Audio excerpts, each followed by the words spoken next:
there's some accuracy in what he's saying, and is it something that you wish he didn't put out there to the public so that he your face. I just you can feel frustration from Seth, and it's got to the point where it's become public knowledge. He wants transparency, and as far as what he wants to do, and I, it's tough because you went public with it. Yeah, so it's and it's hard because he called out his teammates in a lot of ways, and in some ways, the 4 years that he's been here, he's talked about, well, it hasn't changed in 4 years, and maybe it wasn't what convinced him to come to Chicago. When you still had Taves and Kane, and said, well, I get to go to a team that maybe the window's not quite closed yet, but he signs a big deal, and it doesn't matter about the money, but there's expectations that go along with a contract like that, and I think he has to take some responsibility in the way that he has been a part of this whole equation. Can he do everything? No. Can he be better? Absolutely. And I think that it's really important for him right now to show his teammates that I've made a statement that I don't want to be part of this rebuild process, but I'm also going to show my teammates that I'm going to go out there and give it everything that I have. And I do think that Seth played a really good game in Utah. If you look at his numbers in that game, he was the one guy who got a power play goal. He had a couple of shots on net, 5 hits, 4 blocks in 25 and a half minutes. He was a big factor in that game, and he's a guy that's going to be out there for a lot of minutes, but he still has to show the group that whatever happens, and you talked about it, however you work the deal, and we talked about this in the post-game show, Kyle Davidson has to do what's best for the Blackhawks, not what's best for Seth Jones. Right. That's his job. His job is to improve the Blackhawks, and he's got to figure out the best way to accommodate everything. Where does Seth want to go? And I don't know the teams, but he's not going to go to San Jose. That's what I'm saying. Like he wants to go to a legitimate contender. Well, most of those teams have very little cap space, so you're going to have to get really creative in how you do it. Do you want to take it at a 50%? But then that's going to give the Blackhawks 50% on his contract for the next 4 years. Is it 5 years? 4 years? 5 years after this year. 5 years after this year. Yeah. So, it's really tough, and it puts a lot of pressure on Kyle to try and get a deal done. But if it doesn't make sense for Kyle to make the deal, to pull the trigger that doesn't help this team, he can't make that move. And Seth might not like that, but that's the reality, and that's the business side of it that Kyle has to be very careful about. Basically, Seth Jones is your biggest asset that you have, that is at a point where other teams are going to say, well, if we could add a Seth Jones to our top 4, that's really going to give us a strong opportunity to push further.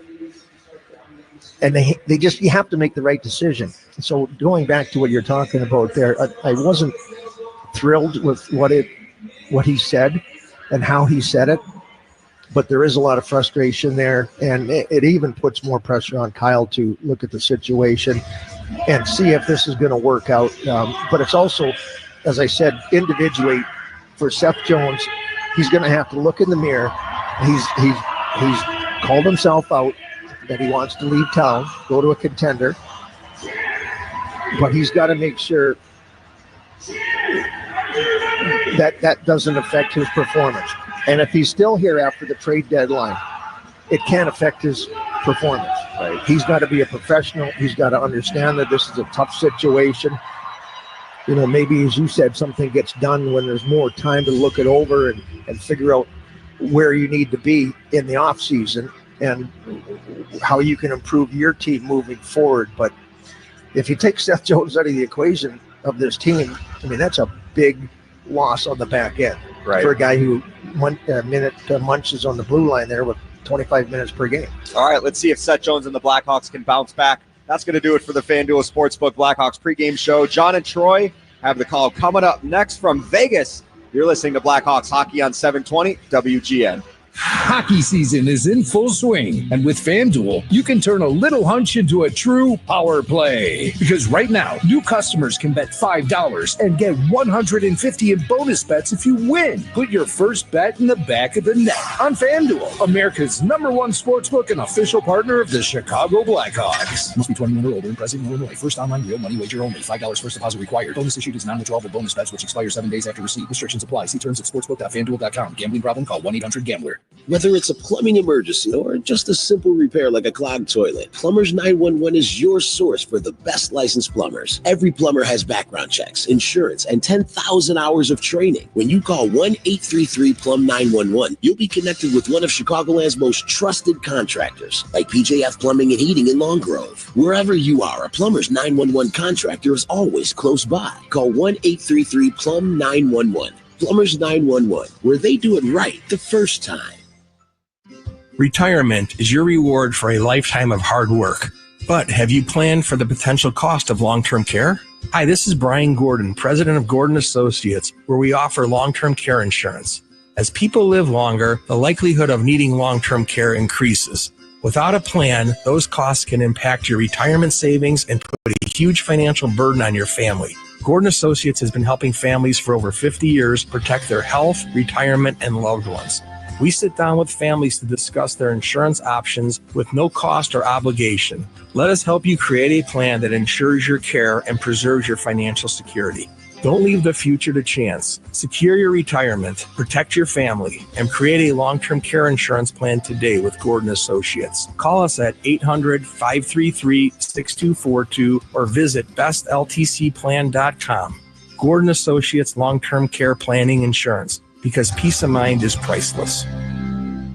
Tune in every Friday to the Wintrust Business Lunch for the Small Business Showcase. We'll highlight various businesses, share their stories, their challenges, and successes as we support and inspire local Chicago businesses. The Blackhawks, Wildcats, and the NFL play here on AM 720. On smart speakers, say play WGN Chicago. Chicago, the city of big shoulders, the city of champions, a city full of hard-working, gritty, blue-collar people. Hello, Chicago! Chicago, a city meant for hockey. Chicago. Galloping in behind the net, set it over, shot from Nazar, he scores! The Hawks draw first blood. It's time, people. Chicago Blackhawks hockey starts now. Welcome the Chicago Blackhawks radio broadcast team, Troy Murray and John Whiteman. The Chicago Blackhawks take the ice in Vegas tonight with an opportunity to win a season series. And if they can just take down the Golden Knights in the process, they'll do that. As they close out the month of February, the Hawks hope that by running the table here in Sin City, they can also get back to a winning way for the rest of their season. Hi again, everyone. John Whiteman along with Troy Murray and Charlie Romeliotis. We're all here at the place they call the Fortress, the T-Mobile Arena here in Las Vegas, where tonight the Blackhawks and the Vegas Golden Knights will have at it for the second time this season. Troy, the Hawks coming off of a disappointing 2-1 loss in Utah the other night, looking for a better effort here tonight against a team that's now on top of the Pacific Division in the National Hockey League, and they're a team built for the playoffs, so this isn't going to be an easy task for the Hawks in any way. No, and you've got to be really prepared. You know, this is a team that hasn't been playing extremely well. I know that their head coach, Butch Cassidy, wants them to get into that mode that they want to play for the rest of the postseason or the rest of the season going into the postseason. And, so I expect Vegas, this is the first of 5 in a row here on home ice. So I think that they're going to be ready to play the game. Hawks got to be prepared to match this team. And this is not easy, as you said. This is a good, heavy team that's built for a strong run in the postseason. And just like there were in Salt Lake City a couple of nights ago, there are a whole bunch of Blackhawk fans here in the building. And so hopefully they'll be treated to a great performance by the Blackhawks here tonight. We shall soon see. Well, who's going to deliver? Sponsored by Mitsubishi Electric, heating and air conditioning. Electric heat pumps for a better environment inside and out. Visit getacomfyhome.com. And I'm going to go with Tyler Bertuzzi, who scored a pair of power play goals in the first meeting between these two teams back at the United Center in January. So Tyler's my guy for tonight. Keys for tonight's game are sponsored by your Chicago and Northwest Indiana Hyundai dealers, and Troy's got the keys. Thanks, John. The first key is being prepared for a heavy game. You look at the Vegas Golden Knights, they're built for the playoffs. They have a great lineup up front. They play all 4 lines. They'll play all 3 defensive pairings. They don't care. They'll come at you, and they're big, they're strong, and they're good. So be prepared for a heavy game here. The second key is couldn't do it the other night in Utah. Execute the simple plays that are in front of you. If you got to get it out, you got to win a battle, get it pressure off, and get it into the neutral zone. You have to do that. The small plays were a big factor in that loss against Utah. And the third key is initiate in this game. Don't wait, don't retaliate, don't respond, initiate. I like it. I like that third one especially, initiate, because that's what the Golden Knights are going to do, given half a chance. So Hawks going to need to kind of have that sense of anticipation about that. All right, Troy, who are you banking on? Sponsored by Marquette Bank. What were you bank? Celebrating 80 years of neighborhood banking.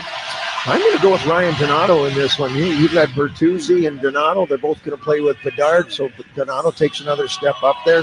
The last 7 games, he had an assist in 2 straight games. He's got 10 points in the last 7 games. He's been hot, and I look to him to continue that here tonight. All right. Well, the stage has been set. The Blackhawks and the Vegas Golden Knights will do battle here in just a couple of moments. Teams are lining up on their respective blue lines, and they're rolling out the carpet from the corner down below us to our left. And that means that the anthem singer will walk out and give us our Star-Spangled Banner. It was a beautiful day here in Vegas, as it was in Salt Lake City. I know a lot of people, including myself, got out and ventured out, walked on the strip a little bit, breathed some fresh air, and ignored a lot of the other stuff that was going on. But back to business as the Blackhawks take on Vegas here tonight. We'll go down to center ice, and we'll pick up our anthem singer, the Star-Spangled Banner for you good folks, and then hockey between the Blackhawks and the Vegas Golden Knights. Hawks fans, please enjoy our anthem. Presented by Anthem Injury Lawyers, please welcome United States Marine Corps veteran, Corporal Corbin Tessioni.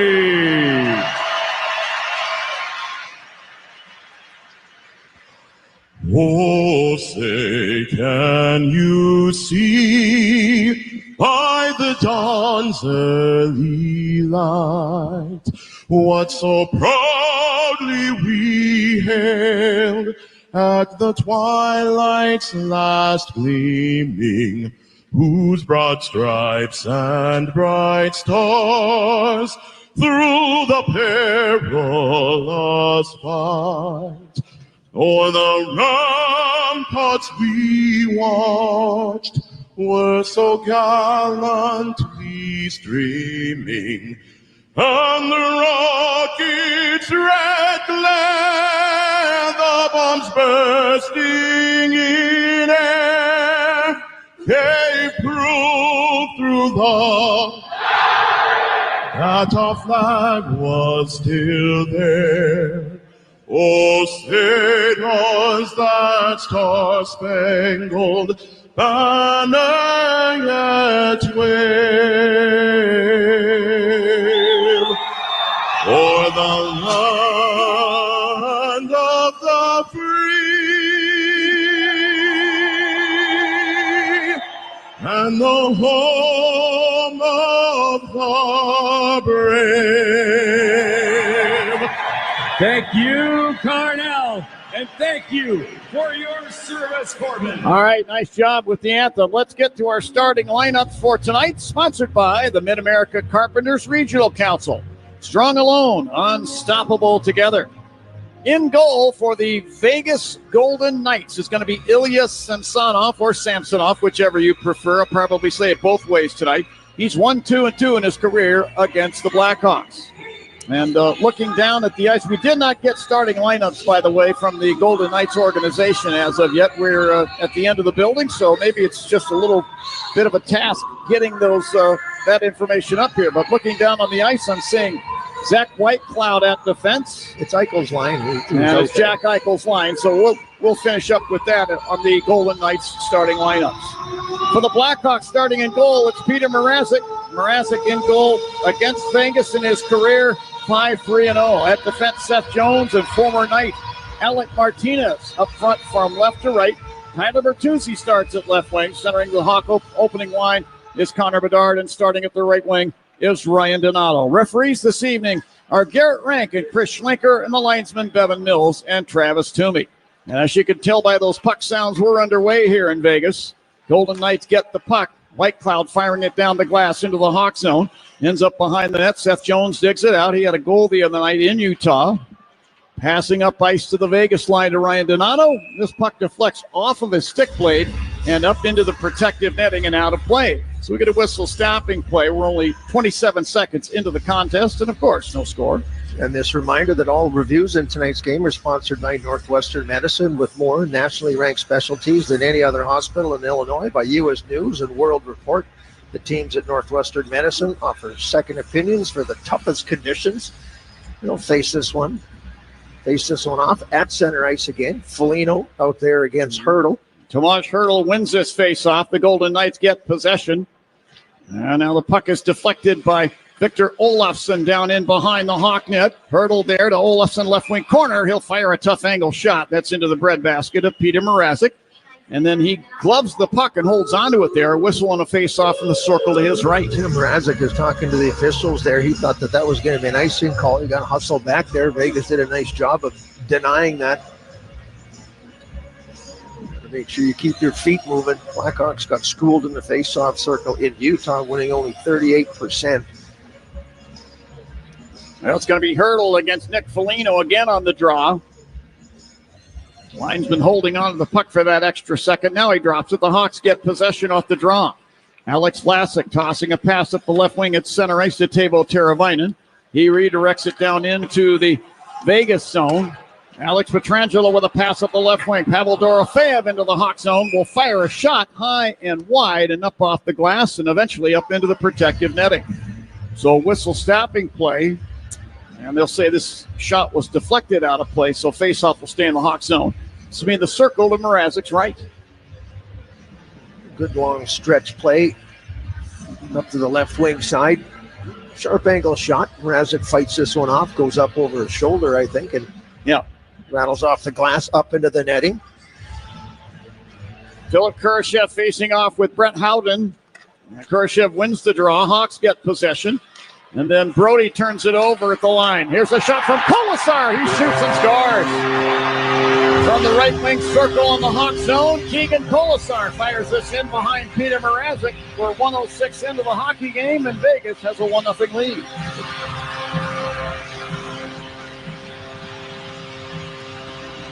Kurashev wins this face-off. And one of the keys to the game was just executing the simple plays that are in front of you. Well, you got possession, and you're Brody down in the right-hand corner, to the right-hand side of Mrazek, and he passes one into the middle of the ice area, and it gets picked off. And then he doesn't find the handle on the second opportunity. Now you got forwards heading out of their zone. You got everybody out of position, and Vegas ends up turning around, and Kolasar picks up his 11th of the season. Those are just simple plays that you got to execute. There's nothing that a coaching staff can do about that. There's nothing you can do about it individually. That's a play that just has to be made. In the Vegas zone, Seth Jones takes a pass rolling through the deep slot area and snaps off a shot that deflects up into the protective netting. We'll get a face-off in the Vegas zone in the circle to the right of Samsonov. 1-0 Vegas, and now line changes for both teams. So for every Blackhawks goal, Marquette Bank is donating $80 to a local charity to celebrate 80 years of neighborhood banking and giving back to the community. Offensive zone face-off. Donato along with Bedard and Bertuzzi. That line put back together. Yeah. Now Bertuzzi's going to step in and take the draw. And facing off against Waugh. Waugh wins the draw. Nicholas Waugh moving it up the left wing side. Tanner Pearson playing in his 700th NHL game. Knocked down in front of the penalty boxes by Bertuzzi. As he scoots the puck back to the Vegas blue line, it lays there for Connor Bedard, and he'll carry back to the Hawk line, drop it off to TJ Brody, who misses on a pass up the right wing side for Bertuzzi, and it goes all the way down, and icing's going to be the call.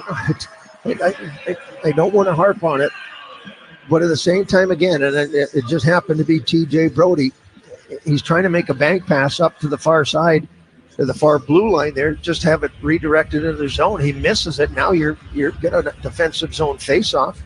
That's, again, just a simple play that's in front of you, and you just have to execute it better. Now Jack Eichel facing off with Ryan Donato. Two kids from the Boston area. Eichel wins the draw back to the point. Now Nick Hague at the left point. Moves the puck into the left wing corner. Eichel back to Hague. Hague moving down the left side boards. Firing from near the corner. Stick save made by Mrazek. Brody battling for the rebound in the near corner. Scoops it behind the net, but he misses Del Mastro. Puck rides around out to the right point. And a long shot from there from White Cloud was blocked on the way in. White Cloud again from the line. To Hague at the left point. Carrying down to the corner. Turning on a dime there. He'll flip it in behind the net. Former Hawk Brandon Saad tried to bat a pass up the slot. Picked off by Connor Bedard. Over to Ethan Del Mastro. Head to Tyler Bertuzzi in front of the benches.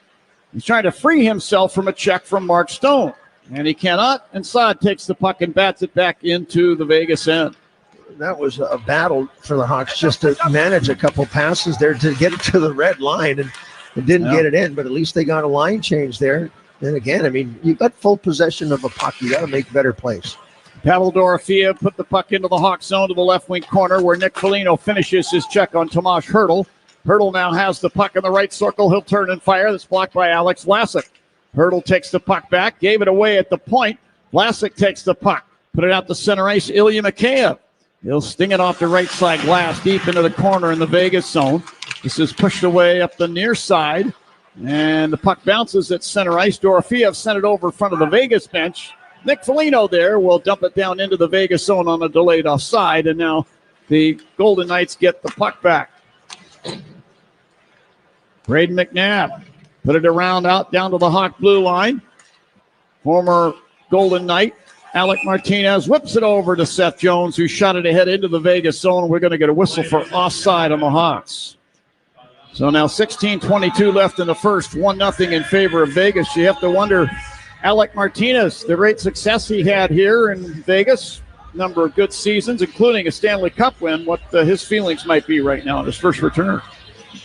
5 years here with Vegas. A lot of good memories. Won a cup here, couple in L.A., three-time cup champ, and I'm sure there's emotions coming back here to a place that, you know, had some great success, and we certainly were glad to have Martinez, a big part of their cup run.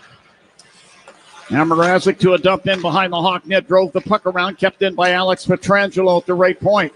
Moves it over the left point for Hague. Tried to spin it down to the corner, picked off by the Hawks. Into the Vegas zone, Kurashev left circle firing a shot. This deflects up into the protective netting. So for the Hawks to get away any kind of a clean shot, it takes that second and third effort so far tonight. But they have not been able to put one in on Samsonov. Their shots on goal 5-0 in favor of Vegas and up 1-0. Just a reminder that all of tonight's Blackhawks insurance goals are sponsored by GetCoveredIllinois.gov. Find out if you qualify for a special enrollment period through the ACA Marketplace. Draw to the right of Samsonov. Won by the Golden Knights. It's spun around off the boards and down ice into the Hawk zone by Noah Hannafin. Now Hannafin got the puck back just inside his line. Whips it over on the right wing side to White Cloud, who shot the puck into the Hawk end. Cleared to center ice by Murphy. Taken back by Hannafin. He'll drop it back to White Cloud in the Vegas zone. White Cloud chased by Connor Bedard. Tried to clear the puck. Kept in by Vlasic. He fires from the left side. This deflects in on goal, and Samsonov left the rebound to the right of the net. Bertuzzi fired a shot, and Samsonov blocked out as well. Nicholas Waugh to the Hawk zone. Drops it in the high slot area. And an attempt there by White Cloud never got through to the net. Bedard now into the Vegas zone at the right point. Stops, lost the puck off his stick, and the Golden Knights take it back. White Cloud backing up to the bottom of the circle to the right of the net. He'll pass ahead to Jack Eichel from Chelmsford, Massachusetts. Eichel to center ice and over the Hawk blue line on the left wing. Put the puck down behind the Hawk net and then took Alec Martinez down. No penalty called there. Puck deflects out of the corner. Jones between the circles to Frank Nazar, Hawk blue line. He'll bat it down ice in between the circles in the Vegas zone. Back to get it is Korsak. He moves it in the near corner. There to get it, McNabb. Sending it ahead at center ice. Caden Korsak will dump the puck to the left wing corner. Hawk zone get off on a change. Seth Jones back to get the puck now in front of the Hawk net. He'll hold it as the Hawks complete their line change. Jones with a lead pass to the Vegas line. Teravainen deflects it down to the left wing corner. Mikheyev racing and got it. Shot it behind the Vegas net around and up the near side. Collected by T.J. Brody in the Hawk zone, though. And they'll move it back out to center ice.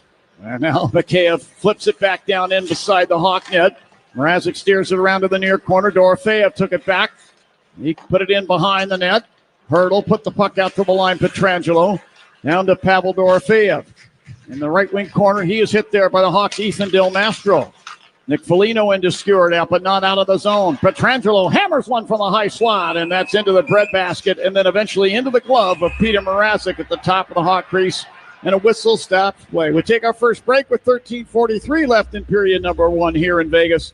It's the Golden Knights 1 and the Hawks no score. This is Blackhawks hockey on 720 WGN. After the end of a good fight, you deserve an ice cold reward.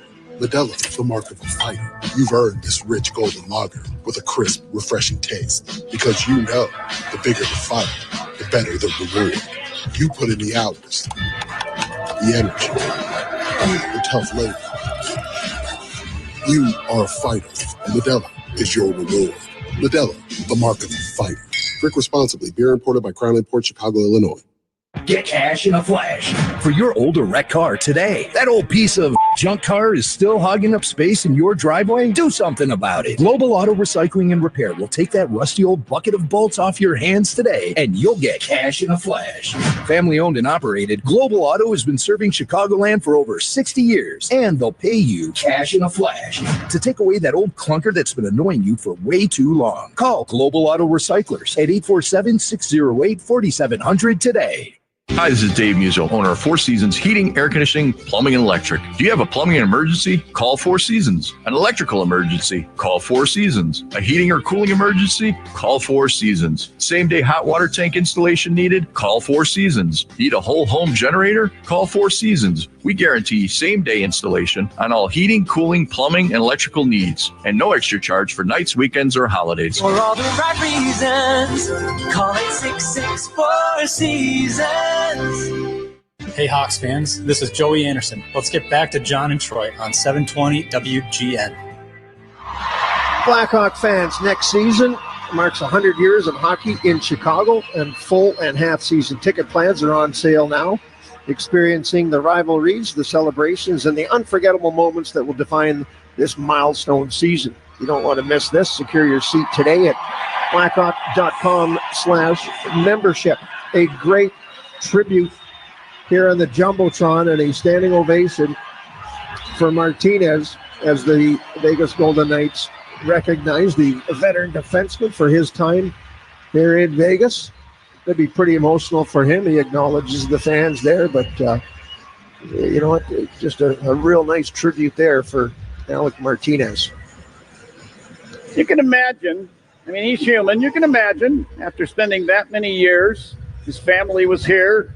He was vested here, part of that Cup champion, all those great memories, and then having to leave that 2 years later and come back for the first time. Yeah, that'd be really hard for me to concentrate. I can't speak for anybody else, but Alec is a professional, and as we said before, a consummate hockey player, consummate defenseman, and terrific shot blocker. Yeah, I wouldn't be surprised if there wasn't phone calls being made, to see about his availability. Every team wants that depth type of defenseman who has experience in winning cups, and Martinez certainly has that. Absolutely.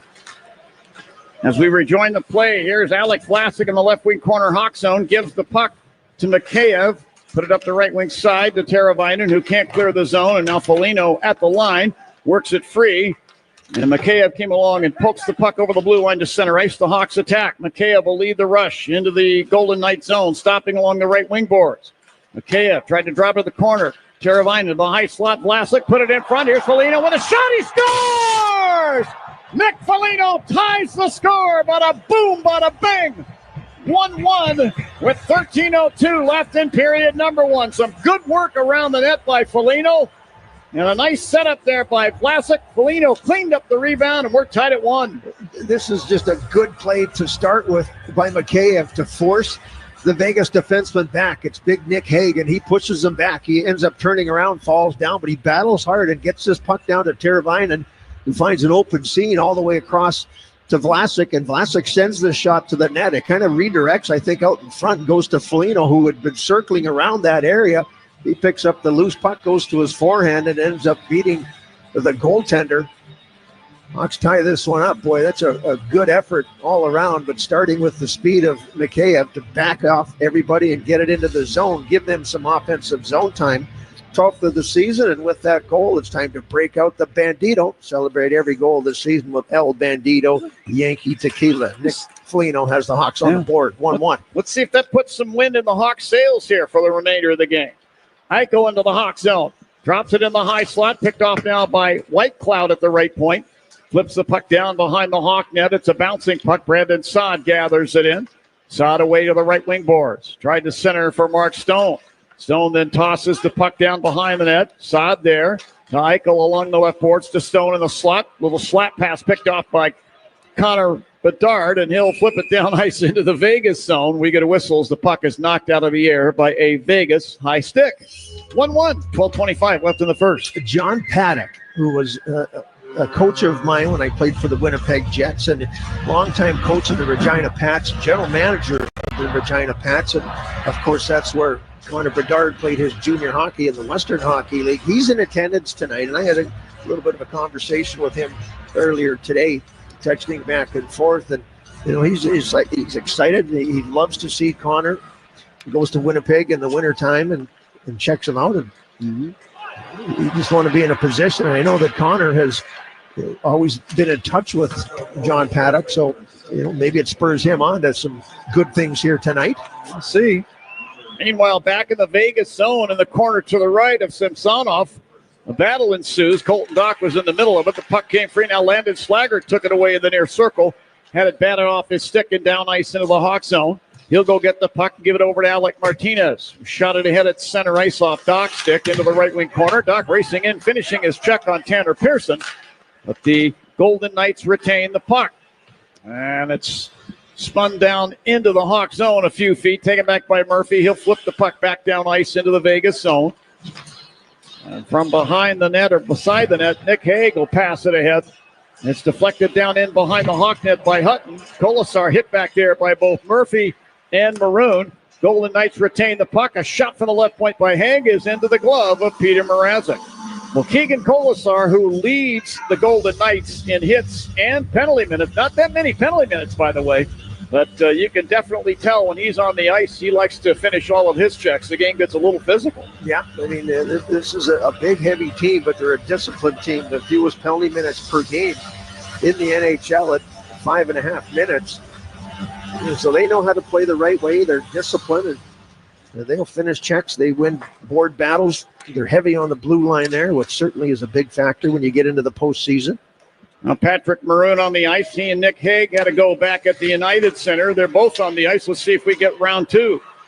Golden Knights attack. Barbashev into the Hawk zone. Drops it off right in front. Here's a shot by Hague. He scores. The initial shot came from Barbashev. Mrazek made the save, but left the rebound at the top of the crease, and Nicholas Hague came in and swats it home. It's 2-1 Vegas.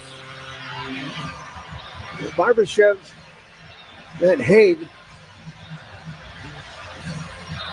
get this puck across. Now, Kurashev had backed up to defend Vlasic, who had gone into the offensive zone to pinch down. It got past him, but Kurashev did the right thing, and a little bit of a crisscross in the middle of the ice by Barbashev draws Kurashev to the middle of the ice, and Connor Murphy comes across. The shot gets through, and Hague follows it up. Nobody got in front of Hague. You got to have some responsibilities there. With the defenseman in front of you, and you see the numbers, you're in big trouble, and Hague was in position here. Not a goal scorer by any stretch of the imagination, but he picks up his fourth of the season, and Vegas regains that one-goal cushion. It's actually Brett Howden that got the initial shot away off the drop pass from Barbashev. And then Hague following up to score the goal. So 2-1 Vegas as we rejoin the play. Down on the ice, Connor Bedard takes the puck away at the right point. Tried to move it to the corner. It was blocked by Mark Stone. And he'll stick the puck out to center ice now. Saad, he's over the Hawk line on the right wing. Drops the puck down to the right wing corner for Eichel, who for some reason skated past the puck. And now Del Mastro had it in the far circle, had it slotted off his stick right in on Mrazek, who turned the puck wide with his stick. Here's Ryan Donato into the Vegas zone in search of his 20th goal. That would be a career high. He put the puck in front of the net intended for Bedard, but it's taken back by the Golden Knights. And they have the puck in behind their net. Zach Whitecloud is on it. 9:57 left in period number 1, 2-1 Vegas. And we're going to get our first penalty of the game. Savo Teravainen unintentionally tripped Pavel Dorofeev. And the Golden Knights get their goaltender Samsonov to the bench. They play with an empty net now and 6 attackers. Behind the net, Eichel's got the puck. Actually, Whitecloud passing up the left wing. Howden to center ice. Had the puck stripped away by T.J. Brody at the Hawk blue line, and the whistle blows. We'll have a Vegas power play when we return. 9:33 left in the first here in Sin City. 2-1 in favor of the Golden Knights. This is Blackhawks hockey on 720 WGN. The Lisa Dent Show, weekdays 2 to 6 on WGN Radio. Mom, I need to lay low for a few days. Lay low? What's going on? I only paid for this Hyundai Tucson. Christopher Allen Lynch. Deal's so right, it almost feels wrong. Get the car or SUV you want at the Hyundai Getaway Sales Event. Lease the Hyundai Tucson for $249 a month or get $2,000 bonus cash. Visit your local Hyundai dealer today. Offers end March 3rd. Call 224-661-0068 for details. Property managers and GCs use FinishingChicago.com's contractors for finishes and protective coatings in the most iconic venues, interior spaces, and essential infrastructure.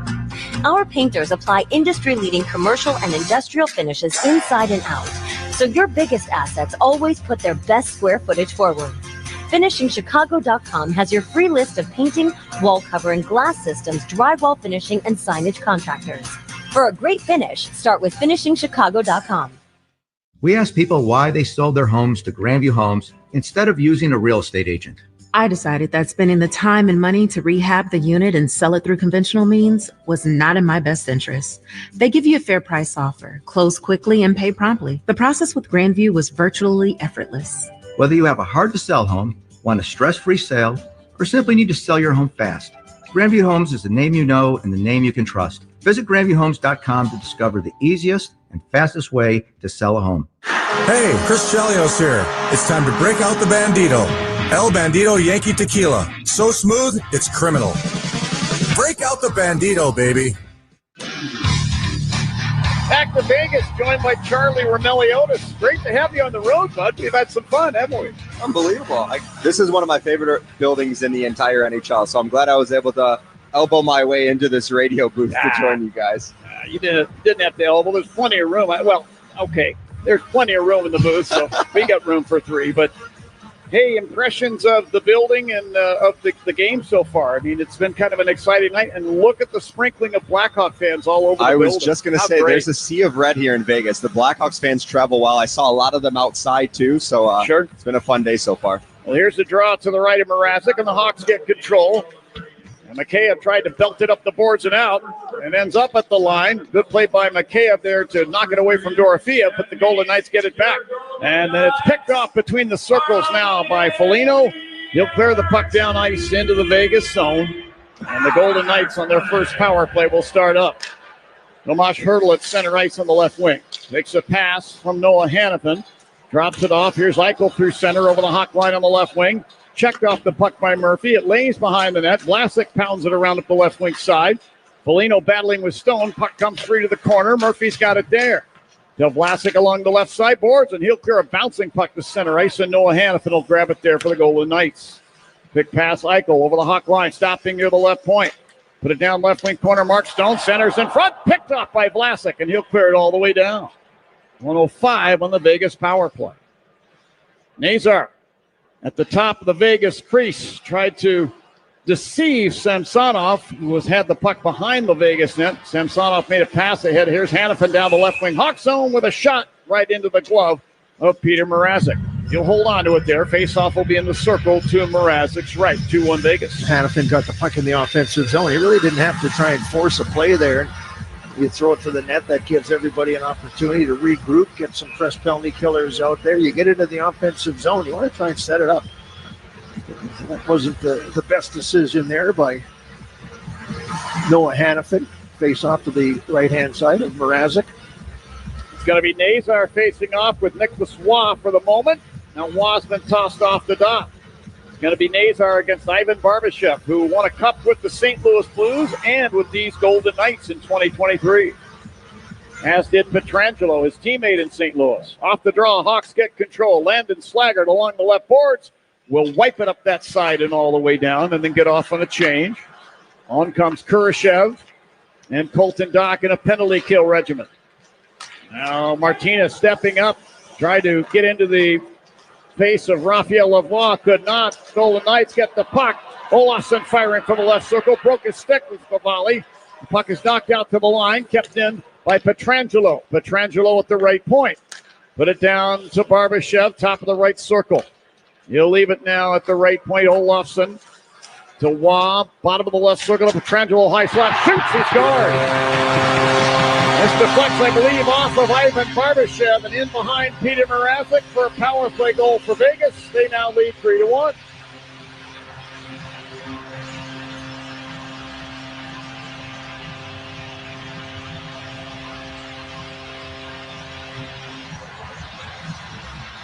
Vegas does a nice job of moving this puck around in the offensive zone to open up this shot from Pietrangelo. Barbashev in the high slot area. It looks like he just gets a little piece of this to redirect it. From there, Peter Mrazek, no chance to react. Puck's coming right to the middle of the ice, or middle of his crease. He sees it coming through, and that quick little redirect knocks it down and beats him onto the blocker side. It's a 3-1 game. And Barbashev picks up his 17th of the season, his second on the power play. Blackhawks they were excellent in that game against Utah on the penalty kill. That was a big plus in that game, but too many power play opportunities, and this one is costly right off the bat and gives Vegas a 2-goal cushion here. Howden down the left wing Hawk zone, fed a puck through the crease. It slides all the way through to the far boards. Bertuzzi touches, and guess what? The Golden Knights are going back to the power play. TJ Brody, a slashing call. Boy, that's not what you want to have happen. I mean, you're struggling to stay in this game. You're struggling with your confidence as a group overall. Boy, there was not a lot there. Brody just one hand just kind of put it into the... That was a weak call. Oh, yeah, there's really not a lot there. It's like, how are you supposed to defend if you can't even touch the player? Quick look at Sorensen on the bench there. He's probably not too happy with that call as well. Really doesn't do a whole lot there, but the referee decides it was enough. Penalty at 12:26 of the frame. Golden Knights control. Eichel along the left boards, put the puck into the high slot, and Hannafin pounds a shot. This deflects off Nick Foligno and up into the protective netting and out of play. You looked at that last pairing up front that was on the ice when Vegas scored the goal. It was Kurashev and Doc. And that's not a pairing you see, but with Teravainen in the box, you have to make some decisions on who's going to kill the penalty, and those two guys out there left the open slot area for Pietrangelo to take that shot uncontested. Draw to the right of Mrazek. Hannafin on the high slot grabs the puck and fires. This is blocked in front. Here's Mikheyev racing out of the Hawk zone through center ice over the Vegas line, left wing side. Guns a shot in on goal, and Samsonov will glove it out of the air and hold it as Mikheyev stops right on top of the goaltender Mikheyev to force him to hold on to that puck. Mikheyev, he's got that speed that pushes defensemen back. Hannafin actually does a nice job of backing up here and not allowing Mikheyev to use his speed to get around him. Cut him off. Long range shot down the left wing side. Easily stopped by the Vegas goaltender. Well, the Golden Knights get the puck off the draw, come out of their end. Dorofeev, who leads the Golden Knights in goals and power play goals, into the Hawk zone. Dorofeev sticks it behind the Hawk net. Vlasic pokes the puck up the left wing side. Nazar came along and slots it past Tomas Hertl and down into the Vegas zone. Hannafin with a pass up ice to Tomas Hertl, crossing Hawk blue line. To Mark Stone, right point. Winds the puck behind the Hawk net around to the left point to Eichel. Eichel moving in top of the left circle. Had a pass to the slot. Hertl fanned on a shot. This is now taken away by Nazar. And he'll poke check it down to the Vegas line, pick it up himself, move in and fire. And that caught the shaft of the goal stick and deflects away into the far corner. Well, good shorthanded chance there for Frank Nazar. 40 seconds left on the Vegas power play. Back in the Vegas zone.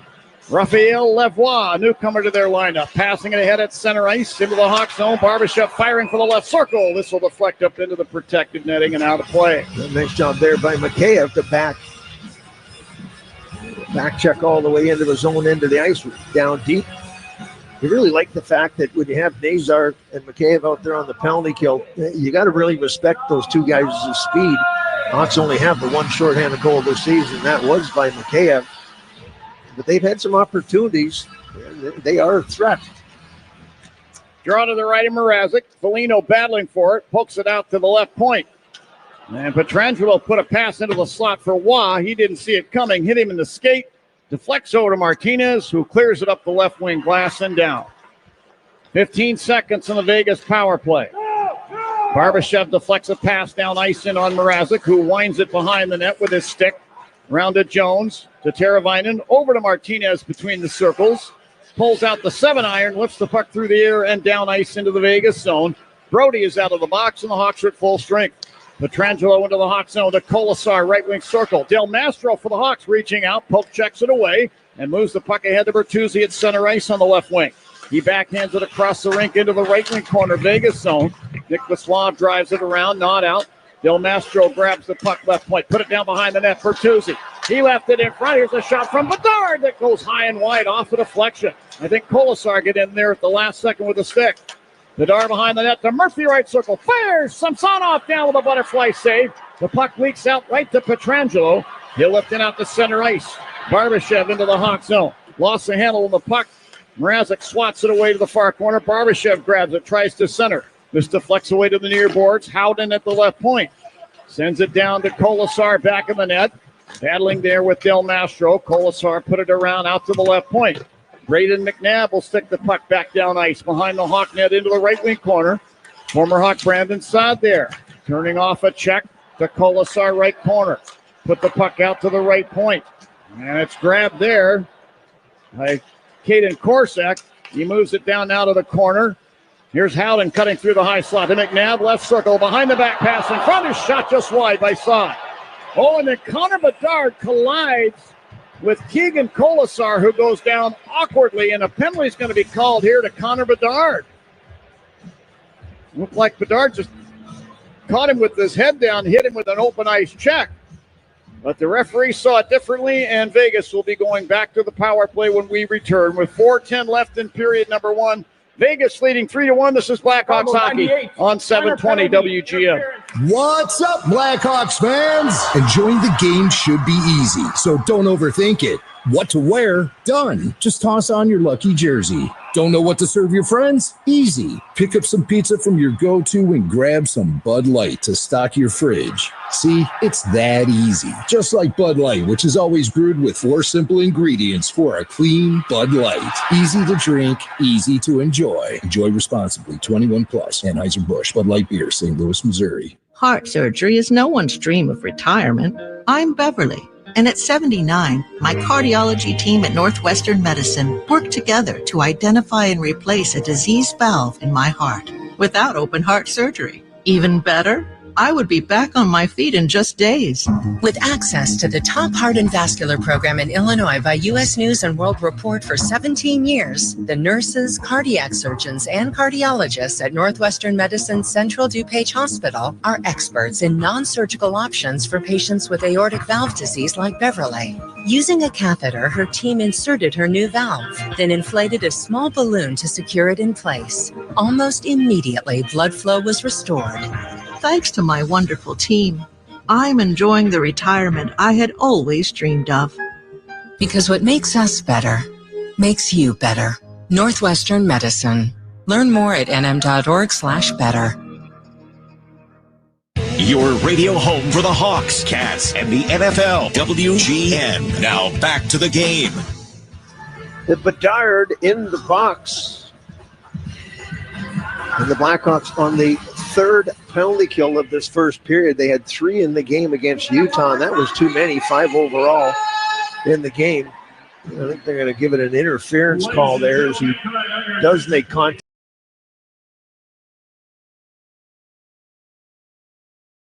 Conversation during that TV timeout before Bedard went into the box. No intent there from young Connor, not a whole lot, but Colasar did a nice job of selling it. He goes down, kind of looks at Bedard, and Bedard's going, hey, man, I'm sorry. You can see the facial expressions on both. Connors look like, are you kidding me? You're really going to call that? Oh, well. Golden Knights have their third power play and the puck at the line. Hannafin now drops it to Eichel, top of the right wing circle. Moves the puck bottom of the left wing circle now to Stone. Stone back to Eichel, top of the left circle again. He'll move in, drop the puck in the slot to Hurdle. Back to the line, Hannafin to Eichel, top of the left wing circle. Holding, put it down beside the net for Stone. He's given a jostling there by Vlasic, who knocks the puck away. Eichel along the left half boards. Then top of the left circle to Stone. From the bottom of the left wing circle, fed the puck in front of the Hawk net, intended for Dorofeev, but the pass eludes him. Dorofeev got the puck back and put it behind the Hawk net, near corner, Eichel. Hurdle in the slot. To the line, deep slot, Hannafin. Back to Dorofeev, back to Hannafin. Eichel, top of the left circle. He'll take it down to the bottom of the circle. Holding the puck, put it in front. They score. From on Hurdle, a one-timer. Eichel had pulled the Blackhawks defense and forward group down to create the alley, and passing up the slot, Hurdle wide open, snapped it past Mrazek. Power play goal, 4-1 Vegas. 2 for 3 in the man advantage, and Sorensen talked about it, players talked about it, that it took the Blackhawks away from their rhythm in that game against Utah. Never really got any footing after that, and not a good start here as Vegas, with 3:06 to go, up 4-1. 2 power play goals on some sloppy plays. They got to be a little bit more disciplined than that. And the Fortress here is liking what they're seeing, and I'm Anders Sorensen behind the bench, a little bit concerned about what's been going on here in this first 20 minutes. And Mrazek has struggled the last few games that he has played. You got to wonder what's going to happen here as you move forward. I can tell Hawks fans this. There have been a number of issues or a number of times in this game where I've seen potential calls that could have been made against Vegas and have not been made. And the Golden Knights they've received some power plays off of legitimate calls. But you'd have to think that it's a long way to go in this hockey game. You wonder if you might see something of an evening up happening at some point. Not that that's the textbook, but, human nature, let's say. Nazar inside the Vegas zone, chasing the puck down to the left wing corner. Put it out to the left point. Del Mastro will flip it down behind the Vegas net. And it's taken back momentarily by Doc. He lost the puck in the near corner. Puck taken back by the Golden Knights. McNabb will flip it behind his net. Comes out the center ice. Nazar at the Vegas line. Dumps the puck down in behind the net. Howden pokes it away to the far corner. And a big finish of a check on the far side boards by Doc. The puck comes free, and the Golden Knights get it. Howden into the Hawk zone. Fed it down the slot. Wide open is Colasar, and he fires over the net. Barbashev along the left boards. Flip the puck down behind the Hawk net. Murphy digs it out.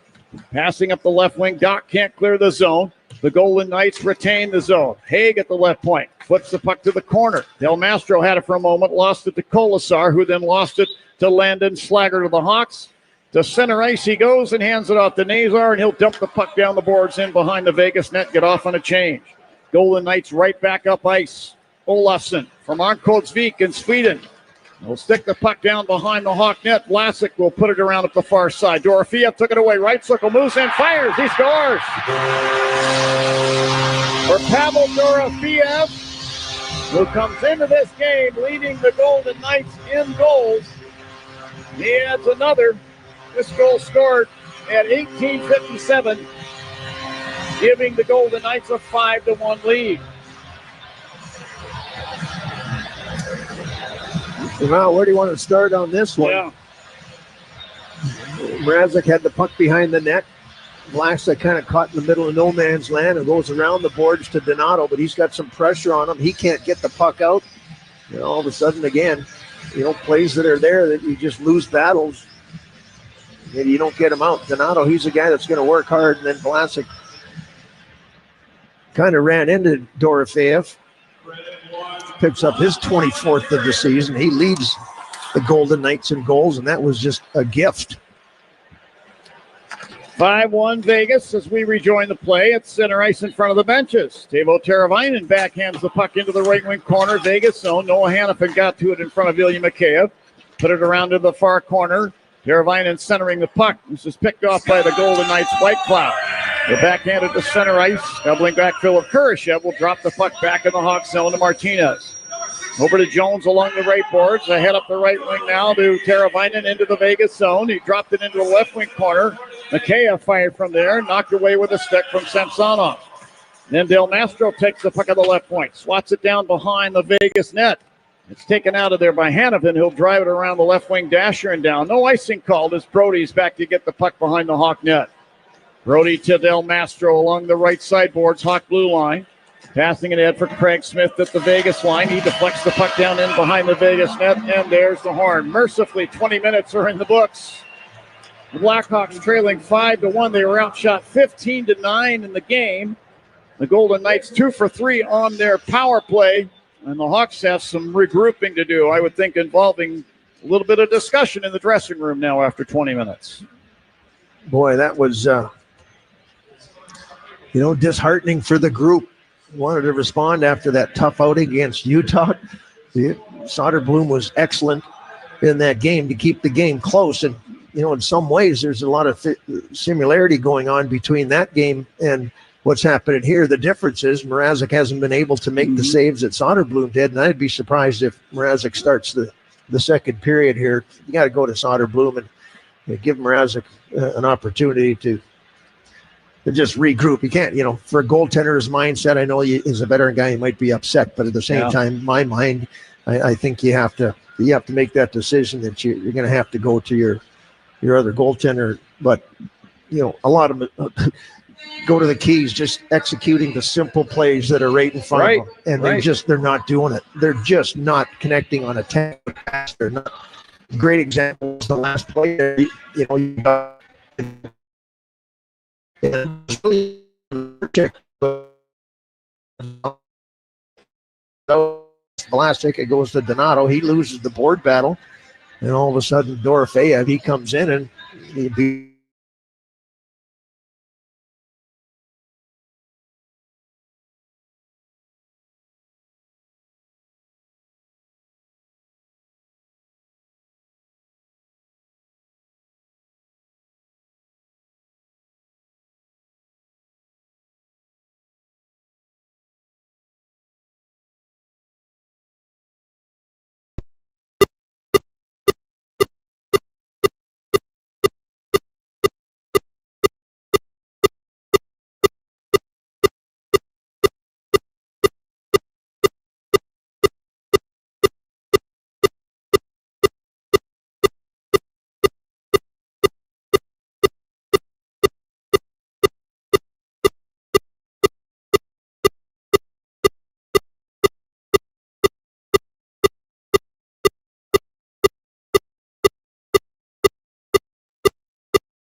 Petrangelo to Haig, left point, firing toward the net. Murphy deflects that one wide as well. Murphy in the far corner takes the puck, pulls out the 9-iron, lifts the puck through the air, and it'll bounce down in between the circles in the Vegas zone. Petrangelo takes it there. Head to Barbashev, Hawk line. He steps into the zone, flips it to the left wing side to Waugh, to Barbashev, firing from the high slot. They score. This initially hit the crossbar. The puck laid in the crease. Soderblom tried to react and dive back and knock it out of harm's way, but Keegan Colasar was there to backhand it home.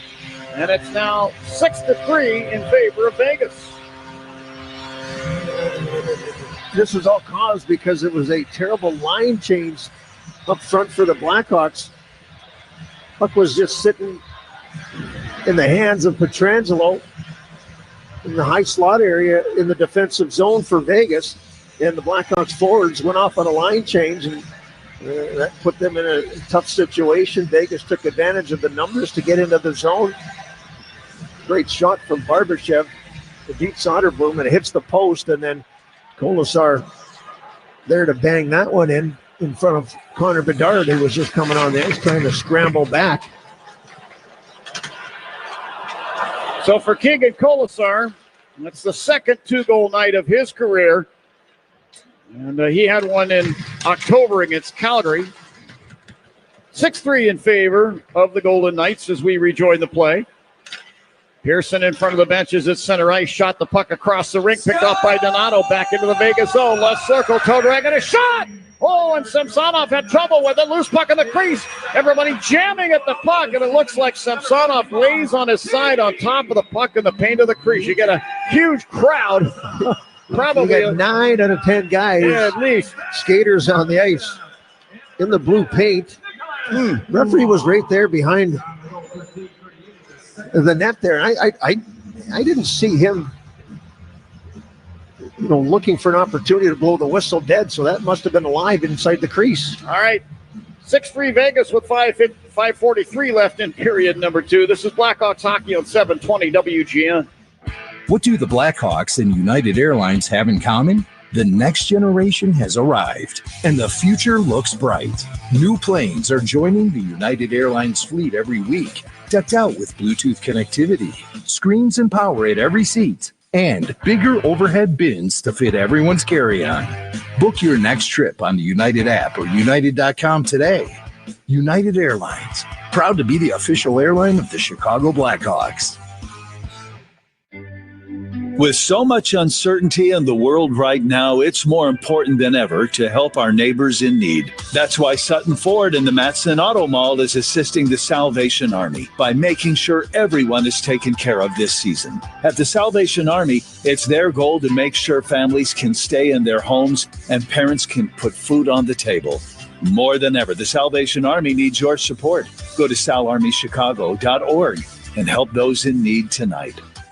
Grandview buys homes, and if you have a loved one's home that you need to sell, Grandview will make that process simple, fast, and stress-free. Grandview Homes will give you a no-obligation fair cash offer in as little as 24 hours. Whether it's your home, a loved one's home, a rental, a vacant, or a second home, we buy all homes completely as is. No repairs whatsoever. Take just the belongings you wish to keep and leave the stress and the mess to us. Sell your home as is today. GrandviewHomes.com. If it happens in Chicago, we know about it. The Lisa Dent Show. Weekdays 2 to 6. Now back to the game. 6-3 in favor of Vegas. Face off in the Vegas end of the ice, and it'll be the Four Seasons Heating, Air Conditioning, Plumbing, and Electric face-off for all the right reasons. Call 866-4Seasons. Bedard against Eichel. And it looked like Bedard had it won, but the puck flows free onto the stick of Mark Stone, former Ottawa Senator, moving at center ice on the left wing side. Sent the puck to the left wing corner Hawk zone. Brandon Saad checked off the puck by Jones, but the Golden Knights get it back. Saad again behind the net, left the puck there, and Vlasic poke checked it away, and now Vlasic in the near corner has the puck. Passing up the left wing side, Bertuzzi. He'll drop it back into the near corner in the Hawk zone, and Vlasic will carry behind the Hawk net, stop and have a quick look. Quick pass over to Jones along the right side boards. Lead pass up the right wing to Bedard. He'll take the puck and cut across the ice rink and then falls over the center ice circle. Lost the puck to Stone. Stone back into the Hawk zone. The play looked offside, but they're going to let it go. Now to Saad left circle. Tried to center, picked off by Donato. He'll skate the puck to center. Didn't see Stone coming from behind, who knocked the puck free. Golden Knights get it back. And Korczak missing on a pass up ice. This goes all the way down, and icing's going to be called here to Vegas. Yeah, Eichel having a little bit of a miscommunication with Korczak. He wasn't looking for the pass. Korczak thought he was. Icing call, face off in Vegas' end of the ice. Connor Bedard getting some skate blade repair from Jimmy Heitzelman as he mentioned a blew a wheel in the neutral zone, skating over center ice. Frustration on the face of Bedard. Jimmy Heitzelman, part of the dedicated crew that works tirelessly to keep the Blackhawks equipment in shape, along with beloved Troy Parchman and good buddy DJ Kogut. Those guys put in some yeoman work as the season rolls along. Puck deflects up and out of play. You know, you look at the other day, there was a mechanical issue with the plane as we were leaving Utah. And right. There was about a 2-hour delay as we were kind of just hanging out on the buses. You know, we got to come to Vegas and got into the hotel about 3 o'clock in the morning, somewhere right around there. The trainers at 3 o'clock in the morning, they still had to come and unload all the gear, hang it up, dry it out, prepare it. I mean, they just, boy, you don't give them enough credit for the hours that they put in. They are the best. You think about all of the things that just would not happen without those guys and their dedicated work to this team. And they're great people, too, so we're very, very fortunate. Hurdle now, right point, Hawk zone, tried to flip the puck down to the corner. Nazar with a good defensive play now takes the puck away and then loses the puck in front of the penalty boxes. Hurdle takes it back and shot it over the glass. And a whistle will stop play, and they're going to move the face-off, I believe. Now they're going to keep it at center ice now. The one linesman was pointing to the Vegas zone. Long way to go in this one. The way this one loosened up early in this period, it really felt like the Blackhawks were going to get right back into this one, and they pretty much are, trailing 6-3, but you need to get back to work. But you go back to that, it's a bad line change. You can't have that happen. And, you know, Vegas, Pietrangelo just standing there, top of the face-off circles and no one into the ice, and all of a sudden the forwards go off the ice, and he just moves it up, and you get caught in an odd man rush. Here's Nick Hague with the puck behind the Vegas net. Put it over to Pietrangelo along the right side boards. He'll pass it up the right wing to Lavoie, who is checked into the right wing corner boards by Alex Vlasic in the Hawk zone. Gersha tried to fish it free. Lavoie retaining the puck. Quebec native drops it at the right point. And Pietrangelo fed the right circle to Waugh. He tried to center, picked off by the Hawks. Greg Smith backhands the puck to center ice and down into the Vegas zone. Hague is there now to Pietrangelo. Pietrangelo center ice to Tanner Pearson, Hawk line right wing. Couldn't handle the pass. Deflects down behind the Hawk net to Vlasic. Over to Murphy, head to Bedard, Hawk line, then to Craig Smith. Crossing the Vegas line, tried to pull up and pass it back to Bedard. Had his pocket picked by Waugh, who then shot the puck to the Hawk line. Connor Murphy took it away and sent it back into the Hawk zone. Vlasic tried to outlet the puck. This deflects up into the Vegas bench. Whistle stop play. They're going to bring the face-off back in the Hawk zone in the circle to the right of Arvid Soderblom.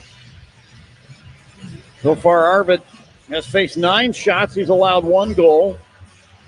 What's his save percentage?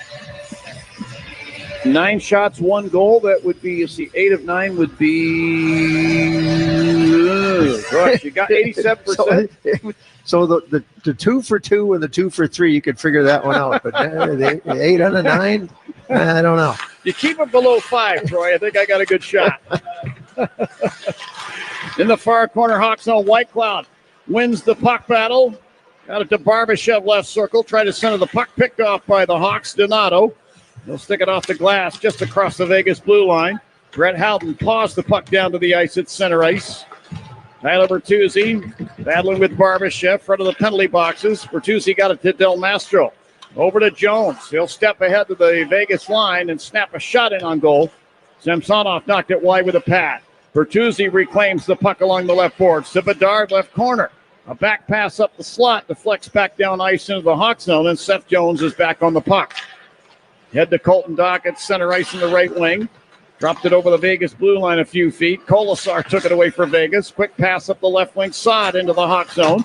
Racing down behind the net. He was caught there by Vlasic, who reached around Saad and poke-checked the puck over to Jones. Jones then makes a pass up the right wing that was intended for Nazar, but it was well over his stick and all the way down, and icing is the result. That was a good defensive effort by Vlasic just to reach around, use the long reach, take it away, get it to Seth Jones. Seth Jones really didn't have any options, and a lot of pressure on him coming down from the backside, and he had to make a decision, and no outlet was available to him.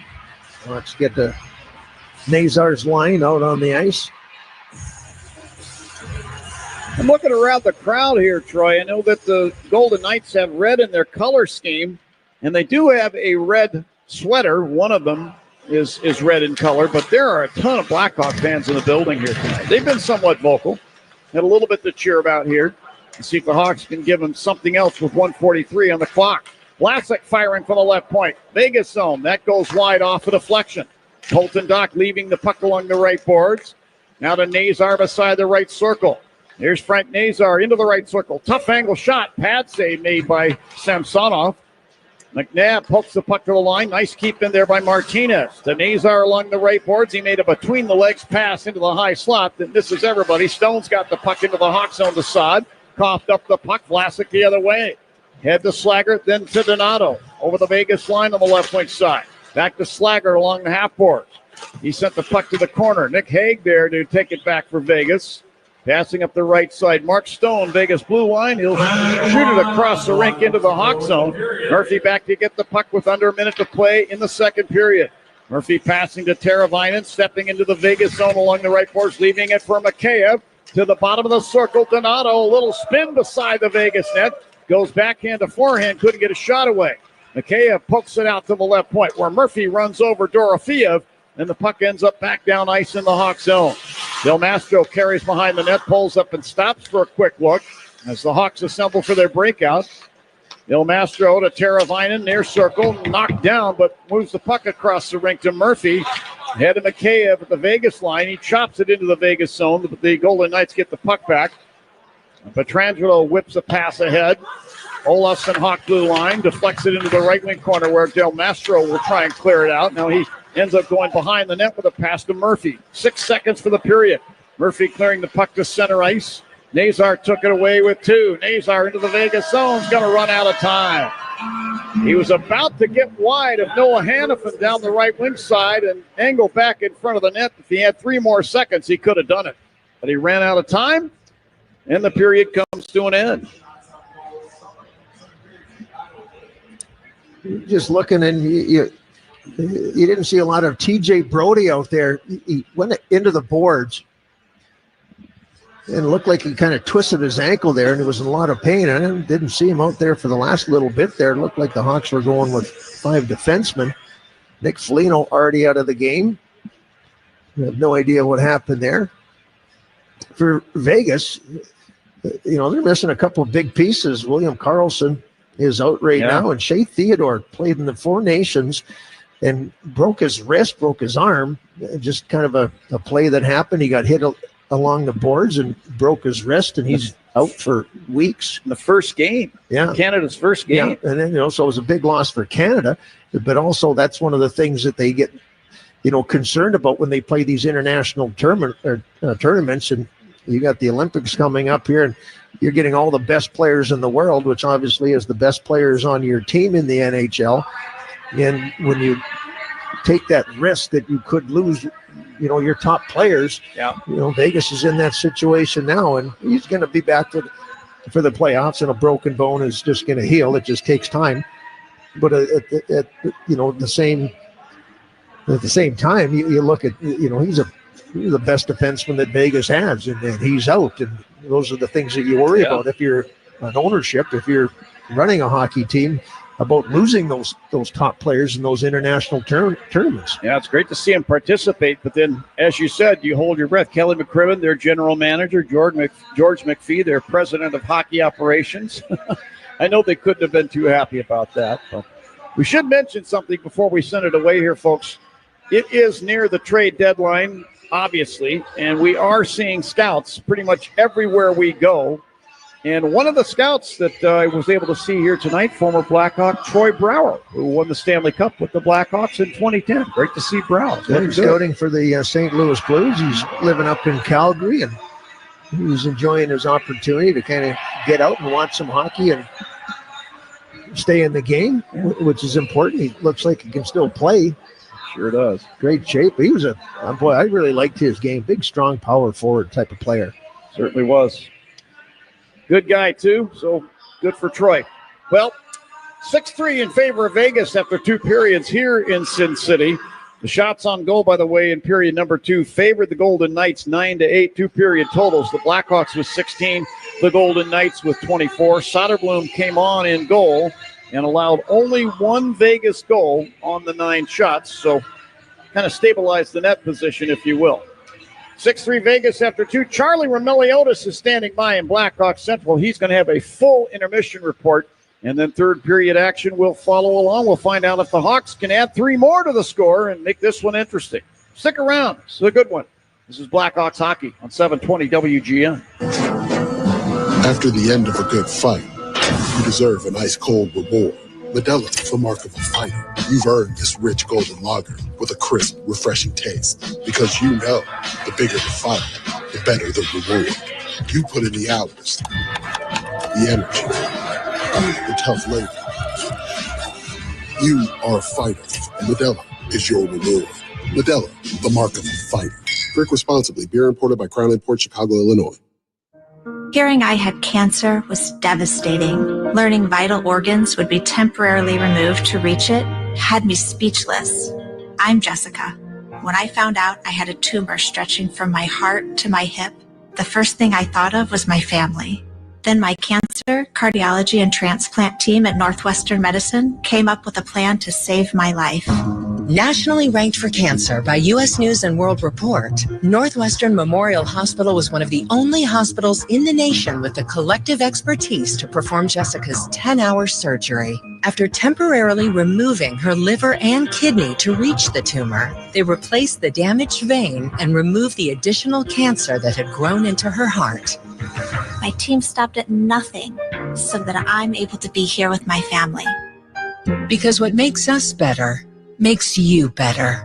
Northwestern Medicine. Learn more at nm.org/better. Property managers and GCs use FinishingChicago.com's contractors for finishes and protective coatings in the most iconic venues, interior spaces, and essential infrastructure. Our painters apply industry-leading commercial and industrial finishes inside and out, so your biggest assets always put their best square footage forward. FinishingChicago.com has your free list of painting, wall covering, glass systems, drywall finishing, and signage contractors. For a great finish, start with FinishingChicago.com. For 9 years, I've been a proud member of IBEW Local 134. To find the best candidates, Local 134 reaches out to area high schools and community colleges to identify talent and create opportunities for minorities and women like me. IBEW Local 134 has provided me with the tools to pursue a steady and good-paying career as an electrician. I also take pride in IBEW's commitment to making the future a better place with renewable energy and solar installation. To learn more, visit lu134.org. For the lowest gas prices in Chicagoland, visit WGNradio.com/gas prices. Sponsored by your local Chevy dealers at ChevyDriveChicago.com. Intermission? It's time for an intermission update. Intermission already? Powered by the ComEd Energy Efficiency Program. Here's Charlie Romeliotis. It's time for the second period intermission powered by the ComEd Energy Efficiency Program. Here at T-Mobile Arena, the Vegas Golden Knights lead the Blackhawks 6-3. Hawks fell behind 4-1 in the first period, cut it to 2 goals in that second, but unfortunately Vegas gets that third one to pull away. It is now 6-3 going into the third.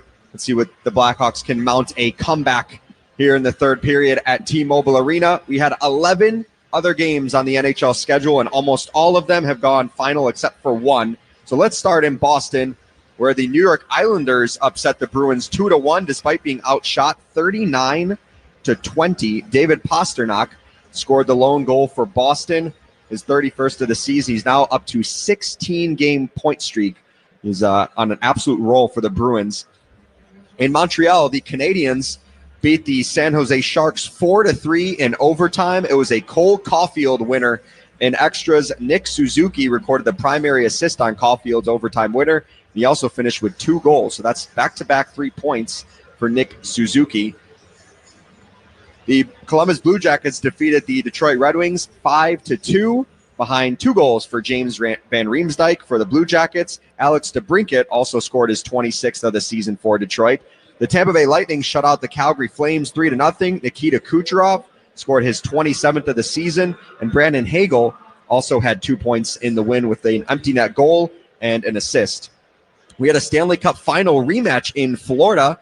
The Panthers defeated the Edmonton Oilers 4-3. Leon Draisaitl scored his 44th goal of the season. He is running away with the Rocket Richard currently in the NHL, having a terrific season for Edmonton.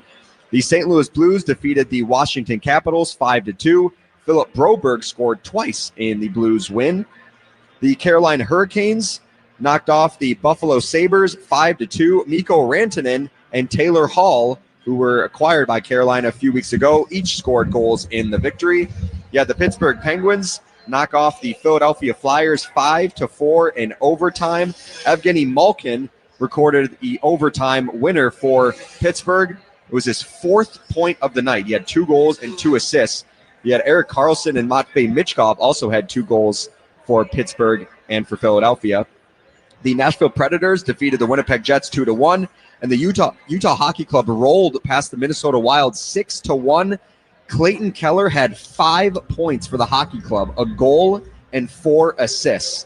And finally, in Anaheim, the Vancouver Canucks were up 2-0 on the Ducks, but Anaheim has rolled back and they're up 3-2 currently at the second intermission. Elsewhere in sports, some Big Ten action. Number 15th ranked Michigan stuns Rutgers with a 3 at the buzzer to win 84-82. In some spring training action, the White Sox finally picked up their first win with a 4-2 victory over the Guardians, but they did lose their starting left fielder Andrew Benintendi for 4 to 6 weeks with a fracture in his right hand after he was hit by a pitch in the first inning. And finally, the Chicago Cubs ended in a tie for the second straight day with the LA Angels 4-4. Before the game was announced that second baseman Nico Horner would miss the second game would miss the 2 games in Japan in mid-March while he recovers from flexor tendon surgery. The Cubs say Horner is tracking to play opening day in the U.S. against the Diamondbacks on March 27th. Meanwhile, here at T-Mobile Arena, Hawks down 6-3 to the Vegas Golden Knights. We'll take a quick break. You're listening to Blackhawks Hockey on 720 WGN. The Blackhawks, Wildcats, and the NFL play here on AM 720. On smart speakers, say play WGN Chicago. WGN. When you're betting and find yourself constantly thinking about gambling and you're losing more money than you have, are you really winning? If you're spending too much time with the slots or you can't stop betting on sports and you find yourself feeling overwhelmed, maybe lying, and probably losing more money than you can afford to lose, you're not alone and you can get help. It's available 24/7 and it's confidential. When your betting has gotten out of hand, call 1-800-GAMBLER or visit www.areyoureallywinning.com. Sponsored by the Illinois Department of Human Services. You might be eligible for a special enrollment period on the Get Covered Illinois Marketplace. Get Covered Illinois navigators are ready to help you enroll in a quality, affordable health plan with essential benefits to cover prescription drugs, hospitalizations, maternity care, and much more. You might even qualify for financial help. Go to getcoveredillinois.gov. Your health coverage starts here. The professionals at Plumbers 911 Chicago are ready to answer your call. They'll get your plumbing job done right the first time. Their phones are open 24/7, 1-833-PLUM-911. Hey, Hawks fans, next season marks 100 years of Blackhawks hockey in Chicago, a century of unforgettable goals, iconic championships, legendary players, and generations of fans standing together. Now it's your turn to be part of the story. Full and half-season ticket plans are on sale now at blackhawks.com/membership. With a Blackhawks membership, you won't just watch the season, you'll be part of it.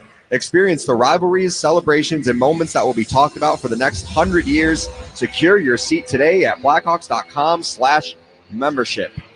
Back here at T-Mobile Arena. Do you know who this is? Black Eyed Peas? I'm with Troy Murray, by the way. Well, this is from the Pulp Fiction. I don't know who sings it. I know it's from Pulp Fiction. Sure. So the Chicago Blackhawks are down 6-3. They did fall behind 5-1 in the first period, trim it to 5-3. 2 goals by some young guns. Ethan Del Mastro, his first in the NHL, and Colton Dock with the redirection on Frank Nazar's shot. Yeah, those are some real big pluses, for the youngsters. And, for Colton Dock, he got a little bit away from how he needed to play, and they sent him back down to Rockford, and he comes back up, and he's been effective. He had 4 hits in the game against Utah in just 7.5 minutes. So, you want him to be physical in that, in the way that he can play. And 50 hits now in the 15th game that he's playing this season. So, averaging, over 3 hits a game. So, nice job by him to be physical with 5 hits in this game. He picks up second goal of the season. And for Ethan Del Mastro, a young kid, 22 years of age, 15 minutes in the last game, and you would suppose that he's going to, get a bigger chance opportunity here with the score the way it is and everything. But he, takes a pass from Donato out of the far corner. Great vision from Donato to see him, and then he just whistled. That was a goal scored shot that he scored on. So, you got to love the fact that a couple young players have factored into the scoring here. Now you need some of the veteran guys, and Nick Foligno is the guy that scored the goal in the first period. Well, he's out for the Blackhawks, and certainly hope that that's not a big deal. Anything that is too serious for Nick, because, he is that leader inside that locker room, and they need him now more than any time. And TJ Brody didn't play the final 8 minutes of that second period either, so the Blackhawks might be down to 5 defensemen the rest of the way. Yeah, I was watching him as he heading down the tunnel. He was on the bench, which was a good sign, but he wasn't playing and kind of hobbled down there. So we'll see what his status is like here in the third period. All right, we got one more break to get to, and we'll set up the third period next. You're listening to Blackhawks Hockey on 720 WGN. Circus Sports Chicago is sports betting the way it should be. I'm talking the best odds, higher limits, and the unmatched convenience of betting 24/7 right here in Illinois. College basketball is heating up, and March is right around the corner. Plus, the NBA and NHL seasons are in full swing with playoff races intensifying. Download the Circus Sports app today. Sports betting has never been this exciting. I use it, I love it, and I know you will too. Circus Sports Chicago, sports betting the way it should be. With the enhanced engine performance and fuel economy of newly reformulated Tri-Clean gas from Citgo, you're good to go. But good to go where? Exotic bird shopping? To your Tuesday night bowling league? Woo! That's a turkeys. Good to go try your luck at bingo. G32. Bingo! Good to go to a lumberjack competition. I'm going to move my car. New top-tier Tri-Clean gas from Citgo. The most advanced fuel we've ever made. Now you're good to go. As the official partner of the Chicago Blackhawks, Enterprise is ready to go the extra mile. They're dedicated to the most dedicated fans in the game. And with Enterprise on your team, you can move forward with confidence, knowing they've got your back. They're always available with mobility solutions, whether you need a rental replacement, truck, or even tailored business strategies. At Enterprise, your goal is their goal, and they're ready with the assist.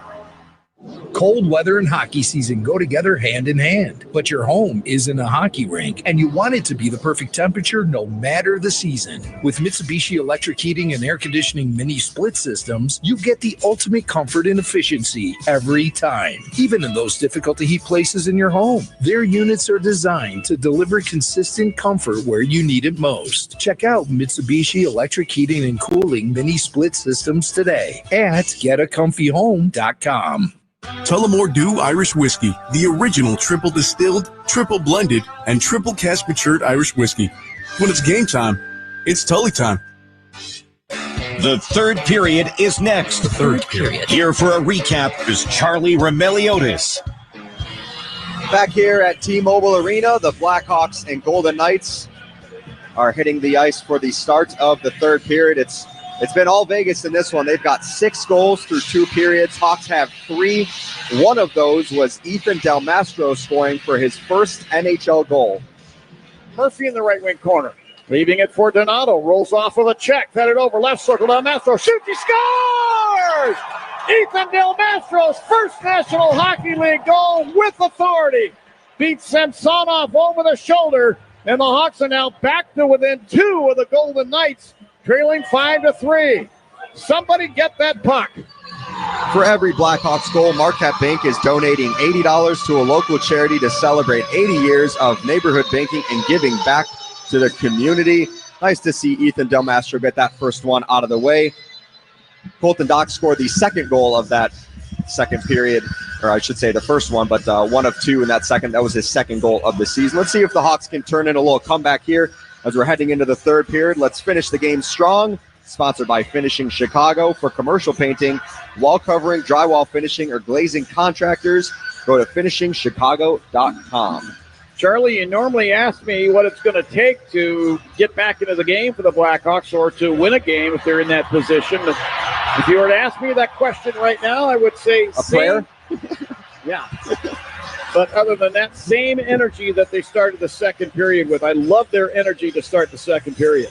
Let's see if they can do that with a fresh sheet of ice to start the third. Your thoughts, Watson? Well, you got to work your way into this period, but you got to make sure that you're focused. You look at your first shift that you're going to have in this third period. You want to make it a great shift. Kind of in your mind on the bench there. You score 1 goal every 5 minutes. You're right back in this one. So at the start of this third period is going to be important. If you can get within 2 right away, that's going to put some pressure on Vegas and maybe give you some motion heading through the rest of this third period. Underway here in the third. Zach Whitecloud drops the puck between the circles in the Vegas zone. Noah Hannafin will clear it up the left wing side for Olofsson, Hawk blue line. He deflects the puck down behind the net. Vlasic to the puck to Murphy near corner. Passing up the right wing side. Donato was able to guide the puck off a deflection down to the Vegas blue line. And Whitecloud there will spin it over in front of the Hawks bench. Alex Vlasic takes the puck back in the Hawks zone. Made a pass up the right wing off the stick of Connor Bedard, and this will go down in behind the Vegas net. Nick Hague drops it around up the right wing side for Dorofeyev, and he'll stick the puck into the Hawks zone. The Hawks take it back. Ethan Del Mastro near corner Hawks zone. Passing around to the left wing side. Mikheyev can't clear the zone. Held in by Dorofeyev. Hands it in the high slot. Hurdle now to the left wing boards. Back to Hague, left point. To Pietrangelo, right point. Sent it off the end boards and in behind the Hawk net. And then Hurdle tried to center the puck. Broken up by the Hawks. Seth Jones in the far corner to Bertuzzi. He turns the puck over. Dorofeyev in the slot will turn away toward the corner. Here's Pavel Dorofeyev. Lifted the puck behind the Hawk net. Picked off by Ethan Del Mastro. He winds it up the right wing side to Ilya Mikheyev. Head now. Here's Nazar in the Vegas zone, firing a shot. It goes just wide on a breakaway. Well, that's the one you're looking for, the early opportunity. There's Martinez with a blast from the right point. That goes wide. Brody left point to Teravainen high slot. Hammers the shot. That goes wide. Martinez back at the right point again. Strokes it down behind the net. Mikheyev there. Sent the puck into the near corner. It was intended for Teravainen, but the Golden Knights take it back. And now Pietrangelo shot the puck off the left sideboards. Lays in the feet of Nazar. Pietrangelo reaching for the puck. Nazar took it away. And then Pietrangelo takes it back in the corner. Bats the puck behind his net to Nicholas Hague. He'll get some room and flip it back in behind the net again to Pietrangelo. The Hawks are now in the midst of a line change. Well, that was a good opportunity for Nazar. Boy, he scores on that one. All of a sudden, you're right back in this game. And a couple of good shots from the point, but you got to hit the net. They missed it. Howden in the left wing corner. Hawks on fire. If that hit the side of the net, puck ricochets out at the line. Here's a shot now from the high slot area. And that's off the stick of Caden Korzak. Turned out of there by Soderblom. Back in the Vegas zone. Barbashev put a pass to Kolasar over the center ice circle. He's got a pair of goals tonight. He's into the Hawk zone to the left wing boards. Hit by Murphy. Smith right there to wedge the puck free and clear it down ice into the Vegas zone. Caden Korzak there. Passing up ice. And a great hit there by Martinez on one of the Golden Knights, knocking him off the puck. Jones in front of the net. Tried to clear it out. Held in by the Golden Knights. Hannafin Put the puck behind the net. Howden will stick it up the slot, and this deflects all the way down ice in on the goaltender in the Vegas end. That's Samsonov. Moving it ahead at center ice. Waugh into the Hawk zone. Hands it off to Lavoie down the left wing side. He tried to backhand a shot on goal. It was blocked. And Martinez will lift the puck out to center ice in front of the benches. Tanner Pearson there touches the puck and the whistle blows as a hand pass is going to be called here to Vegas. We're down to 16:36 left in the third of a 6-3 Vegas lead, and the faceoff will stay at center ice. Yeah, Bedard's line on the ice now along with Donato. Then Bertuzzi. Blackhawks get a line change here. Fresh legs. They switch up their defensive pairing as well. Blackhawks line change sponsored by Gilkey Windows, the best line of fiberglass windows and doors. Bedard will face off with Eichel over the center ice circle. And Eichel wins this face-off back to his blue line to Noah Hannafin. Hannafin, ex of the Carolina Hurricanes, sends it over to Whitecloud, and now here's Eichel with a shot from the left wing circle Hawk zone that hit the post and ricochets up into the protective netting. Yeah, that ricocheted off the post and came back. Yeah. It wasn't like it went deflected and went up in behind Soderblom. It came back against the grain and went over Eichel's head and out of play. He got a lot on that shot, wide open down the left wing side there, and he just kind of watched that puck drift into the netting. He got everything on that one. Nice setup by Olofsson. Yeah. And Victor Olofsson just shoveled it with a backhanded stab across the rink. Wide open, as you said, was Eichel. Eichel facing off with Nazar, circled to the right of Soderblom. And the Hawks gain control. Classic behind the net. He's rubbed off the puck by Stone, but Murphy will take control. Passing up the right wing side. Colton Dock waves a puck ahead. Slaggert into the Vegas zone. He got ahead of the puck. Whitecloud took it away. Whitecloud back through center ice into the Hawk zone down the left wing side. Coughed up the puck in the corner. Murphy drives it behind the net, but not out. Stone fed it across. Here's a shot from Whitecloud left wing boards. Murphy blocked that. Takes the puck. Lifts it out to center ice. And Hannafin backing up into the Vegas zone. Got the puck. Head to Stone over the center ice circle. Olofsson racing down the left wing side. Hawk zone, let go a shot, hit the back of the net. Colton Dock passing up the right wing side. At center ice, this is Donato, who had the puck, had a stick lifted. The puck tumbles off of it and down behind the Vegas net. And Alex Pietrangelo there to get it. Snicks a pass up the right wing side into the Hawk zone. Pavel Dorofeyev lost the puck in the corner and then got it back to Hurdle, right circle.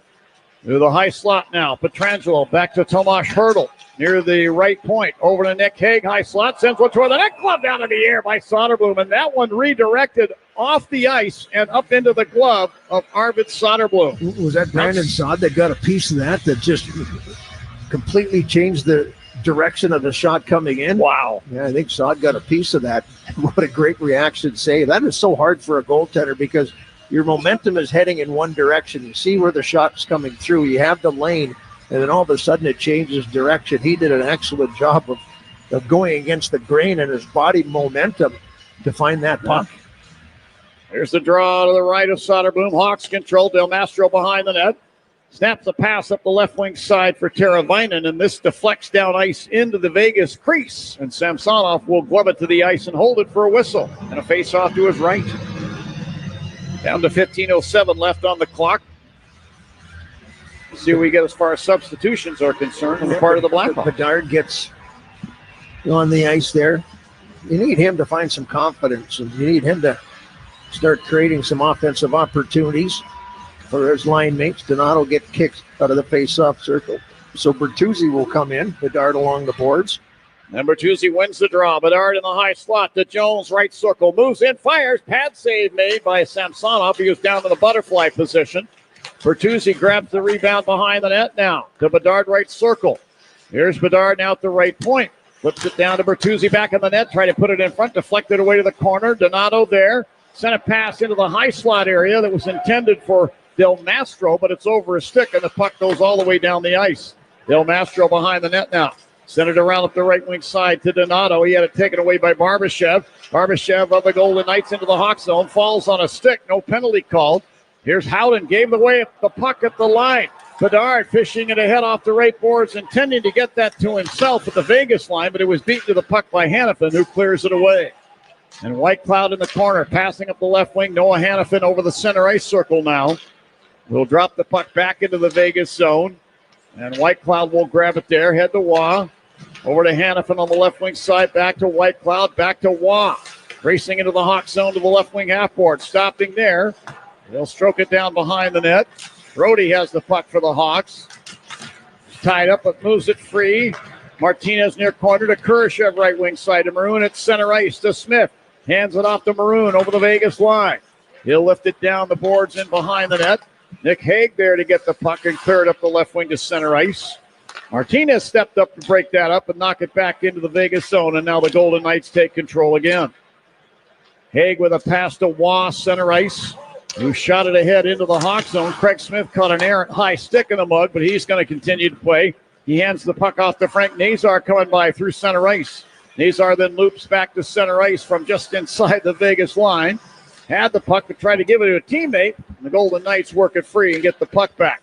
Braden McNabb along the left side boards, Vegas line. Shot it ahead to center ice, picked up by Murphy. Hit a Nazar to Mikheyev down the left wing. He fires, he scores! Ilya Mikheyev let it rip. This beats Samsonov over the glove. And the Hawks have climbed back to within a pair with 13:04 left in the third. It's now 6-4 Vegas. What a shot by Mikheyev. He has got an excellent shot. It comes off his stick hot, and he just fires this one right up over the glove into the top corner. My goodness, what a great shot. Play was driven through the middle of the ice with the speed of Nazar. Got it across the line, down to the left wing side, and Mikheyev took about 2 or 3 strides before the defenseman could close the gap and just whistled that shot up into the top corner. Mikheyev's 11th of the season, and again, time to break out the Bandito. Celebrate every goal this season with El Bandito Yankee Tequila. Nice movement by the Blackhawks in the neutral zone to set up that shot by Mikheyev. So it's Mikheyev from Nazar and Murphy. It's 6:56 of period number 3. A lot of hockey left to be played. Mikheyev back to the play, steals the puck at center ice. Try to work his way into the Vegas zone. Had the puck knocked off his stick by McNabb. Down ice into the Hawk zone. Vlasic in the far corner. Passes up the right wing for Ilya Mikheyev. The pass sails over his stick and goes down, but not far enough for icing. Hayden Korczak behind his net. To McNabb along the left boards. Assad at the line. He then lost the puck. Bedard nearly had a chance to dash into the Vegas zone. Could not. Meanwhile, back in the Hawk zone, Seth Jones. To Connor Bedard over the center ice circle, then over the Vegas blue line. We get a whistle. Jones was ahead of the play on the left wing side as Bedard entered the Vegas zone, and the play is ruled offside. 12:23 left in period number 3 here in Vegas. It's 6-4 in favor of the Golden Knights, and this is Blackhawks hockey on 720 WGN. What's up, Blackhawks fans? Enjoying the game should be easy, so don't overthink it. What to wear? Done. Just toss on your lucky jersey. Don't know what to serve your friends? Easy. Pick up some pizza from your go-to and grab some Bud Light to stock your fridge. See, it's that easy. Just like Bud Light, which is always brewed with 4 simple ingredients for a clean Bud Light. Easy to drink, easy to enjoy. Enjoy responsibly. 21 plus. Anheuser-Busch Bud Light Beer, St. Louis, Missouri. Marquette Bank has been helping neighbors, families, and business owners in Chicagoland for 80 years. 80 years is a long time. When you bank with Marquette Bank, you have a partner for your business. Whether you need a small business loan, help with cash management, or help with your personal banking, Marquette Bank is here to support your business. When you bank with Marquette Bank, good things happen for you and your neighborhood. Marquette Bank, love where you bank. Member FDIC Equal Housing Lender, NMLS number 462926. Ready to take your business to the next level? Look no further than Romeoville, Illinois, just 26 miles southwest of Chicago. With a business-friendly government, fast-track process, and tailored incentives for restaurants, retail, and more, Romeoville is your gateway to success. Plus, direct access to I-55 and I-355 guarantees seamless connections to Chicago, the Midwest, and beyond. Experience why businesses are thriving and growing stronger here. Visit Romeoville.org today and unlock new opportunities. Romeoville, where businesses flourish, dreams take shape, and the future begins now. Hey Hawks fans, this is Connor Bedard. Let's get back to John and Troy on 720 WGN. We've got 12:20 to go here in the third period. Hawks within 2. They just tuned in. The Hawks were down 5-1 in the first period. After the first period, they battled their way back to within a couple here. The face-off will be in the neutral zone, and it will be the Four Seasons Heating, Air Conditioning, Plumbing, and Electric Face-Off for all the right reasons. Call 866-4Seasons. Bedard is on the ice. Bedard facing off against Brett Howden, who wins this draw for Vegas. Golden Knights get the puck in their end. Noah Hannafin back of his net. Shoveling a backhand around at the right wing to Colasar. Little handoff. Coming by Howden over the Hawk line. Top of the right circle. Leaves the puck there, and White Cloud fires one wide. Follow-up shot in the near corner by Howden. Hit the back of the Hawk net. Bedard to the puck. Drives one off the left sideboards and all the way down. He just misses Bertuzzi just by a skosh. And icing is called here against the Hawks. Yeah, Bedard saw that the far blue line there that if he could connect this pass, the Hawks could have a 2-on-1. The defense just backed in a little bit too much there. As Vegas, just prior to Bedard getting that puck, backed in and allowed the Vegas team to do a little crisscross in the high zone there, just at the top of the face-off circle. Got to stand up a little bit more, close that gap. Don't allow them to get into the zone.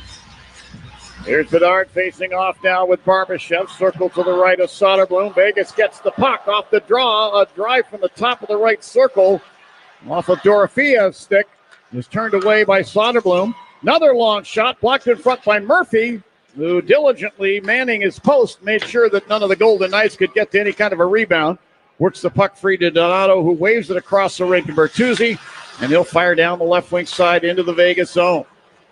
Pietrangelo with the lead pass up the left wing for Dorofeev into the Hawk zone. Coughed up the puck. The other way come the Hawks. Teravainen at center ice.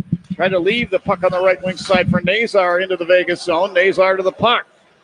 To Teravainen along the left sideboards. To Nazar, in the far corner. He is knocked down with a body check that looked an awful lot like the collision that Connor Bedard had with one of the Golden Knights. That was Hurdle.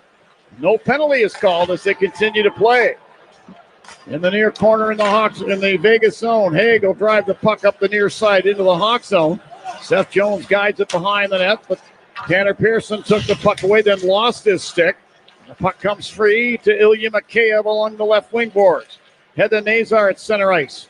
Backhands the puck across the rink to Teravainen. He enters the Vegas zone right point and backhands the puck down behind the net. And Caden Korczak now to the Vegas blue line. Hands it off Braden McNabb. Head to Tanner Pearson. Knocked over with a body check from Murphy just inside the line. Hawks get the puck back. Murphy a lead pass to Smith. Breaking through center. Got by a check over the Vegas line. Right wing, put it in front. Kurashev shoots, he scores! Philip Kurashev snapped it into the top shelf pass. Samsonov. You can hear the Blackhawk fans in the building reacting. The Hawks are now back to within a goal of the Golden Knights at 6-5 with half a period left to play. Well, it's all started with the big hit by Connor Murphy separating the puck from Pearson. Good support from Vlasic, and then they move it up the boards, and Smith gets it. And he's got some speed, and he gets it across the blue line, sends it into the slot area to Kurashev, and Kurashev redirects it. I'm not sure if he knew that originally this one went in because there's a lot of traffic there, but he sees it behind the goaltender, the big rig standing in front of the net, and just like that, like I said, you just kind of got to pick away here. Vegas on their heels. Hawks have momentum.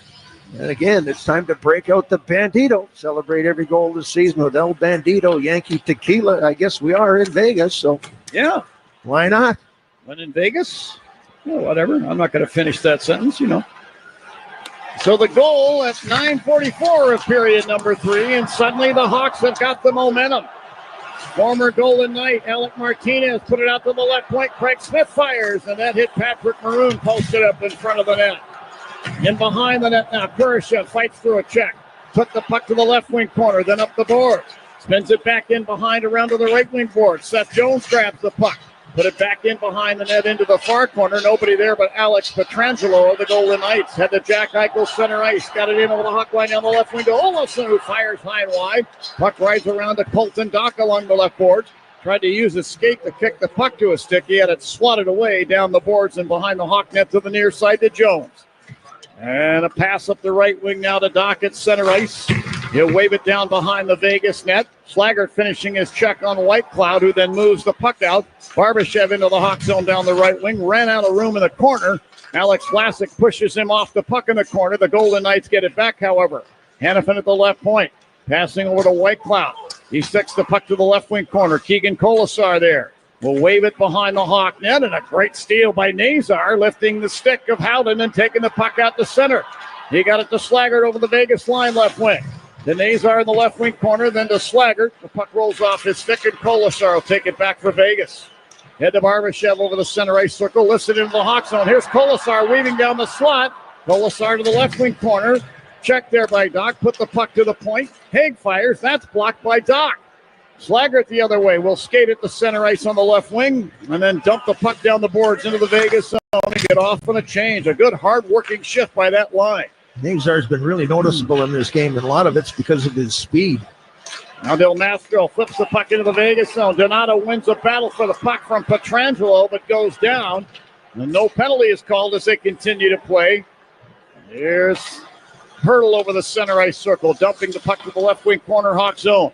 Martinez slings it around at the left wing side. Bertuzzi Hawk line, little handoff to Bedard coming through center. He pokes the puck off the right boards into the Vegas zone. McNabb took it away. Clearing it ahead, Dorofeyev into the Hawk zone to Hurdle, left circle to Dorofeyev. He shoots, and a butterfly save made by Soderblom, and he'll hold on to the puck. We get a whistle stopping play. 6-5 Vegas with 7:41 left in period number 3 out here in Sin City. And this is Blackhawks hockey on 720 WGN. It's Chris Cuomo from News Nation. The Blackhawks play here on WGN Radio. The Mid-America Carpenters Regional Council represents 52,000 hardworking professional men and women across Illinois, Missouri, Kansas, and eastern Iowa who earn the construction industry's best wages and benefits. Their professionally trained and highly skilled members are the elite workforces behind the industrial, commercial, and residential projects you see in your state every day. They build lifelong careers that offer life-changing opportunities. Build your future now. Learn more today at carpentersunion.org. That's carpentersunion.org. Hey, it's Chris Chelios. Celebrate every goal this season with El Bandito Yankee, an ultra-premium tequila made from 100% Blue Weber agave. With no fake colorings or flavors, our verified additive-free Blanco, Reposado, and Anejo are so smooth, it's criminal. Our unique oxygenation process delivers a rich smoothness without that tequila burn. Enjoy El Bandito at a Bite of Mexico restaurant and tequila bar in Moquina. For events, cocktails, and more, visit elbanditoyankee.com and break out the Bandito, baby. When you're ready to set sail on estate planning, let the skilled attorneys at Navigant Law Group be your guide. They'll prepare an estate plan to authorize the right crew to help you in disability and clearly map out your wishes at death. Call attorney Millie Palmer at 847-253-8800 to set sail for peace of mind. They'll utilize flat fees whenever possible to take the guesswork out of estate planning and estate administration. Call 847-253-8800 or visit navigantlaw.com and chart your course. Got an old car taking up space? Call 847-608-4700. Global Auto Recyclers will haul it away and pay you cash in a flash.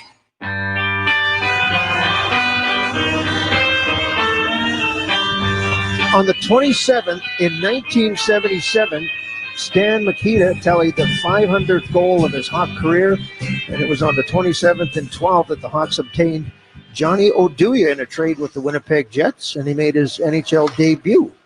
This day in Blackhawks history is sponsored by Global Auto Recycling. Get cash for your car or truck today with Global Auto Recycling. Well, unofficially, we get a whistle for an offside call here against the Golden Knights. Unofficially, with 3 assists here tonight, and I say unofficially because I haven't seen the score sheet, to indicate otherwise, but Connor Murphy, 3 assists here tonight. That's a career high. He's assisted on the last 2 goals. Actually, the last 3 Blackhawks goals, my mistake. So, good night for Connor Murphy. He's also been somewhat physical. Yeah, he's got 3 assists, as you mentioned, a +2 in this game. He's got 8 blocked shots, 6 blocked shots, I should say. That's a full night's work. Yeah, nice job by him.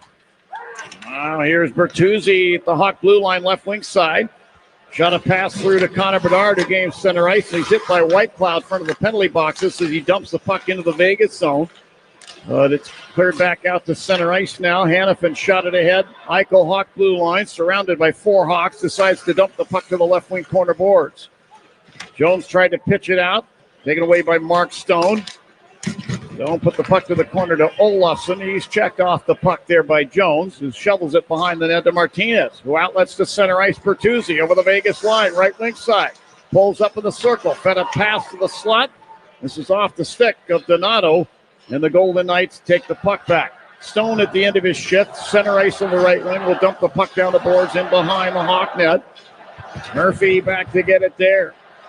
Murphy passing over to Del Mastro, left wing side, Hawk zone. He'll work it ahead now to Maroon at the Vegas line, left wing, who deflects it down behind the Vegas net. Kurashev is able to work it out. Round to Murphy, right point. To Maroon, right point. Slings one toward the net. It deflects in behind. Craig Smith to the puck. Smith on the left corner to Del Mastro, left point. Firing a seeing eye shot that nearly got through, but it was blocked in front of the net by Korzak. Murphy at the right point, down to Smith. He'll fire from the right wing boards. This deflection on goal, and Samsonov is able to plop on it and hold on with the glove. All right, we're down to 5:51 left in period number 3. It's go time for the Hawks. They trail by a goal. It's 6-5. Find out if they can come back and tie this score and send it to overtime right after we take this break. This is Blackhawks hockey on 720 WGN. Hi, it's Lou Manfredini. Chicago's weather changes as often as line changes in a hockey game. Beat Chicago's weather extremes with new fiberglass windows from the Gilkey Window Company. Gilkey is Chicago's only family-owned, direct-to-consumer manufacturer who make, in my opinion, the best fiberglass windows and patio doors, independently verified as one of the most energy-efficient windows in America. For beautiful windows ready for any weather, choose fiberglass or choose vinyl. Just be sure to choose Gilkey. Go to Gilkey.com. Hi, this is Dave Mutual, owner of Four Seasons Heating, Air Conditioning, Plumbing, and Electric. Do you have a plumbing emergency? Call Four Seasons. An electrical emergency? Call Four Seasons. A heating or cooling emergency? Call Four Seasons. Same-day hot water tank installation needed? Call Four Seasons. Need a whole home generator? Call Four Seasons. We guarantee same-day installation on all heating, cooling, plumbing, and electrical needs. And no extra charge for nights, weekends, or holidays. For all the right reasons, call 866-4 Seasons.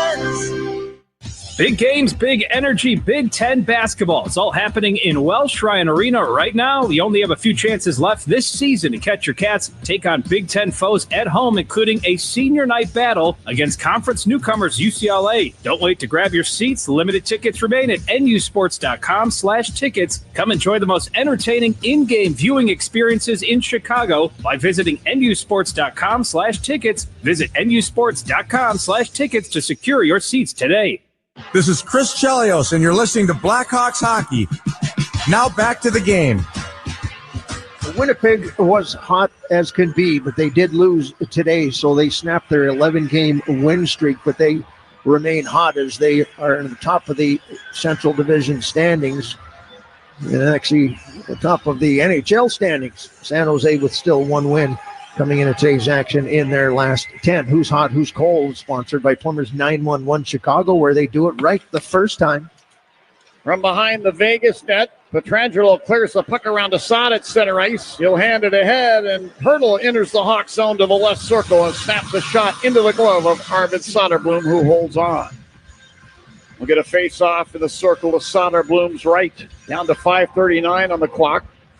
This is another scenario where head coach Anders Sorensen will look to pull Arvid Soderblom to the bench at some point, trailing by a goal to get that sixth attacker on. Now Hurdle is going to get tossed off the dot. He has a pretty good face-off win percentage, over 50%. It's going to be Brandon Saad facing off against Frank Nazar, who wins this face-off. Martinez claims the puck, carries behind the net. Passes up the left wing. This misses Teravainen and goes all the way down, and icing is the call again. Here we go. It's 30 and Face off right back where we started from, circle to the right of Arvid Soderblom. Well, as you mentioned, I didn't think the Hawks would be in this position after the first period, the way that they were getting outplayed, outscored 5-1 in that first period. That was the end of Peter Mrazek after 20 minutes. Soderblom has come in, and he's only allowed one shot or one goal on 15 shots as it stands right now. Hawks are, as you mentioned, in the position where if it stays like this for the next few minutes, Sorensen will get the extra attacker on the ice. And boy, we've seen that a lot this season. Yeah. It unfortunately hasn't really paid off a whole lot. We'll see if tonight's the night.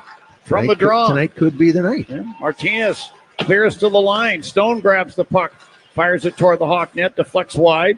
Eichel from the left wing corner. Fed it back to the left point. Over the stick of Haig and all the way down. Samsonov behind his net. Plays it over to Pietrangelo. He'll send it ahead now. Eichel over the Hawk line down the right wing. Turning away of the half boards with the puck. Send it over to the near side. Mikheyev picks off the pass. Outlets to center ice Tyler Bertuzzi, who crisscrosses with Bedard in over the Vegas line. Down the right wing side. Bertuzzi to the corner. Fends off a check. Sends it back to the right point to Jones, who ran into the linesman at the blue line, and the puck skitters down to the Hawk blue line. Vlasic there to Jones. To Donato. Breaks into the Vegas zone. Down the right wing. Puck on the back end.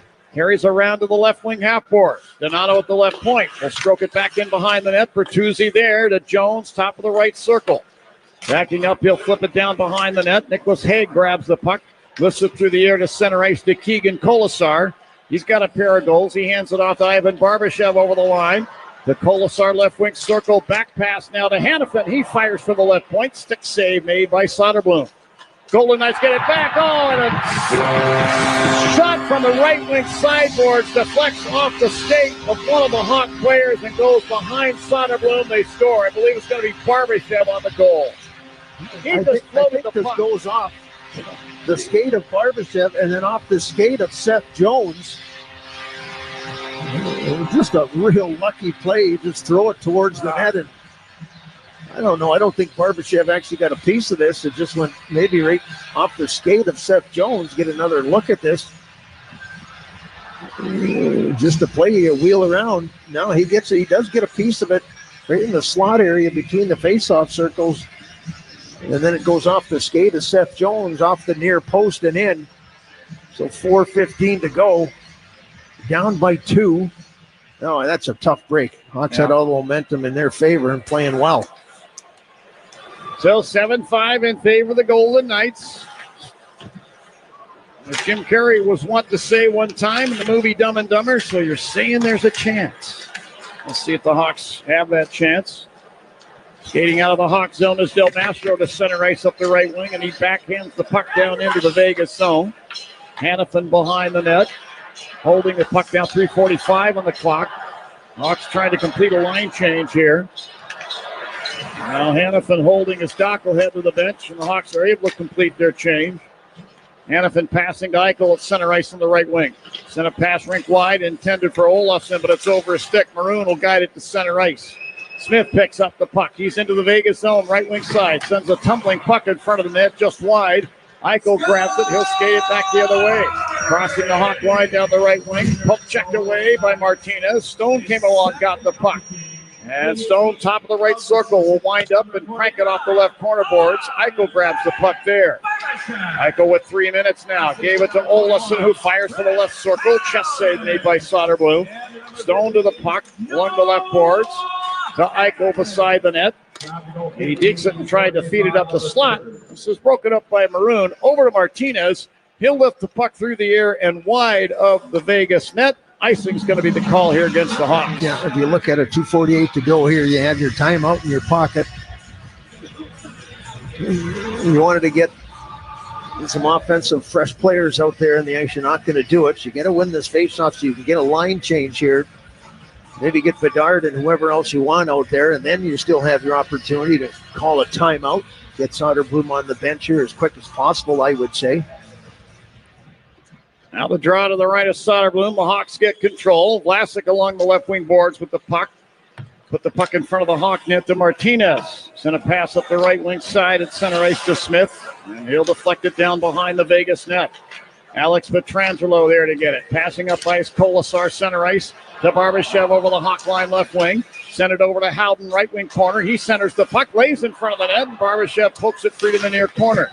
Jones drops the puck in behind the Hawk net. Tyler Bertuzzi carries out in front and then drops the puck back in behind the net to Connor Bedard. 2:10 left on the clock for the third. 7-5 Vegas.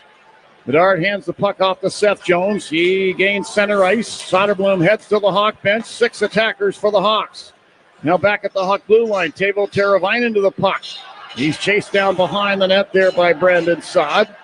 He'll leave the puck behind the empty Hawk net for Seth Jones. Back to Teravainen, Hawk line. They'll move it ahead at center ice to Donato, who rifles it down the boards into the Vegas zone.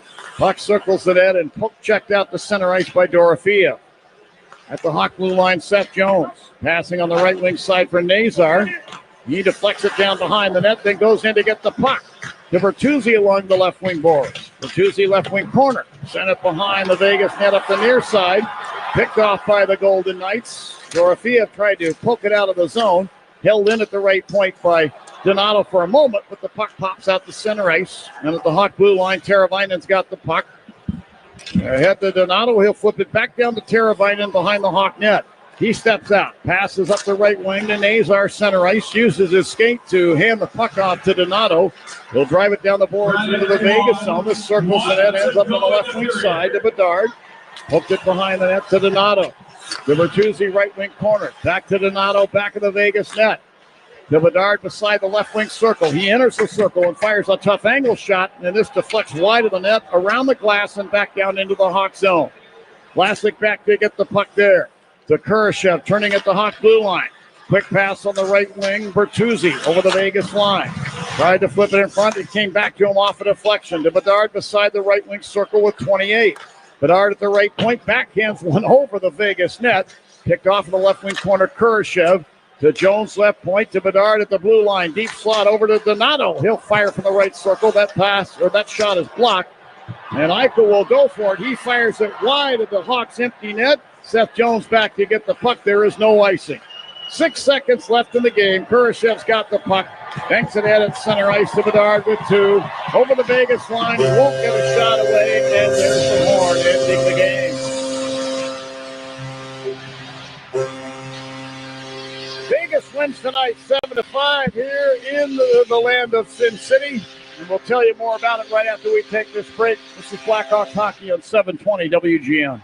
When you only want to work with the best in commercial concrete, think Concrete Illinois. Visit ConcreteIL.com, where you'll find the top commercial concrete contractors for your next project. Cement Mason LMCC members are skilled union employees who have the experience, skill, and focus needed to get the job done right, on time, and on budget. There is tremendous value in using skilled tradesmen on your commercial concrete project. To learn more, visit ConcreteIL.com. That's ConcreteIL.com.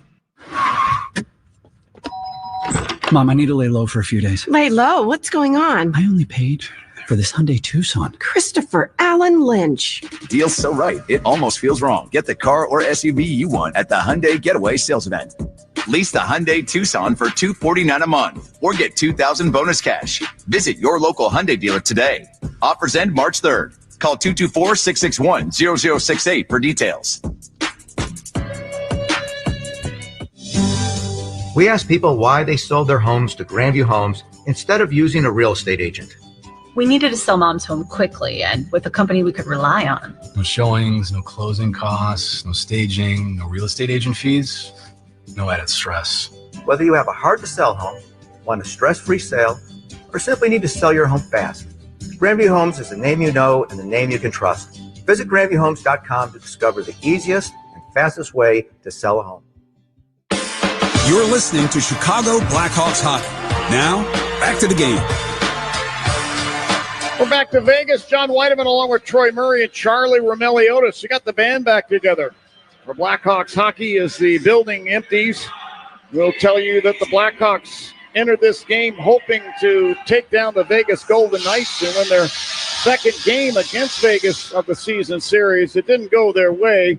The old adage, you can't chase the score, comes into play for the Blackhawks here in this one. They got down 5-1 to the Vegas Golden Knights after one period of play. Peter Mrazek, the starter, stopping 10 of the first 15 shots for the Golden Knights. But the Blackhawks didn't quit. They put Arvid Soderblom in net to start the second period, and they fought back and they scored a couple of goals. Vegas got one as well. That made it 6-3 at the end of 2. Went to the third period, and Ilya Mikheyev scored for the Hawks, as did Philip Kurashev, to make the score 6-5. And that was about halfway through the third period. There was a lot of time left on the clock for the Blackhawks to tie the score.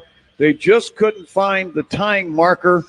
And unfortunately, Barbashev for the Vegas Golden Knights scored his second goal of the evening off of a deflected pass that hit a Blackhawk player's skate and worked its way behind Arvid Soderblom.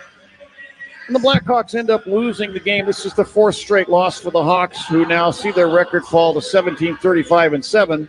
While a good win for the Vegas Golden Knights, good as far as points are concerned. They now have a record of 35-18-6, and these two teams will finish business in March at the United Center. So the Hawks will pack it up and head to California here tonight, hoping for a better fate against the Anaheim Ducks, who they'll play in a couple of nights. But the month of February is done as far as the Blackhawks business is concerned. They lose tonight here in Vegas by the score of 7-5. My thanks to everybody involved with our broadcast tonight, starting with Troy Murray. An exceptional job with the color here tonight. Thank you, bud. We really appreciate it. Big thanks to Ray Regal, our outstanding engineer in Las Vegas. He just did a phenomenal job. Thank you very much, Ray. Thanks as well to the hardworking crew at our flagship station. Tonight, the captain was Krista Flores. She had a little help from Patrick Hennessy and Jack Heinrich. Thank you, guys. Good job, one and all. Big thanks as well to the Blackhawk fans who came here to the T-Mobile Arena in Las Vegas. If you might be listening on the Blackhawk cell phone app or maybe even the WGN app or whatever, we thank you very much, and we would encourage you to please drive safely wherever you may be going. We save our final thanks of the night for Charlie Romeliotis. He's in person here in Vegas. And folks, he looks good. He's looking very dapper here tonight. He's going to get you through the Blackhawks postgame show wherever you might be going. 7-5, the Golden Knights win tonight. For everybody I mentioned, I'm John Weideman. Thank you for tuning in. This has been Blackhawks Hockey on 720 WGN. Charlie's got your postgame show. Lendonier, here he is right now. It's over. Game over. Game over, man. It's over. It's time for the Chicago Blackhawks postgame show. Give me the postgame. On the Blackhawks Radio Network. Here's Charlie Romeliotis. Welcome in to the Blackhawks postgame show. Charlie Romeliotis here at T-Mobile Arena after a 7-5 Blackhawks loss to the Vegas Golden Knights. I'm going to bring in Troy Murray here. Troy, there's no organ here at T-Mobile Arena, but if there were, it would be playing sad organ music. It would be playing sad organ music. Tough one. It got off to a real tough start for Chicago. They fall behind 5-1 in the first period.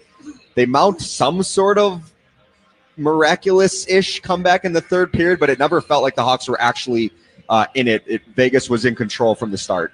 I mean, it got interesting. You know, Hawks were within one goal, and then just a real fluky play for Vegas to score their seventh goal, and that was just kind of a tough one to overcome. But the good thing is after playing a horrible first period, they were able to regroup and come back. And there's two sides to the equation, as I said a little bit earlier on the broadcast. When you get up 5-1, if you're Vegas, your mind starts to drift. You're not as focused, whatever. And, for the Hawks, embarrassed after that first 20 minutes. So they came out and played better for the next 40 minutes. And you kind of really didn't put Vegas in a tough position until later on, and then they kind of shut it down and were able to score that lucky goal. You never know what could happen if they didn't score that goal, and now you're pulling the goaltender and you're down by a couple. You're hoping for something good to happen, but I have no explanation of what was going on in that first period. Peter Mrazek did not have a solid period, and sometimes the goaltending masks some of the problems that you have out in front, like the game in Utah where Soderblom was so good it could have gotten away just like this one did early on here in the first period. So give them credit for battling back, but not good enough, not near good enough when it needed to be at the beginning. It was the second straight game, too, that the Blackhawks had committed 3 penalties in the first period. In Utah the other night, they went 5 for 5 on the penalty kill. It was one of the few bright spots, but you knew that Vegas is a team that's going to make you pay if you give them 3 power plays in the first, and they capitalized on 2 of the 3. Yeah, that is something that you got to take out of the equation. 3-1 penalty, way too much. You didn't even have a power play in this game. Yeah, that's the Vegas, third time this season. Yeah, Vegas is a very disciplined team, the lowest penalized team in the NHL. They play a big, heavy game, but they play it the right way. And, there's a lot of veteran players on that side of the equation, a lot of guys that won the cup with Vegas. So they know how to play the game. They know when they have to tighten it up. And I thought that they, were really good, but the Hawks forced the issue. Some really good moments for the Hawks as far as some of the individual play. I thought Nazar was good in this one. He had a couple of assists. He was +2. But really the difference was the Vegas line of Howden, Barbashev, and Kolasar. They together had 9 points in the game. They were +8, and they really made the difference as far as what Vegas was bringing to the table. You mentioned it. When the Hawks fall behind 5-1, they make the goalie change, bring in Arvid Soderblom. He kind of helped stabilize things, but it certainly felt like Vegas took their foot a little bit off the gas pedal where it's like, okay, we can kind of coast in the final 40, and that opened the door for Chicago to get back into the game. But again, Vegas is so good that even though they took their foot off the gas pedal a little bit, they were still in control of the entire game. Yeah, I mean, it wasn't until the Hawks got to within 1 where you're saying, well, maybe something good could happen here. And then they got that lucky goal, which was just fluky. Barbashev redirects it in the slot area. It hits the skate of Seth Jones off the post. Soderblom, nothing you can do on that play. But, the Hawks made it interesting. But I do, I've been there before. And, for the Hawks, I mean, I don't know if anybody had to say anything because they were embarrassed in that first period. They knew it. Peter Mrazek has struggled. He's going to have to find his game. We'll see what happens a couple nights from now is when they take on Anaheim. But I like the resolve of some of the younger players in this game. Del Mastro gets his first goal in the NHL. Colton Dach delivers 6 hits and scores a goal. Nazar with a real strong game as well. So those young guys are kind of, driving the bus right now. And that's what you want to see. You want to see these guys step up. Nick Foligno goes out after the first period. That's going to be a big loss because he's such a big part of those guys inside the room. But Soderblom did what he needed to do. He only gave up the 2 goals, and he's been the better goaltender here in the last little while. There's no doubt about that. And for Peter Mrazek, he's going to have to regroup. And again, you look at the scoring chance, the shot attempts, all that heavily in favor of Vegas in this game as well. You need good goaltending, and you have to take some pressure off your goaltender sooner or later because these guys have been asked way too often to be perfect for the Blackhawks to even stay close in games. Not to grasp at straws, but you mentioned that the Blackhawks didn't have a single power play in this game. And so for them to pull within 1 goal, scoring 5 goals without getting a power play, not to say like that is something that could be built upon, but when guys are getting their cookies and guys are getting assists, getting goals, hopefully for Chicago moving forward, that can free some of them up or like open up the dam offensively for the Blackhawks. Yeah, and the goals that were scored were not fancy plays. They were hard-working plays with guys going to the net. And, Nazar had a breakaway too, and he missed the net. He's sooner or later, he's going to start capitalizing on those opportunities. He's probably had more breakaways in his time with Chicago than anybody else this season, but he hasn't been able to find the back of the net, with a lot of those opportunities, but he's getting those chances, which is good.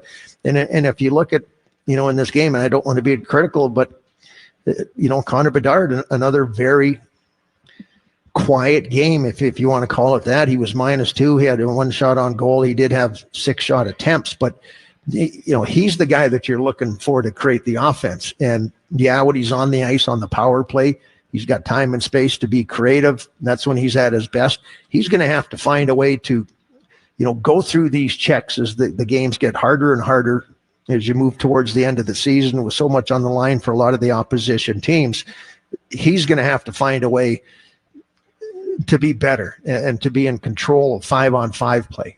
And he's just not doing it right now. And I know that he's frustrated, but he is the guy that you're counting on, and he played 22 and a half minutes in this game. So that's a big chunk of what you need to do, and you need more from him. You mentioned some of those young guys, Frank Nazar, Colton Dach, Ethan Del Mastro. They were kind of the standout, specifically Frank Nazar. I thought this was one of his best games as a Blackhawk. 2 assists. You mentioned the opportunity that he got early in the 3rd period that he could have trimmed it for Chicago, got an early one to ignite a comeback. But even beyond the production offensively, it felt like he was generating chances throughout the night for Chicago. Yeah, he was, and it's because of his speed. I mean, he just got speed, and he's starting to figure out the game. There's going to be ups and downs, but I really like what I'm seeing from Nazar, and I know that the coaching staff loves that he does bring that speed. I thought Mikheyev was good too, and it was because his speed as well. Vegas has got a big, heavy team, but they're not the fastest team, especially on the blue line there. They're a veteran group of guys, but they don't have that speed there. And so you could really notice Nazar, and he's really competitive. He wants to be, the best player on the ice when he has. Without the captain, Nick Foligno, you look at Nazar took 16 faceoffs and he won 8 of them. So he's getting better in that area. Connor Bedard took 16 faceoffs and he only won 5 of them. So, he's been getting better and he's been working on it. But he had a tough night a couple nights ago in the faceoff circle, another tough night there. But when you look at where Nazar is right now, he was noticeable on the good side.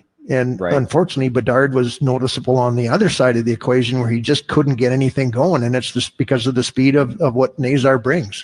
And it's important, too, that Nazar is starting to break out in the way that he is, because there's no Jason Dickinson, and he's obviously one of the top centers on this Blackhawks roster. And now we're not sure what the status is with Nick Foligno moving forward, but he was slid into that second-line center role. So the Hawks are starting to get really thin at the center position. And if Frank Nazar can continue to elevate his game the way he has the last few games, that would bode a long way for the Blackhawks. Yeah, I mean, and I know that they like what they're seeing in Nazar right now, and he's just a guy. He's not heading down to Rockford anytime soon. Right.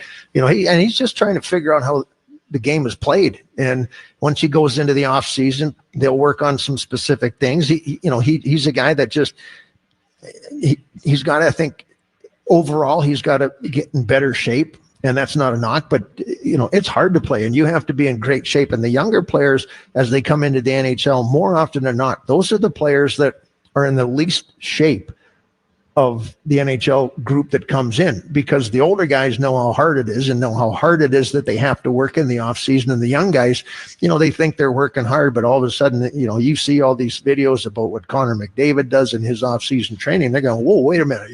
I got to be better than that. And, when he starts to pick up all those things and gets himself in a position where he's got that high energy motor and he can do it for, a big length of time, he's just going to be better and better. And for Colton Dach, he comes up there and his play had just dipped a little bit. You mentioned some of the young guys. He picks up a goal in this one, second of the season. He had 6 hits in this game. Nobody else on the Hawks had more than 3, and that was Connor Murphy, who had 6 block shots in this game, had a career-high 3 assists and +2. So there were some really good things that happened after that first period for guys to get back into the game. But unfortunately, I mean, as John said, to finish it off there, you can't chase the game like the Hawks are doing right now. And sometimes it factors into the score, like tonight.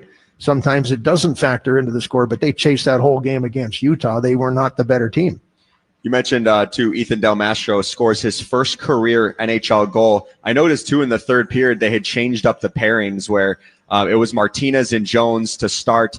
Del Mastro was on the third pairing with Brody, and they flip-flopped Martinez and Del Mastro with Ethan going on the top pairing with Seth Jones, kind of a little bit of a reward for what he was doing in the first 2 periods. Yeah, I think TJ Brody struggled in this one and played just over 12 minutes.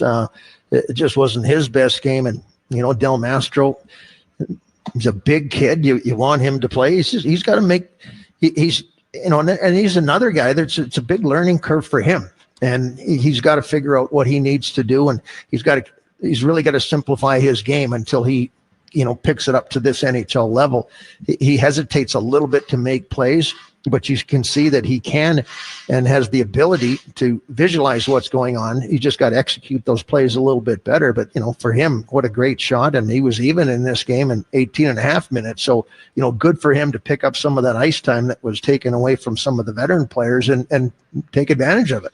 I like Ethan Del Mastro's package, and I feel like with young defensemen, it takes a while, like the threshold of games, it takes a while to figure out what. Why are you laughing? Did I say something? No.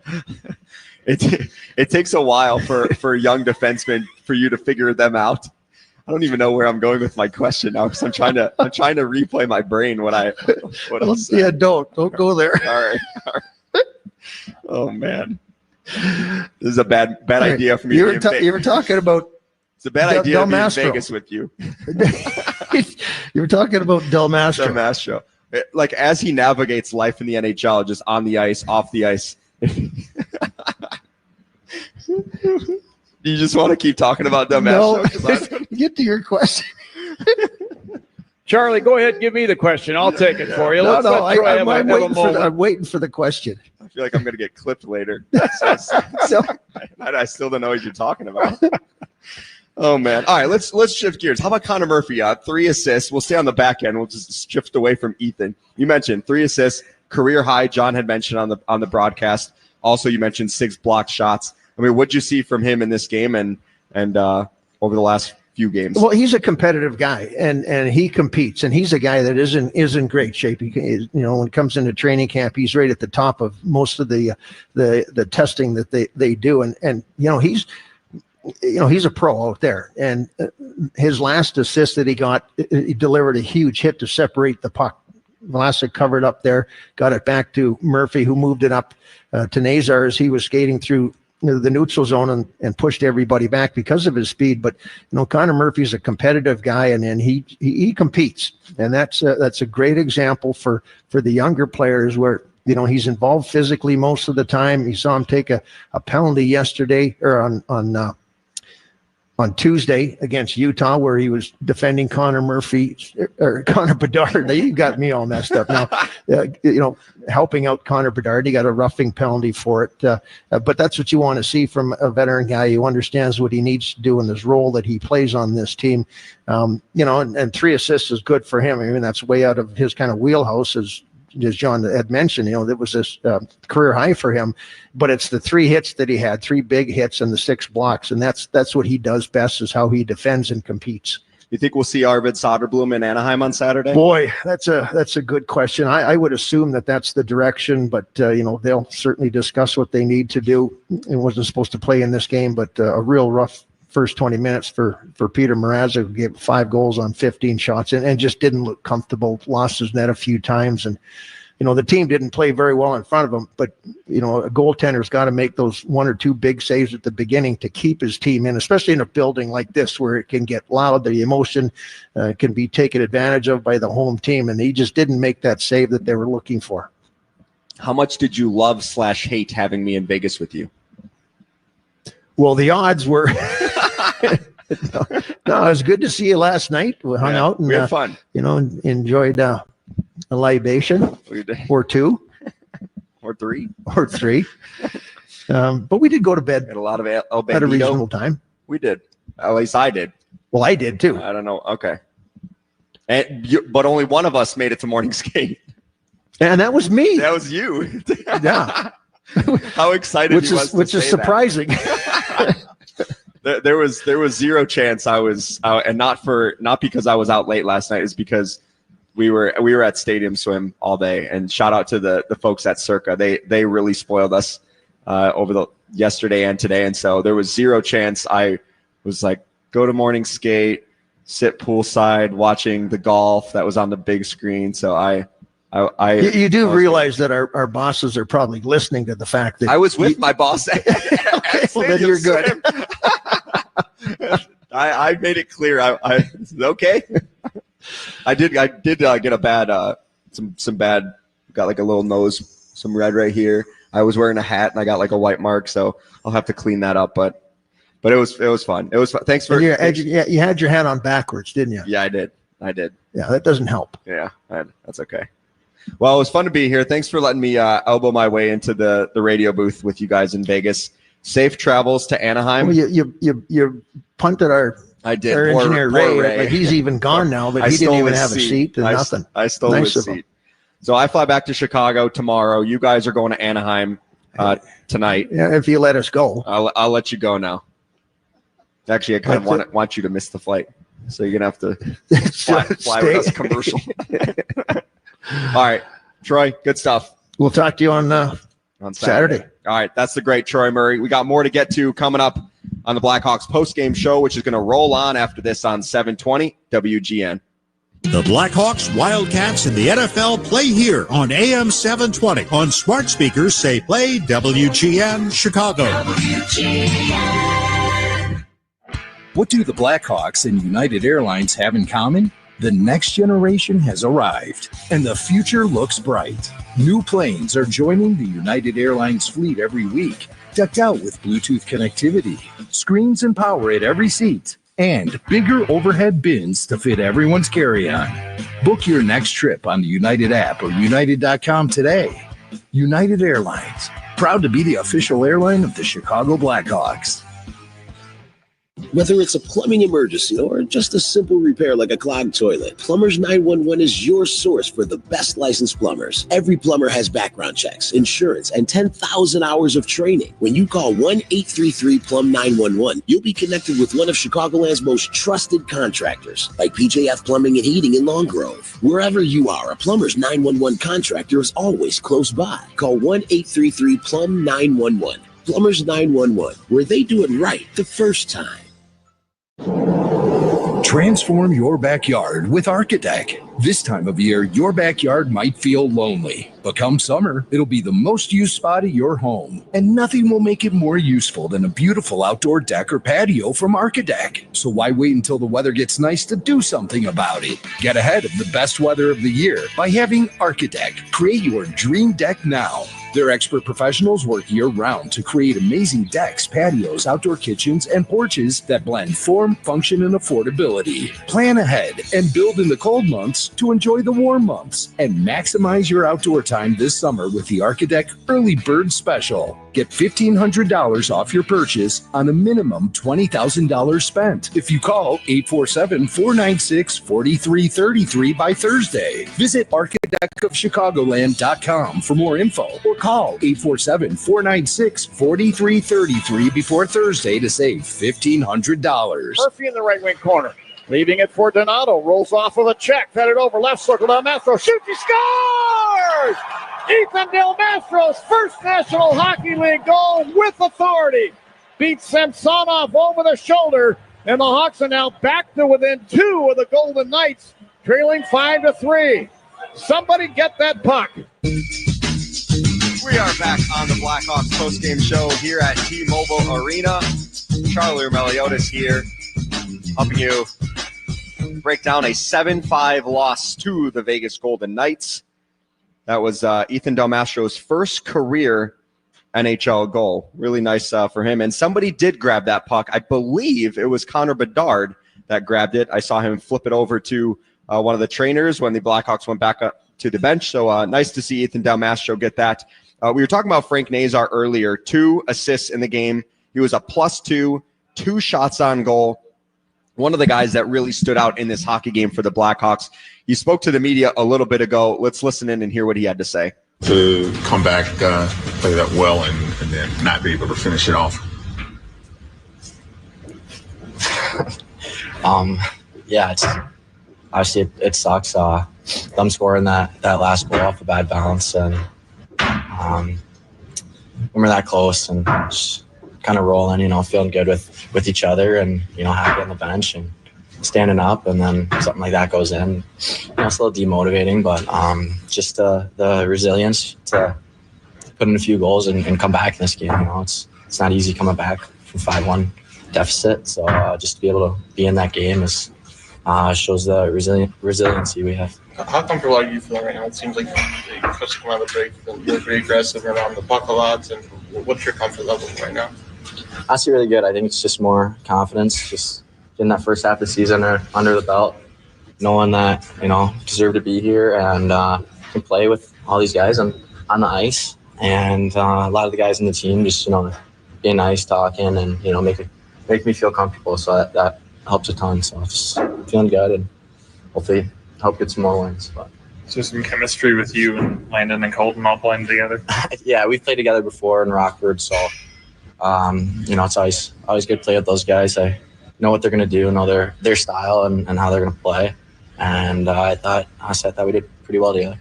Nice with Colton coming back up to help him start the rally with that goal in the second. Yeah, honestly, he put in the work. He got in there on the forecheck, helped us get the puck back, and then goes in there and battles in the net front. So he deserves that. He works his tail off. So real happy for him. Would you like that breakaway back? Yeah, it's close. Just gotta score on a breakaway one of these days. It's coming. Yeah, Frank Nazar, man, he has been really close all season long, especially it started actually down in Rockford. Nazar has had quite a few shorthanded breakaways specifically for the Rockford Ice Hogs. Then when he got to the NHL, you started to see that a little bit too. I know when he got put on a line with Connor Bedard in Nashville, I know he had a few of those chances. But yeah, Frank Nazar, his speed is really evident for the Blackhawks, and that's a huge reason why he was very appealing when Chicago took him at number 13 overall in that draft in Montreal. He's just a really speedy player. I'm sure he's kicking himself in that third period for not capitalizing on that breakaway, but he's starting to build a body of work that's been impressive. And the finish hopefully will start to come for Frank Nazar in the near future. But the fact that he's been getting the chances and helping generate those chances, whether it's setting them up by himself, like the opportunity that he got in that third period, or just creating and playmaking with how we saw today in the two primary assists. I know the Colton Dach goal was a redirection, but just the wherewithal to get that puck on the net was really solid. So really, really great game for Frank Nazar. Another multi-point effort by the Blackhawks is Connor Murphy. They were the two, Nazar and Murphy were the only two Blackhawks that finished with a multi-point effort in this game. Connor Murphy, 3 assists. He was a +3 rating, which is really hard to believe in a game where you give up 7 goals against. He spoke to the media also right after Frank Nazar. Let's listen in and hear what he had to say. A crazy game. What do you make of that? It was exciting that we came back. You felt momentum our way. I felt like we were going to draw a penalty at the end and really have a good chance to tie it. And it just sucks to get that bad bounce on the last goal against, and it buried us a bit. But it was nice to come back. Did you feel like you were owed kind of a power play at the end? Yeah, we did. And I think the refs kind of felt that too. I felt like one was coming and we were outplaying and had them a little more on their heels. And usually that's when one of those little stick slashes or hooks ends up being called. So it would have been nice to see that happen and us to get a good look to tie it, because you could really feel the momentum was our way. It sort of felt like it snowballed in the first period the other way. Yeah, it did. That first period, frustrating part was it felt like it was self-induced. It felt like we were the ones letting them get by us on rushes, or we were the ones being careless with our breakouts or things like that. And all we started doing with playing, we didn't do anything too magical to get our goals. I think it's a lesson for us, that game, about just playing our game and believing and trusting that things work out when you do things the right way over time, whether you're playing against the top team in the league or not. Coming out of intermission, what do you think sparked the rally? I think just knowing you had nothing to lose and knowing that we didn't show up to play at all in that first period. So all it takes is just playing free and confident, and then getting on your toes and being engaged into the game. I think we didn't battle and compete to start. Let Raza out to dry, and just didn't feel like we had urgency. And then all we had to do was just start playing and competing the right way, and that's how the game unfolds. Nice to get contributions from a couple of young guys to start. Really nice, yeah. It just shows that they're willing to make plays when you're up against a good team or when the game's not going well to start. So hopefully this is a big lesson game for all of us. We've obviously had a lot of losses lately, but at some point we got to take certain pieces of them and really turn them around and get wins. That was Blackhawks defenseman Connor Murphy. Had a really solid game. Also blocked 6 shots in this game. Liked what he was saying earlier, right at the beginning of his media presser, about how the ice started to tilt in Chicago's favor towards the end, and not completely, where he felt like Vegas was starting to lose it. But the Blackhawks didn't get a single power play in this game, and he was kind of acknowledging that the refs kind of felt like it was coming too. And so it's one of those things, like we've seen it in the NHL a lot, where typically when the power plays are very lopsided, the refs try to even things out, not intentionally, but just subconsciously. When the penalties are so lopsided, you try to even just get some sort of evenness. The Hawks committed all 3 of their penalties in the first period. So after the first period, no team committed a single penalty after that. So in the second and thirds, there were no power plays for either team. It was the 3rd time this season the Blackhawks have had 0 power plays in a game. The last 2 instances were the January 10th game against the Detroit Red Wings, who won 5-3 against the Blackhawks, and the December 23rd game where the Minnesota Wild defeated the Blackhawks 4-3. It's also the 6th time this year 6th or 7th. Actually, it's the 7th time this year the Hawks have had fewer than a minute of power play time in a game. So unfortunately for Chicago, we were talking about it earlier with Troy Murray, how Connor Bedard had another tough one. This is the 4th straight game that he was held off the score sheet. And when you're not getting power play opportunities where that's kind of his bread and butter, it's really difficult for Chicago to really generate any sort of momentum. I know they had 2 power plays in Utah. They had 9 shot attempts in that one, scored a goal, generated 5 scoring chances, but against the Toronto Maple Leafs only had 1:27 worth of power play time. So you'd like to see the Blackhawks draw a little bit more penalties moving forward so they can get the offense going, because the Hawks trying to muster this comeback, scored 5 goals in this game without getting a single power play. So that was encouraging from that standpoint, but got to draw more penalties in the game if you want to have a real chance to get off to the right start in a game. We got more to get to here on the Blackhawks postgame show, including our save of the game. And then we'll also hear from Blackhawks interim head coach Anders Sorensen, who provided an injury update on Nick Foligno. That's coming up next right here on 720 WGN. Lost your health insurance? You might be eligible for a special enrollment period on the Get Covered Illinois Marketplace. Get Covered Illinois navigators are ready to help you enroll in a quality, affordable health plan with essential benefits to cover prescription drugs, hospitalizations, maternity care, and much more. You might even qualify for financial help. Go to getcoveredillinois.gov. Your health coverage starts here. Hey everyone, Adney and Burke here to talk about our great podcast, NHL Unscripted with Burke and Demers. Jason Demers here. After playing 700 NHL games, it turns out I have an opinion or two. Whoever's saying trade one of them, you don't know anything about hockey. I'm on the bandwagon. I'm rooting for this team. With new guests every week, we will talk about hockey and more. Can't wait till you watch the movie because it's the biggest award of her career. He went into the cheetah exhibit, and the cheetah took a piece out of him, and he came into the ring next day. Tune in to NHL Unscripted with Burke and Demers, the iHeartRadio app, or wherever you get your podcasts.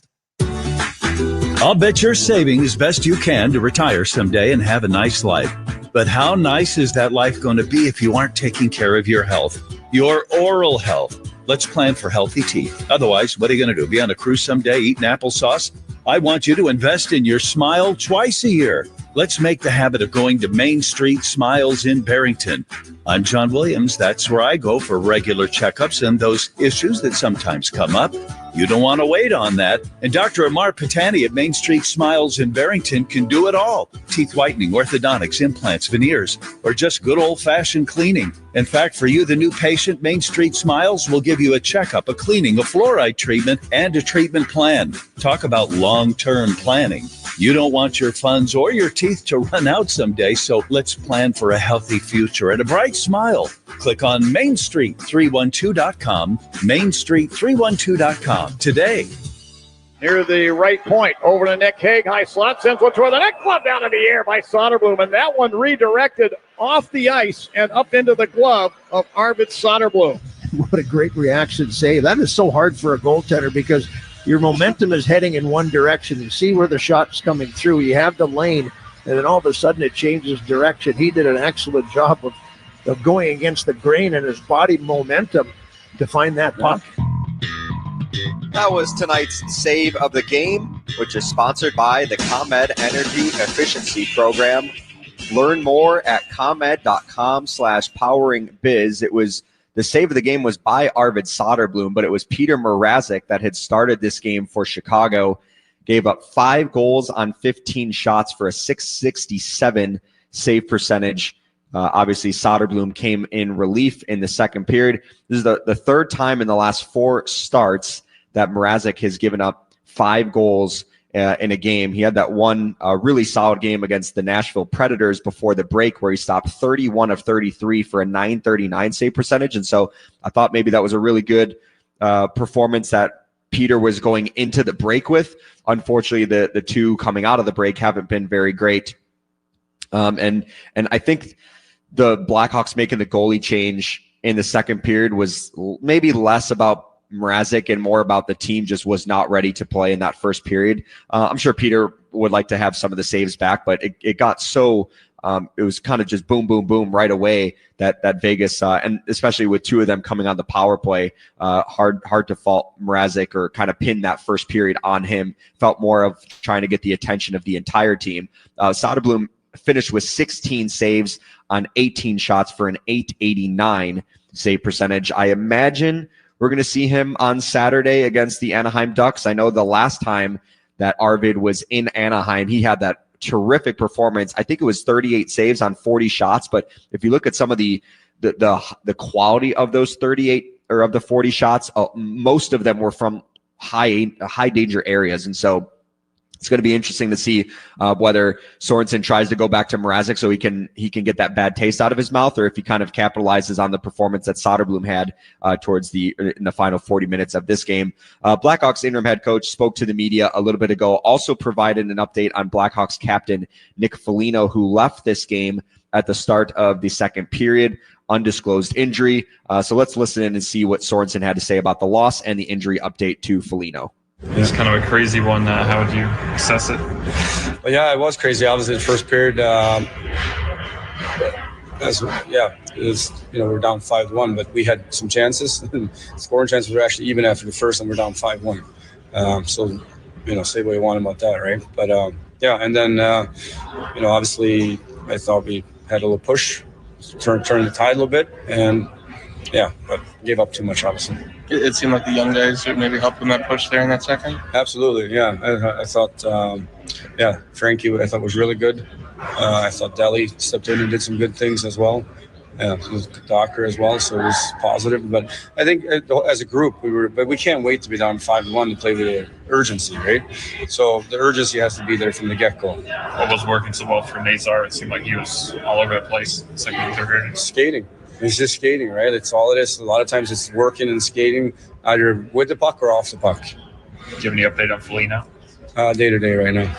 What happened? I couldn't even see anything. It's a lower body thing. Yeah, it's off the face off and tweaked something. And I'm sure Brody coming back in the lineup, like he's thinking he wants to, just improve and stuff. But it just seems like he fumbled the puck and some of the puck management. What have you seen, I guess, of him since you took over, and where some of the struggles at?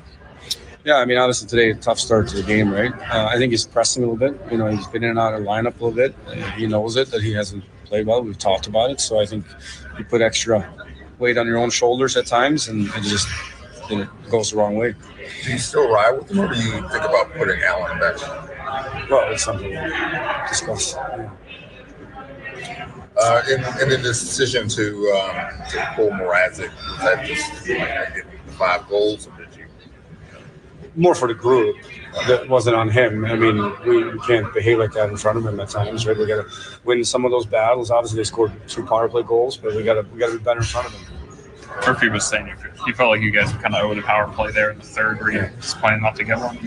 Yeah, we were. We talked to the refs about it too, and they said, "Yeah, look, keep doing it, and we'll give you one." But we didn't get one. So that was Blackhawks interim head coach Anders Sorensen. I mean, see, even that communication between the Blackhawks coaching staff and the officials, knowing that the Hawks were really pushing there in the third period, you kind of felt like a power play was coming at some point. It never did, and I'm sure that was a frustrating part of the equation for the Blackhawks not to get one, to at least, especially when it got to 6-5, like trying to get a power play to even things up. I think that would have gone a long way for the morale of the group, knowing that at least they got their opportunity since Vegas had gotten 3 in that first period. Nick Foligno, he left that game in the first period. I went back and watched that shift, that it was his last shift, and you heard Sorensen say it came off the faceoff. So it came off the faceoff, then a couple seconds later, I saw him go and get tied up in the corner with Mark Stone. Like, it seemed like he I don't know if they got tangled up in the feet, and then Vlasic ended up tried to skate into a position, and they ran into each other. And I saw Foligno kind of labor just a little bit, and he ended up playing out the entire shift, which I think lasted more than a minute long. But he seemed to be moving around fine. So I'm wondering if it was one of those things where he got inside the locker room and kind of once the, I guess the adrenaline didn't go down too far, but once they kind of assessed what exactly might have happened, Foligno probably said, I'm not sure if I'm good to go for the rest of the game. And Foligno is a total gamer. So for him to not be able to return in this game, fortunately, Sorensen said it was day to day, but for Foligno not to be able to play the rest of the game, obviously it was something that was going to impact his ability moving forward for the Blackhawks. I also wanted to shout out Alec Martinez. This was his first time back in Vegas, and he had a really nice video tribute during the first TV timeout. Got a standing ovation from the crowd here at T-Mobile Arena. He means a lot to this organization. Obviously, he's won 3 Stanley Cups in his career, 2 with LA, but he was also part of that 2023 Stanley Cup win for the Vegas Golden Knights. And so it was nice to see Martinez get his love back here in this building. After the game, when the Vegas Golden Knights were kind of in their celebration and the Blackhawks had left the ice, I saw Martinez skate over to one of the trainers on the Vegas bench and kind of fist bumped him. So cool to see Martinez. Obviously, a special place in this building for him, but also the love that he got from the Vegas Golden Knights fans in this arena, I'm sure meant a lot to him as well. All right, we got one more break to get to, and then we're going to wrap up the Blackhawks post-game show. It's been a late one, so thanks for sticking up with us. Got one more, and then we'll finish things off right here on 720 WGN. We asked people why they sold their homes to Grandview Homes instead of using a real estate agent. I decided that spending the time and money to rehab the unit and sell it through conventional means was not in my best interest. They give you a fair price offer, close quickly, and pay promptly. The process with Grandview was virtually effortless. Whether you have a hard-to-sell home, want a stress-free sale, or simply need to sell your home fast, Grandview Homes is the name you know and the name you can trust. Visit GrandviewHomes.com to discover the easiest and fastest way to sell a home. Sometimes the thought of being in your warm and cozy home is what gets you through the day. But what happens when you get home and there is no heat? Who do you call for fast, reliable service? 24 hours a day and 7 days a week, you can consider it done when you trust the experts at ABC Plumbing, Sewer, Heating, Cooling, and Electric. Book your appointment today at 4abc.com and consider it done. Visit the number 4abc.com today. Many times, patients have symptoms they didn't know were actually related to their airway breathing issues. I was suffering from sinus issues, jaw issues, and neck pain. I guess I just kind of had my breaking point. Unfortunately, this is typical. But until you get to the root of your problem, it's going to just persist. Fortunately, Jody took action, and the results were typical as well.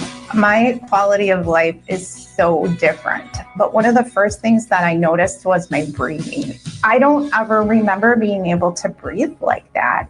Being able to breathe freely is life-changing, and the effects can go beyond that. Sleeping better, having more energy.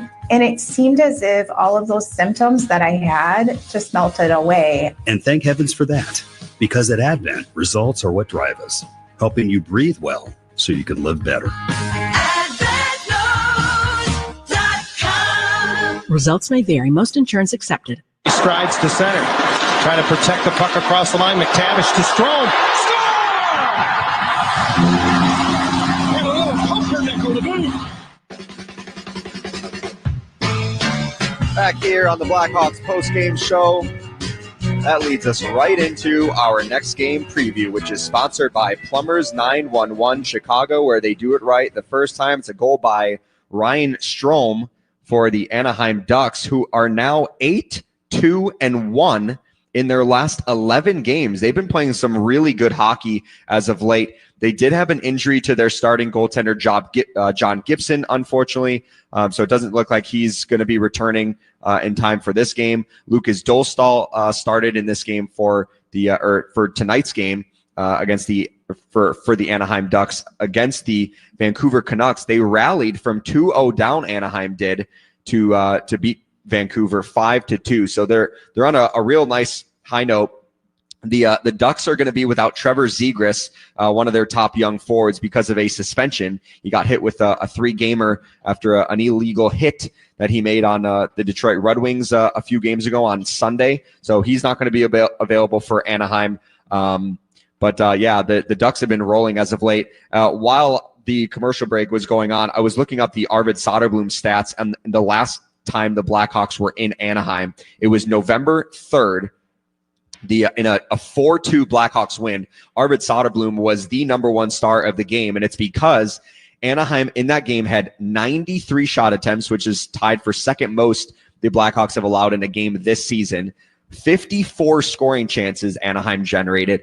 25 of those were high danger chances. So Arvid Soderblom made 38 saves on 40 shots, but 54 scoring chances and 25 high danger chances, only 2 goals allowed. He saved 3.95 goals above expected. So Arvid was terrific.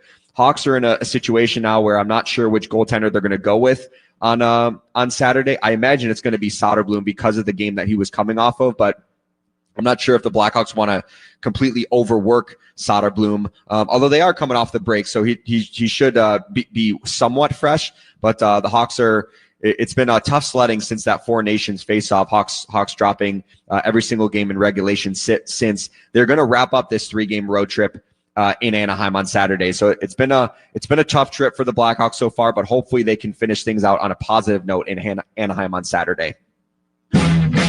Blackhawks hockey is sponsored by Plumbers 911 Chicago, where they do it right the first time. Your Chicago and Northwest Indiana Hyundai dealers, Circa Sports Illinois, United Airlines, and Citgo. When you start with Citgo, you're good to go.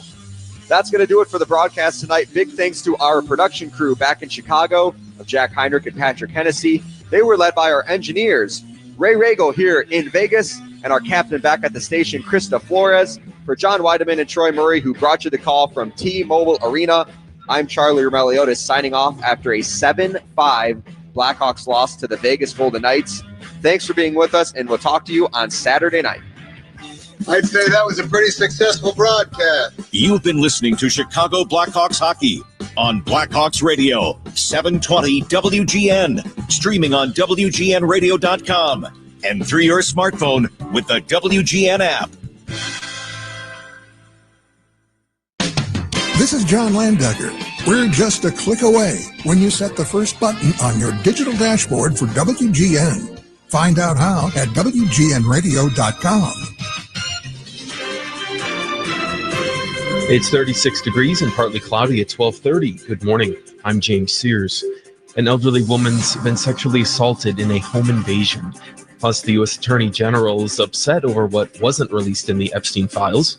The Blackhawks lost at Vegas 7-5. The Cubs tied the Angels to stay unbeaten at spring training. The Sox got a win against the Guardians.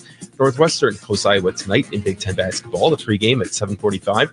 Tip-off at 8 with Dave Bennett and Billy McKinney on 720 WGN and WGNradio.com. Looking at the expressways and tollways, things are in good shape right now. Well, shock is how some in the Auburn-Gresham neighborhood are reacting to reports that a man climbed through a window to get inside an 82-year-old woman's apartment Wednesday night, hit her in the face, and when she fell to the floor, sexually assaulted her. Residents say it's a tough neighborhood. Everyone knows that this block right here, 82nd and Ashland, 82nd and Marshfield, don't walk here at night. You can't really walk around how you would want to. You can't really do the thing that you would want to, or either have your kids be outside if they want to. It's just not one of those type of neighborhoods. Police haven't said if they know the suspect they're looking for or knew the woman before he attacked. Iowa Republican lawmakers voted Thursday to revoke gender identity protections in place there for 18 years, meaning transgender people, they used to be shielded from discrimination in employment, housing, education, and public accommodations. The bill now heads to the Republican governor's desk. The long-awaited Jeffrey Epstein documents released by the DOJ Thursday provided little new information. About 200 pages in the document dump contained flight logs and contact lists that include hundreds of associates, most already made public. Well, U.S. Attorney General Pam Bondi accused FBI agents of hiding information and is now demanding the full and complete Epstein files delivered to her office by 8 this morning. The deaths of Oscar-winning actor Gene Hackman and his wife are being ruled suspicious. A search warrant shows the 95-year-old was found dead Wednesday in a mudroom. His wife was found in a bathroom next to a space heater with an open prescription bottle and pills scattered on the countertop. One of their dogs was found dead in the crate, while 2 others' dogs were found healthy. The forecast from the WGN Chicago Weather Center: partly sunny, very windy today. A wind advisory kicks in at 9 a.m. The high today, 60 degrees, though temps will drop to mid-40s by the evening. Some sprinkles, even flurries are possible late. And a mostly sunny but chilly weekend. Saturday, breezy and 31. Sunday's high, 38. Right now, we do have partly cloudy skies out there right now. It's 36 degrees at O'Hare, 37 at Midway. It is 30 degrees in Aurora.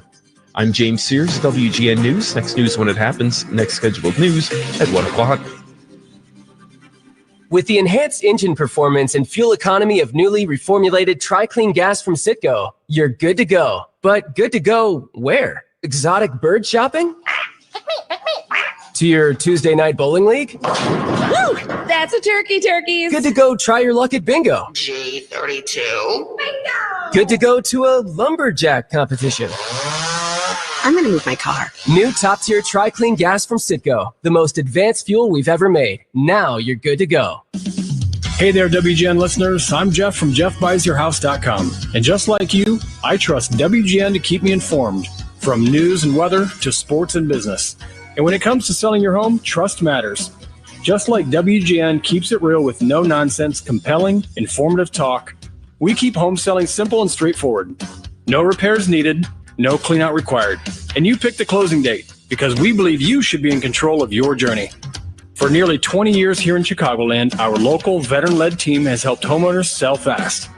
We give you a fair cash offer in just 24 hours, and best of all, you pick the closing date. No fees, no commissions. Just straightforward solutions from a team with hundreds of 5-star Google reviews and an A+ BBB rating. Whether you're downsizing, relocating, or just ready for what's next, call us at 630-552-6603. That's 630-552-6603, or visit JeffBuysYourHouse.com. During February, Bear Moxie Bra and Swim Boutique is spreading the love with huge savings. Shoppers can save up to 70% on select bras, swimwear, and lingerie in various sizes. Clearance panties are just $5 each. It's the perfect time to stock up and enjoy Bear Moxie's famous comfort and fit. Looking for a Valentine's gift? Treat someone to a private fitting experience or a gift card. Bear Moxie has 2 great locations to serve you, downtown Des Plaines and Geneva. Schedule an appointment online at bearmoxie.com. Beautiful. The Carole King musical is live on stage, featuring hits like I Feel the Earth Move and You Make Me Feel Like a Natural Woman. Beautiful. The Carole King musical. On stage now at Drury Lane Theater. The Bob Surratt Morning Show. It is official now. I'm renaming the Chicago River the WGN River. Yeah, that's what I'm talking about. Tell Google Maps and Rand McNally it's the WGN River. Bob Surratt, this morning at 6 on WGN. Direct from the edge of the lunatic fringe, it's the Raleigh James Show.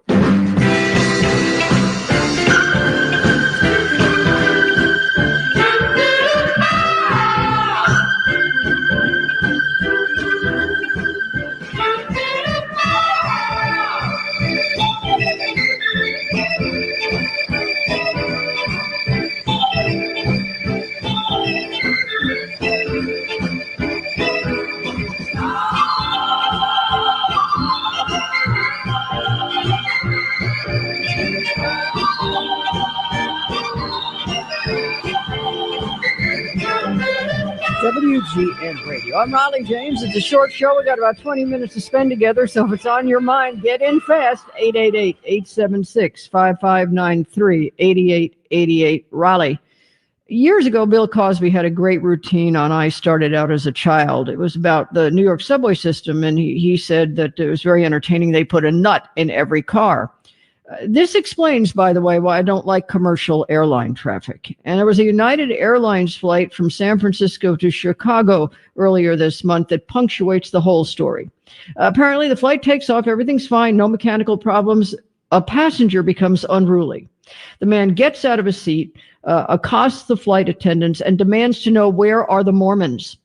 Now, one passenger said the incident escalated into a big physical altercation with several passengers rushing out of their seats to subdue him. The troublemaker was removed from the plane when they made an unexpected stop in Denver to release him. The plane was on the ground for 5 hours before continuing to Chicago. I don't know what they did with the passengers, but see, this explains it right there. Yes. Now, years ago, again, going way back, there were a lot of different comedic routines that revolved around odd-smelling perfumes. Yeah, like Eau de pork chops. Well, apparently Domino's Pizza in the UK is taking it seriously. They have launched their first ever Eau de Toilette, that is Eau de Passion, inspired by pepperoni pizza, featuring notes of spice, pepper, and a woody, warm base. That's right. So if you want to smell like a pepperoni pizza, Domino's has you covered. Not only that, the scent is in a bottle shaped like a slice of pizza, and it's free if Domino's chooses you, if you're a website denizen. Yeah, this is UK, I think. I don't think it works for us. Apparently, we've got a British star who I've never heard of, but they know him in Great Britain, Luke DeBono, who's promoting the scent, saying it's the perfect gift for passionate, pizza-loving couples looking to spice things up. Yeah, well, this month was Valentine's Day. No, I don't think so. Then we're often hearing about teachers and their bizarre activities, some of which is very concerning. Well, I'll tell you what, we got nothing on Queensland, Australia, where a high school teacher, and by the way, the staff knew about this, and the principal knew about this, who prefers to be known as Miss Purr, self-identifies as a cat. That's her preferred identification at Marsden State High School, where she screeches and growls when her students don't listen. She also hisses and licks the backs of her hand during class and wears a headband with cat ears. One concerned mother said Miss Purr had made her daughter purr, yeah, for God knows what. Yeah, right, for better grade, I don't know. The Department of Education said, yes, they were aware of the complaints. All right, but what are you doing? Apparently nothing. All right, so now, when last night we were talking with Tubby, and I suggested something that she do with her stuck tape in her VCR TV combo. And the interesting thing was that at first I thought it was a fail-safe fault, but it wasn't, because she could still play the tape. She just couldn't rewind it, couldn't eject it. And, you know, I didn't tell her at the time, but my fear was, oh my God, might be a broken part. God knows the rubber. But in any event, Tubby got the tape out. So let's find out if my advice works. So Tubby, how did you do it? I wouldn't plug it in, okay?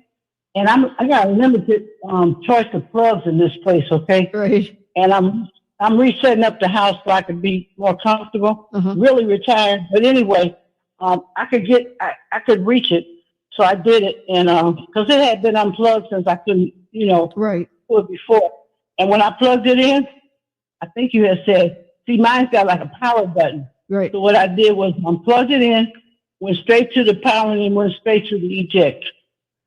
And it popped right up. And it ejected. Good. I'm glad. That's wonderful. You're glad. You're glad. Yeah, I know. You're even more glad. But yeah, usually turning it off for a while, unplugging and plugging it back in, hold the eject button while you're powering it up, it'll work.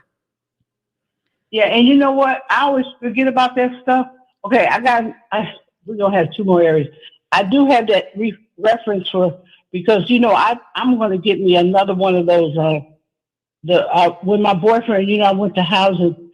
They said, HUD said, 90 days out of your apartment and you lose your place, right? Yeah. Well, I wasn't going to lie, but remember I told you he had 7-hour heart surgery. He's still in nursing home. We can't walk.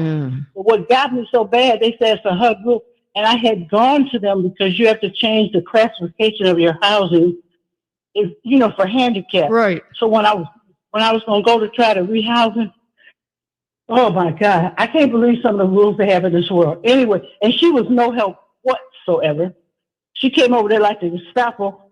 So he had like one of those with the turntable on top, and you got this double deck for taping, because I haven't taped for a long time. You got the cassette. You had everything, the CD, the double cassette. Yeah. So those people, I'm going to ask them to send me a catalog, and I'm going to get me a radio so I can go listen to the baseball game in the park. All right. And I get some information, but I'm sure they'll be helpful as you are. Okay, singer sewing machines. Have you heard anything about them? But you know what I was going to ask you when I thought about it? I said, I'm still learning computers because when I do stuff like Raleigh, I like to be thorough. When I get into things, I like to be thorough. I like to have the time to really, think about what I'm doing. So anyway, I got a sewing machine and the bottom thing is jammed. Yeah. Now you're definitely outside my area of expertise. On your VCR, when I told you what to do, I sort of knew, but I got to tell you, when you said it had been playing, I really got scared that maybe you had a rubber belt that was worn out and all that. So I'm just so thrilled that it wasn't mechanical. So that's great news. But a sewing machine, no, to me that's an implement of destruction. I can't imagine. But what do I do on the internet? How do I start searching? I'm serious. This is all Greek to me. I'm the kind of person that learned how to type like when I was 14. Okay, my mama taught me how to type. Mm-hmm. I'm the kind of person I can type perfect and go back 2 pages. 2 pages, I made a mistake. I was like, for the census, Okay. They loved it because they say, look, let me tell you this real quick. She said, we need accuracy. She used to say it all night instead of speed. Mm-hmm. What I could do, I'm not as fast, and I had I'm going to give you another typewriter because they found out people still need those parts. You know what I'm saying? Yeah, but I'll tell you, I'll tell you what to do with your sewing machine, because there is a Singer factory distributor on Irving Park Road in Chicago, and they do repairs. Oh my God. Yep. Repairs, lubrication, parts installation, adjustments, calibrations, and periodic maintenance. They're at 4914 West Irving Park Road, Chicago. Praise the Lord. I'm getting it together, girl. You don't know how much you help me. Yeah, no, this Riley, you're a star. Yeah, and this is easy. They'll give you a free estimate and they guarantee their work. I know they don't fix it right away. I just couldn't get it. You know what I'm saying? Yeah. When you can't get that jam and that bobbin like that, you really got to know how to. You know what I'm saying? I'm sure. Yeah, all I would know is how to take it in for repair. I can't help you beyond that, but that should work. There's other places as well, but I try the Irving Park Road location first. No, that's fine. I can get right on the bus and take it. I got one that I can carry over there. I can carry it or take it there or whatever. All right. Thank you so much. Oh, my pleasure. My pleasure. You have a great weekend. You too. And I haven't given my story, but I just didn't want to bombard you with all my little fun stuff, okay? Okay. It just was coming. When people say stuff, like when they were talking about Lighthouse, I worked at the Lighthouse for the Blind. Oh. I got stories for every place I worked and the people that work there. And some stories I know about private. One thing important, the last thing, because this week is about over. No names, no politics, no crazy stuff, okay? But I did hear that people need to consider what they're trying to figure out about the money thing and who made a mistake or how it's going to turn out. I heard one good thing that I like. And this person, you know this person, but they said that people should just don't do anything drastic. Try to be normal, because what if you do that and we stop shopping or going and doing our regular thing, it messes up the economy so bad that little places go out of business. You're That's right. the only advice I know. You're right. So people need to be conscious of what was you telling me? You deserve the trip. Yeah. But this person, I'm not going to tell you who it is, but it's somebody you know. But they said it and it just made a lot of sense. You know what I'm saying? Yeah, absolutely. Right. Don't go large and don't go small. Yeah. Like, you know what I'm saying? Good Okay, advice. I love you. Have All a right. nice weekend. Talk to you soon. Okay, bye. No, that's absolutely true. When people are acting on their emotions in reaction to something, very often the thing of which they most fear, they're creating. So we'll leave that right there. But 888-876-5593. Debbie is in Raleigh. Welcome back to WGN Radio.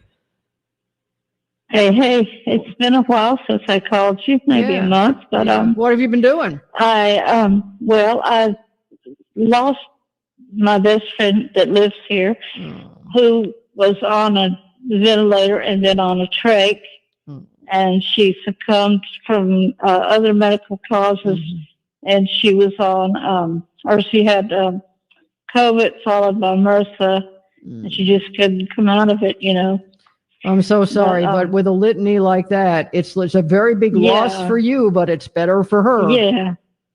Yes, and I've gotten through the missing her and not knowing, or being sad to know she's gone. Yeah. But I miss being able to share things with her. Of course. When I find something funny, of course, and I'm laughing about it, and I want to be able to.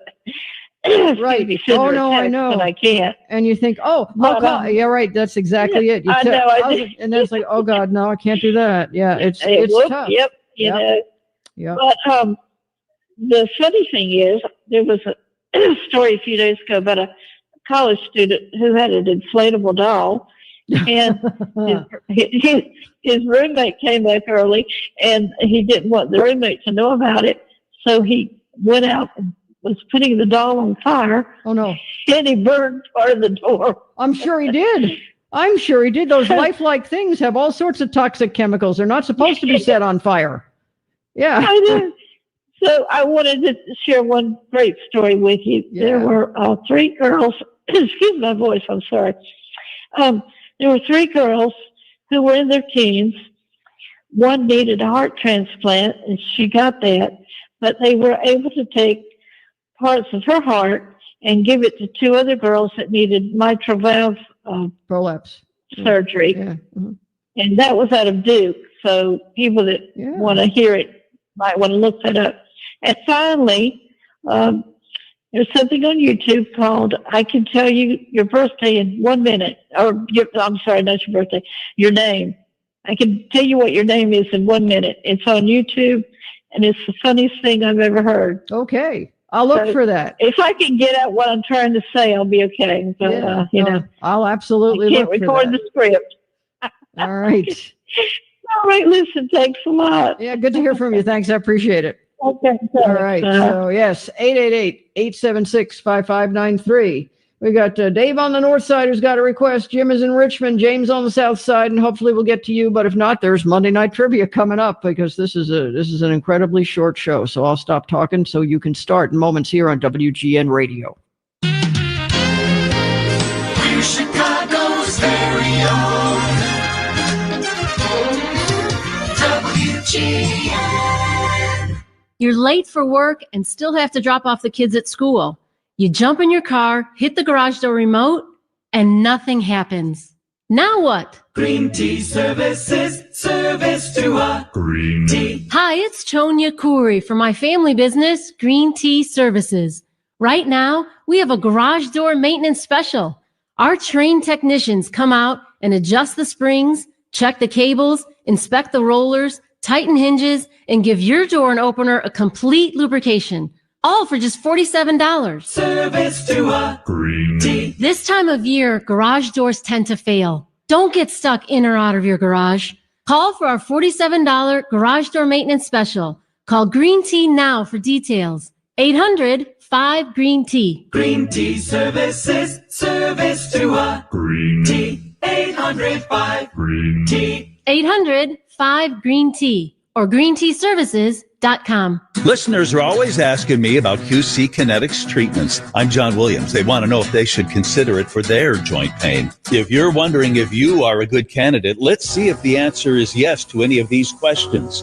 Number 1, is your quality of life impacted by chronic pain in your knees, your hips, your shoulders, other joints, trouble sleeping, walking, day-to-day movement? Next, do you want to avoid surgery and all of the pain, long recovery, and uncertainty that comes with that? I think I know your answer. And most importantly, do you miss doing the things you love because that pain is holding you back? If you answered yes to any of these questions, you'll be a great candidate. Don't wait. Call QC Kinetics right now. Ask for your free consultation. Learn how the latest advancements in regenerative medicine can get you lasting pain relief. With no drugs or surgery, no downtime. Saturday appointments are available too. Call 312-809-5955. 312-809-5955. QC Kinetics. 312-809-5955.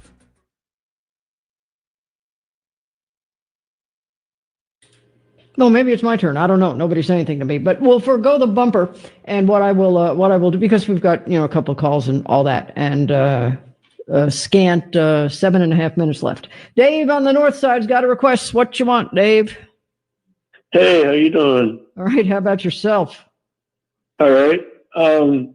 It's funny. I heard that guy Dean on the rebroadcast last week asked like the same question that I was. I guess you thought it was like anyone could answer it from the Flintstones. Okay. Yeah, so it was like, that was interesting. You're like, no, but you asked him another question. Yeah. Ironically, the question you asked me, I'm sure you probably don't remember. It was like, what was Wilma's birthday? And I didn't get it right, but it was like same day as the lodge meeting. Right. And So that episode. Right, exactly that one, and then later where Fred appeared as Rock Roll, telling Wilma he could get him for free. Yes, Yeah, that's what you asked him instead. But that episode, you asked me the question of when, her birthday and what it was with Fred for the lodge meeting. Right. And I got it wrong. I was like, garbage day, but that episode was on tonight. I'll be darned. How about that? Yeah, me and my friend, we turned it on just as she was saying. But he was like, "What's he going to get you for your birthday?" And she's like, "I don't know, but it's on the same day as his lodge day, so he can't forget." Right. And there you go. go. I was like, "Oh, that's that question she asked me." Good. I wanted to hear "In the Blues in the Night." Oh, okay. Yeah. All right. I was wondering, like, when you play, because I like fall asleep sometimes at night, and I don't have internet yet. So I don't want. I was just curious, because I don't want to miss it. I know you got like half hour, so Now the Johnny Taylor Blues in the Night, right? I think so. It wasn't like who am I thinking? Not Bob Cabot. Here's the Johnny Taylor. Here's the Johnny Taylor. Let me have you hear a little of Johnny, because that's my favorite version. So.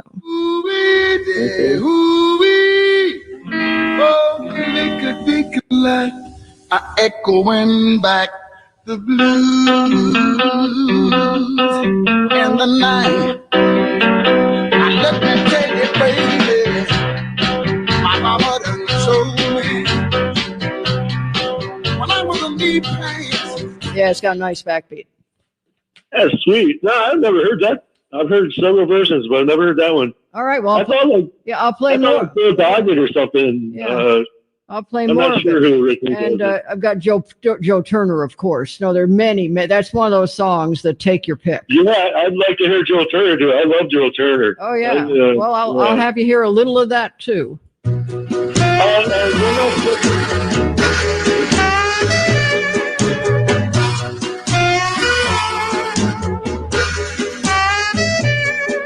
My mama done told me when I was in knee pain. Yeah, so I'll play that for you too. Sweet. All right, good deal. Thanks. Yeah. Oh, I wanted to ask you real quick. Have you found any scanners that could read sheet music? The music, not the words, or both? Yeah, no, absolutely not. But I'll look. There probably are. All right, thanks. Appreciate it. All right, there might be. I don't know. So many musicians these days don't read it themselves, even when they can see it. So, yeah, do any scanners read it? Maybe. All right, Jim in Richmond is going to be the closing act tonight. We got about 4 minutes, and unfortunately, he says it's bad news. So what's going on, Jim?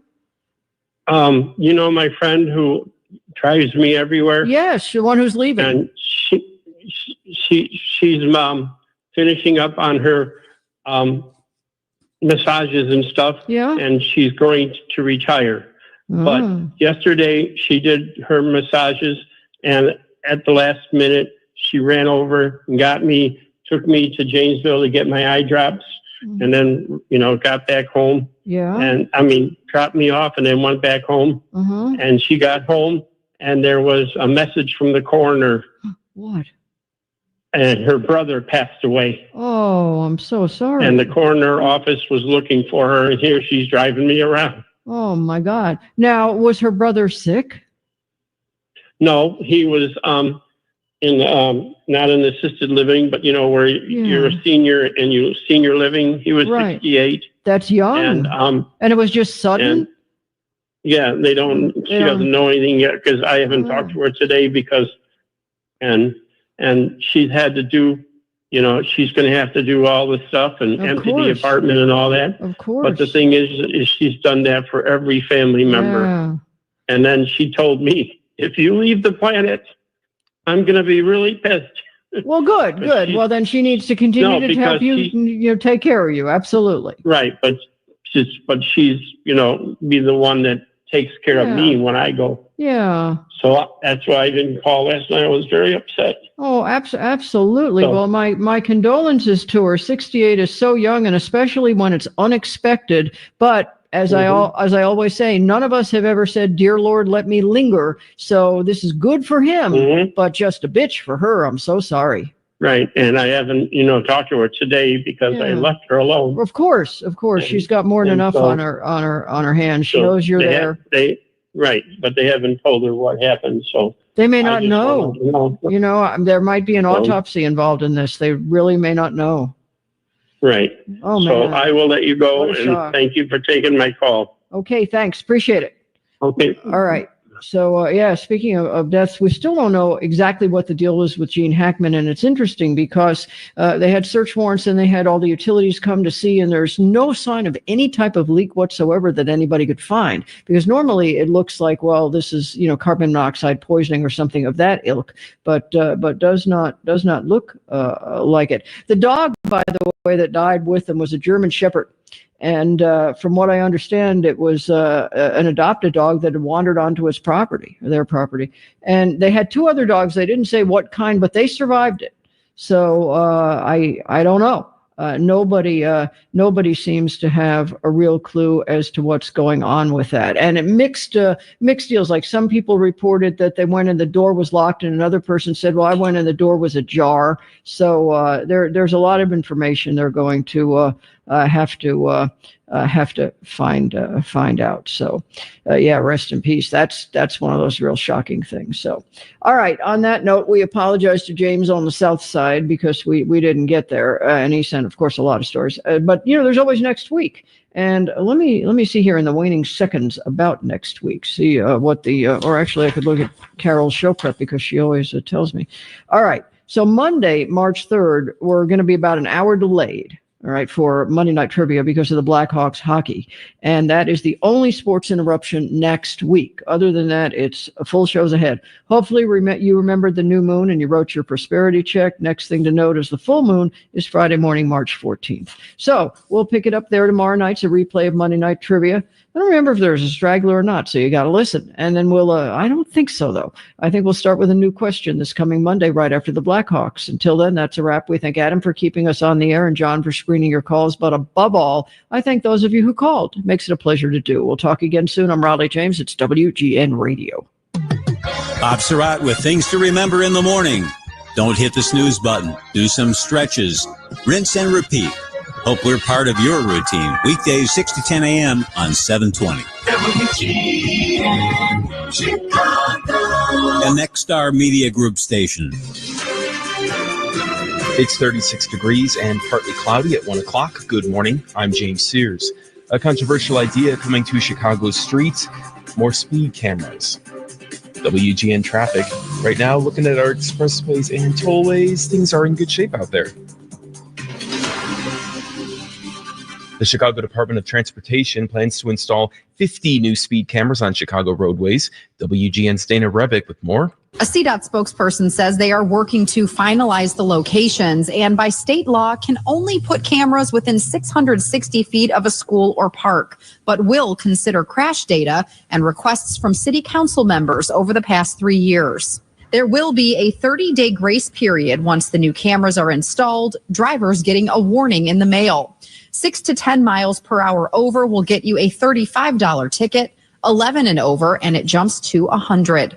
In a statement, the mayor's office says the city doesn't rely on speed cameras to balance its budget and that additional cameras reflect the mayor's desire for increased traffic safety. Chicago's Board of Education voted to save 5 Acero charter schools but close 2.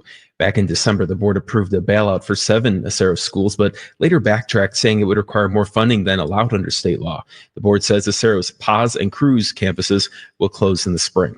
Meanwhile, Immigration and Customs Enforcement say the man taken into custody by agents as he dropped 2 of his children off at Soto High School Wednesday is 37-year-old Francisco Andrade Barrera. He's undocumented and a known street gang member with criminal convictions for drug trafficking.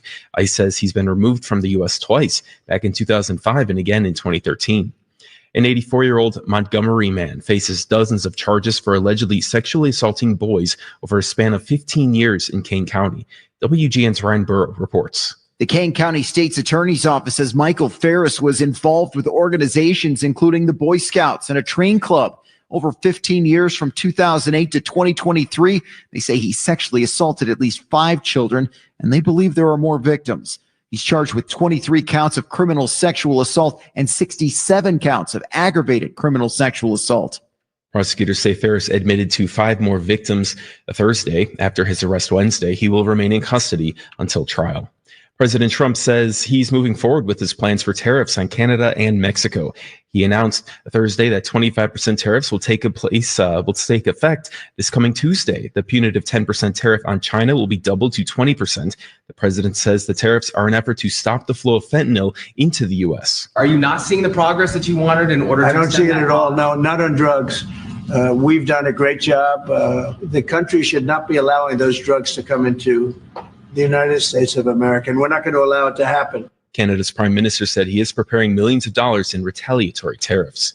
WGN Sports Time, it's 1:03. Northwestern looks for a third straight win tonight when they host Iowa. Coverage here on WGN starts at 7:45 ahead of tip-off with Dave Bennett and Billy McKinney at 8. White Sox finally got their first Cactus League win of the year after an 0-5 start, but their 4-2 win over Cleveland came with a cost. Andrew Benintendi sustained a non-displaced fracture in his right hand after being hit by a pitch, and last year's team home run leader, who was also second in RBIs, will be sidelined 4 to 6 weeks, but will not need surgery. For the second straight day, the Cubs ended in a 4-4 tie, this time versus the Angels, who got a first-inning home run from ex-White Sox All-Star Tim Anderson as he tries to make the roster in Anaheim. Bulls will host Toronto tonight. Chris Bowden, WGN Sports. And the Blackhawks lost at Vegas 7-5. Good morning and happy Friday. Much warmer for the last day of February. Partly sunny, windy, highs in the upper 50s. Friday night could see a sprinkle or even some flurries during the evening hours. Mostly cloudy overnight, breezy. Temperatures fall into the mid-20s. Saturday, partly cloudy, breezy, highs in the lower 30s. Sunday, mostly sunny, highs in the upper 30s. Monday, partly sunny, highs in the mid-40s. Tuesday, increasing clouds, breezy. Showers become likely as we top out in the lower 50s.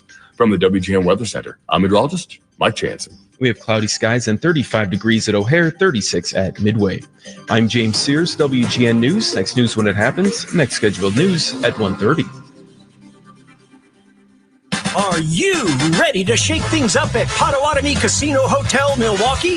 All you gotta do is toss your rewards card into your favorite slots for drawing entries and a chance to be in the Roll for Riches game show.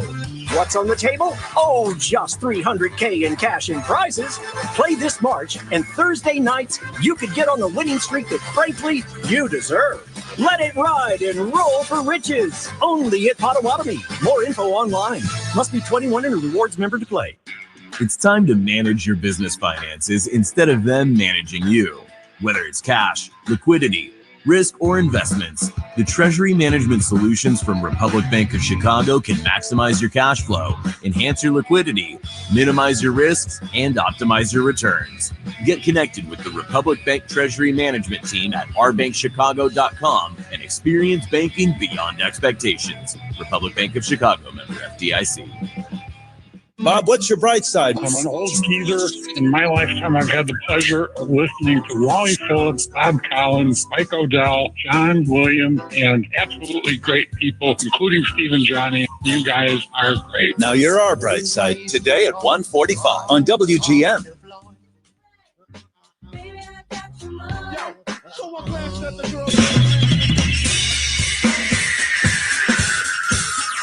This is The Other Side of Midnight with Frank Morano. They're running a strange program, y'all. Now, here's Frank Morano.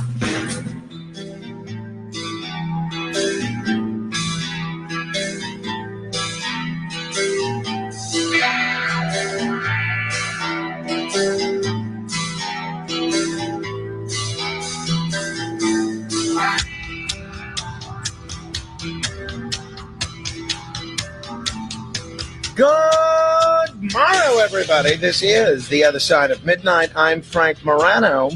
Yesterday, we were live on the air when I saw the very sad news that Gene Hackman and his wife had been found dead, along with their dog, which is just, I know people's lives are more important than animals.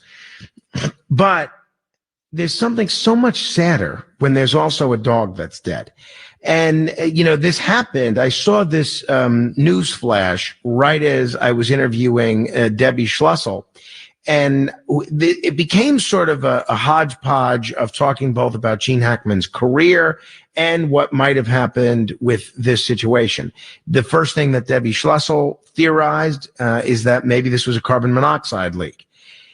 It could very well be the case. It is really sad, and it's made sadder by the fact that this dog is dead. The police said they suspected no signs of foul play. There has so far been, no cause of death confirmed. An investigation is ongoing.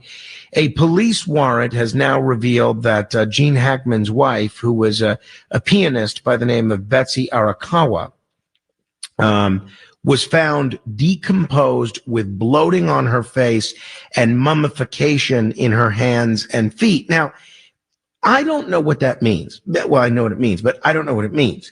What I mean by that is if she had died a couple of weeks ago as a result of carbon monoxide poisoning, let's say, would we have seen that, right? Would there have been decomposing and bloating on the face and mummification in her hands and feet?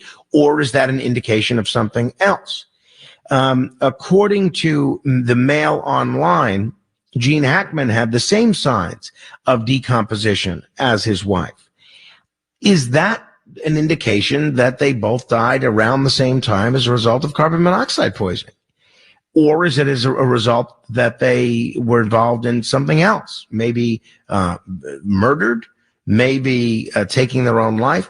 I would be quite surprised if they took their own life. I mean, I don't know obviously what's going on in Gene Hackman's head or Betsy Arakawa's head, but clearly when they got married a couple of years ago, they knew that Gene was going to be in the twilight of his life and that he could die really at any time. So I don't see it being the kind of thing where this was some sort of a death pact that they took together. I don't know. I still think a carbon monoxide issue is very possible. Apparently, maintenance workers discovered the bodies of Gene Hackman and Arakawa at their $3.3 million mansion and told investigators they hadn't seen the couple for 2 weeks. Arakawa was reportedly found lying on the bathroom floor of their luxury property, and Hackman was found in what appeared to be a mudroom near the couple's kitchen. I'd love to know what you think happened. Obviously, none of us know, and hopefully there's going to be an investigation that is conclusive and gives us these answers. But this is a Hollywood icon whose work affected a lot of people's lives, and a lot of people are curious about what happened to him. I'd love to know your view of what you think may have happened. Give me a call, 646-720-0635. That's 646-720-0635. They're saying that Hackman may have died of a sudden fall as a walking cane was reportedly found next to his body and his glasses were thrown from it. So what does that mean? Could he have discovered that his wife had died suddenly, or either in her sleep or as a result of something with pills, and then he was kind of rushing to call for help and then died suddenly as a result of the fall? Maybe. Or is there something else going on here? The photos that we've seen of Gene Hackman, who had largely retired from public life over the course of the last few years, he looked very frail. And he was, walking with a walking stick, but he was 95, right? I mean, that's not that unusual for 95. Not everybody is as looks and as good and acts as sprightly as William Shatner does at 94. 3 German Shepherds were found at the home in total, one of which was obviously deceased inside a kennel. According to TMZ, the front door of the property was found to be unsecured and open. And the deputies discovered a healthy dog running loose on the property and another dog which was alive. They said, TMZ said, that there was no obvious signs of a gas leak at the home. The fire department detected no indication of a carbon monoxide leak or poisoning. So what was it? What was it? It's sad no matter what it was. But I would feel a lot better. I don't know. I feel slightly better, at least knowing what occurred here. I'd love to know your view. 646-720-0635. That's 646-720-0635. Let me tell you what's coming up. Coming up this hour, we're going to talk with Professor Kevin Kern. I saw this really interesting piece that Mo Rocca did on CBS Sunday Morning, and I thought that he was really fascinating in terms of looking at the life and times of William McKinley. I like to think of myself as a student of presidential history, but he is somebody that I didn't know that much about. I knew that William McKinley was was from Ohio. I knew that he liked tariffs, and I knew that he was assassinated, and I knew that he was the president before Theodore Roosevelt. That was the totality of my knowledge of William McKinley. So I was fascinated by this short little piece that Mo Rocca did, and I think that he did really such a great job in profiling in a short amount of time what William McKinley was like. One of the people that he spoke to in that piece was Professor Kevin Kern, who's sort of an expert when it comes to history and politics of Ohio. And I wanted to reach out to him and see if we could talk a little bit about William McKinley and get an idea of what he was like. So we're going to do that coming up in about 10 or 15 minutes. All right, 646-720-0635. If you want to comment on Gene Hackman and his untimely passing, 646-720-0635.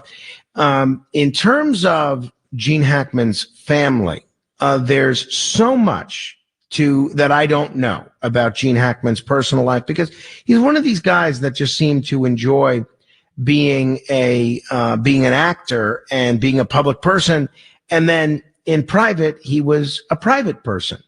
And I thought that he really was one of those guys, maybe because he lived in Santa Fe, he was able to maintain a private life and a public life pretty effectively. So there's an interview with Gene Hackman's daughter, and she says she hadn't talked to him for months before his death. And I think that, I don't know if there was some sort of estrangement, or sometimes you just end up not having a chance to talk to people, even relatives. But she said the last time she talked to him, he appeared to be in good health. So Leslie Ann Hackman said she spoke to him, and she had not spoken to him nor her stepmother in a couple of months, but said that he was in very good physical condition up until the end. I don't know what to make of this. I find the whole thing incredibly bizarre. But Leslie and her older sister Elizabeth, they believe that their father and stepmother might have died from a carbon monoxide leak. So that seems to be one of the things that most people are thinking. Leslie described herself as having a close relationship with her dad, and she also said there was no indication that there was any problem with his health. She said, despite his age, he was in very good physical condition, and said he hadn't undergone any major surgeries in the past few months. She said, quote, he liked to do Pilates and yoga, and he was continuing to do that several times a week. So he was in good health, And, she continued that his death was not terribly shocking because he was 95. You know what? If they had a good relationship, I don't know why they waited so long before speaking to him. I mean, I'm not judging anybody's interactions with family members, but you would think if they had a good relationship and your father's 95, where he's essentially flirting with eternity, you would call him, I don't know, if not every day, every week. Right? But the youngest of Hackman's 3 children, whom he shared with his ex-wife, Faye Maltese, explained that she hadn't seen her father or stepmother in a few months because she lives hundreds of miles away from New Mexico and California. She said, we were close. I hadn't talked to them for a couple of months, but everything was normal and everything was good. I don't know. I feel like even if you live in a couple hundred miles away, if your dad is 95, you should make an effort to talk to them every day, right? That's my take. All right. 646-720-0635. That's 646-720-0635. We're going to get into this a little bit more as we discuss movies and the Academy Awards with Jason Frank Konigsberg from panandslam.com. But here is, we'll talk more about Gene Hackman's work rather than his death with Jason. But as a reminder of how many iconic roles Gene Hackman played over the years, here's a short compilation that the guys put together demonstrating the sheer versatility and diversity of his body of work. Listen to this. Then take me! Get them through!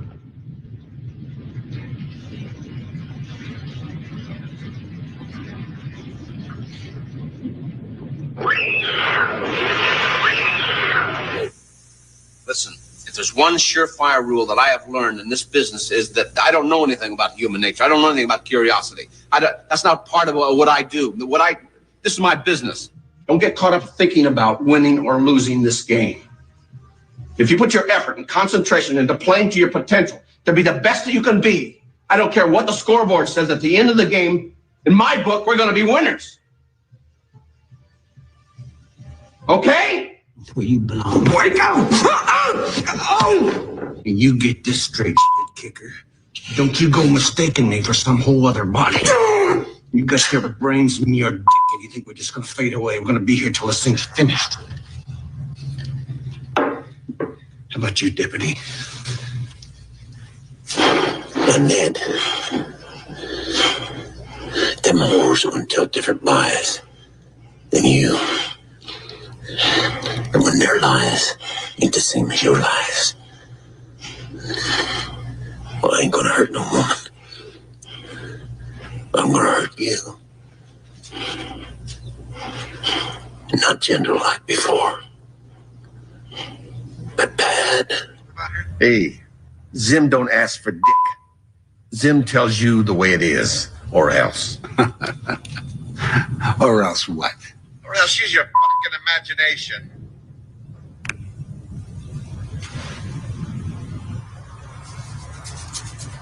He's a man.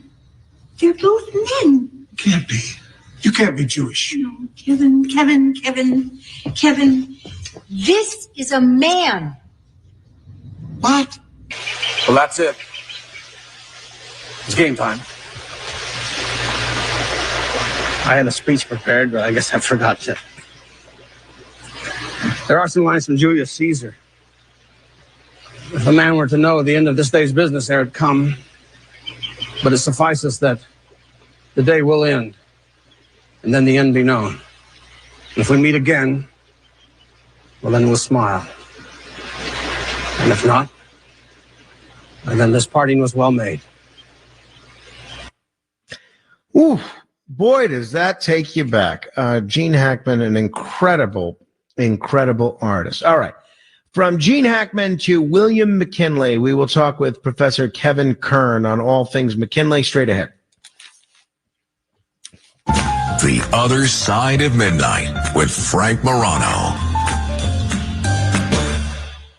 Greg Kelly here with an urgent retirement warning. Even as President Trump stands up to China, billionaires are fleeing Wall Street, but I trust the experts at Colonial Metals Group to help you. So visit freegoldguide.com/Kelly or call 800-655-5186 for your free gold guide on how to bulletproof your IRA and 401k with tax-free gold. You could also qualify for a free home safe and as much as $7,500 in free silver. Once again, that's freegoldguide.com/Kelly. The following is a paid commercial announcement. Hello, I'm Mike Huckabee. President Trump has made history and is back in the White House. And your kids need to know what this means for their future and our country. That's why they need the Kids Guide to President Trump. This fun guide will teach your kids all about President Trump's accomplishments and his plan to save America and make it great again. And right now, I want you to have it for free. To order, visit TrumpForKids.com. That's TrumpForKids.com. Visit TrumpForKids.com now. Hey, wouldn't it be great? For many of us, it's happening. Your hair is thinning. Your crown's disappearing. Maybe hair loss has you feeling like you've lost your identity. I got good news. It's an incredible yet simple one-day treatment that starts regrowing your own natural hair the very next day. And it's guaranteed to grow for life. It's the Advanced FUE from Advanced Hair. We've all seen the pills and lotions that come with monthly subscriptions. They help retain what you have. But what about regrowing your hair permanently in specific areas? From Advanced Hair state-of-the-art facilities to world-class physicians, it's not maybe your hair will grow, it's guaranteed to grow. You decide how much, how thick, and where. Advanced Hair has changed thousands of lives. I personally recommend them. For your free consultation, $250 off and 250 free hair grafts, call 872-217-HAIR, 872-217-HAIR, or click on advancedhair.com.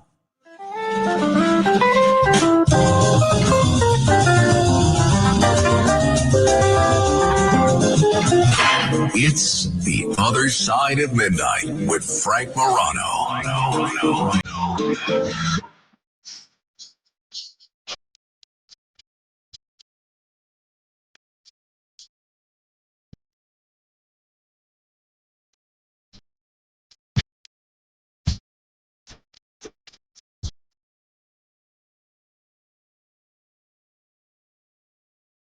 This is The Other Side of Midnight. I'm Frank Morano. I mentioned on CBS Sunday Morning last week, there was just this wonderful piece by Mo Rocca on William McKinley. And I'm glad that they did this because I don't think a lot of us, even people that enjoy presidential history, know that much about McKinley. The totality of my knowledge about McKinley before this was he was from Ohio. He was a Republican. He was the president before Theodore Roosevelt. He was assassinated. And we've heard about this a lot lately because of President Trump. He liked tariffs. But the guy seems to be an incredibly fascinating guy. So I thought we would emulate Mo Rocca and tap into one of the experts he profiled for that very piece on CBS Sunday Morning. I am very pleased to welcome to the program Dr. Kevin Kern, an associate professor at the University of Akron and the co-author of Ohio, A History of the Buckeye State, and the editor of the University of Akron Press Ohio History and Culture series. Dr. Kern, it's great to have you on the program. Thanks for staying up late for us. Oh, no problem. It's great to be here, Frank. All right. So since so much of your work has to do with Ohio and Ohio's place in American history, Ohio's produced more presidents than any other state. What was it about Ohio in the late 19th century that made it such a political powerhouse? Well, first I should say Virginia would beg to differ. Yeah. Virginia likes to claim the most. Oh, they're all wet. We all know that's not true. It depends on how you want to count William Henry Harrison and all his 30 days in office. Mm-hmm.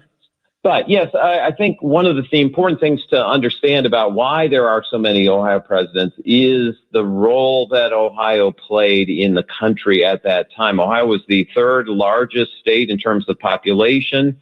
It was a state that represented the country as a whole more than any other state. It was a microcosm of the United States because as people moved west, Ohio was the first state carved out of the public land system. And so you had New Englanders coming to the northern part of the state and mid-Atlantic people coming to the middle part of the state, Southerners moving up across the Ohio River. And so Ohio really became this bellwether state, and its prestige only increased with the rise of industrialization and then the major role it played during the Civil War. And so you have this remarkable dynasty of Ohio presidents from 1868 to 1900, where there were 9 elections, and in 8 of them there was an Ohioan at the head of the ticket. And the one that wasn't was a guy named Cleveland, so you still get that a little bit. So. All right. So, in terms of William McKinley's history before the presidency, I know that he was governor of Ohio. Tell folks, what did he do before that? Well, before that, he grew up in eastern Ohio. His father ran some iron foundries. And very soon after high school, the Civil War broke out. He only spent 1 term in college, and then he just joined up the Union Army as a 18-year-old kid, and rose up from the rank of private all the way to major by the end of the war. He was a very distinguished person in terms of his service to the Ohio 23rd Volunteer Infantry. In terms of his tenure as the governor of Ohio, anything notable that folks should be aware of that kind of made him a player on the national scene and catapulted him to the presidency? Yeah, his stint as governor kind of foreshadowed the way he was going to run for president. One of the things that was true of the governor's races in Ohio in the late 1800s is that they kept flipping back and forth between Democrat, Republican, Democrat, Republican. And one of the things that he did was he was able to appeal to voters who used to vote Democrat, but for instance, one of the big issues in that time was religion. There was a lot of anti-Catholic sentiment, especially in the Republican Party. And even though McKinley was himself a very devout Methodist, he really genuinely believed in freedom of religion. And so he really appealed to a lot of these working class immigrant Catholic people who have been coming over in larger and larger numbers, especially from places like Italy. And were able to peel that group away from the Democratic coalition, and he was able to win relatively comfortably these 2 terms in office. He's often remembered for economic expansion and tariffs. It's the tariffs that I think led CBS Sunday Morning to want to do something about him, because Trump has really sought to emulate McKinley and even invokes McKinley in talking about his own tariffs policy. By the way, 30 minutes after the hour, this is The Other Side of Midnight. It's Bob Surratt. If you have CarPlay, set a button on your digital dashboard for WGN. So I'm just a click away, 6 to 10, weekday mornings. Find out how at WGNradio.com.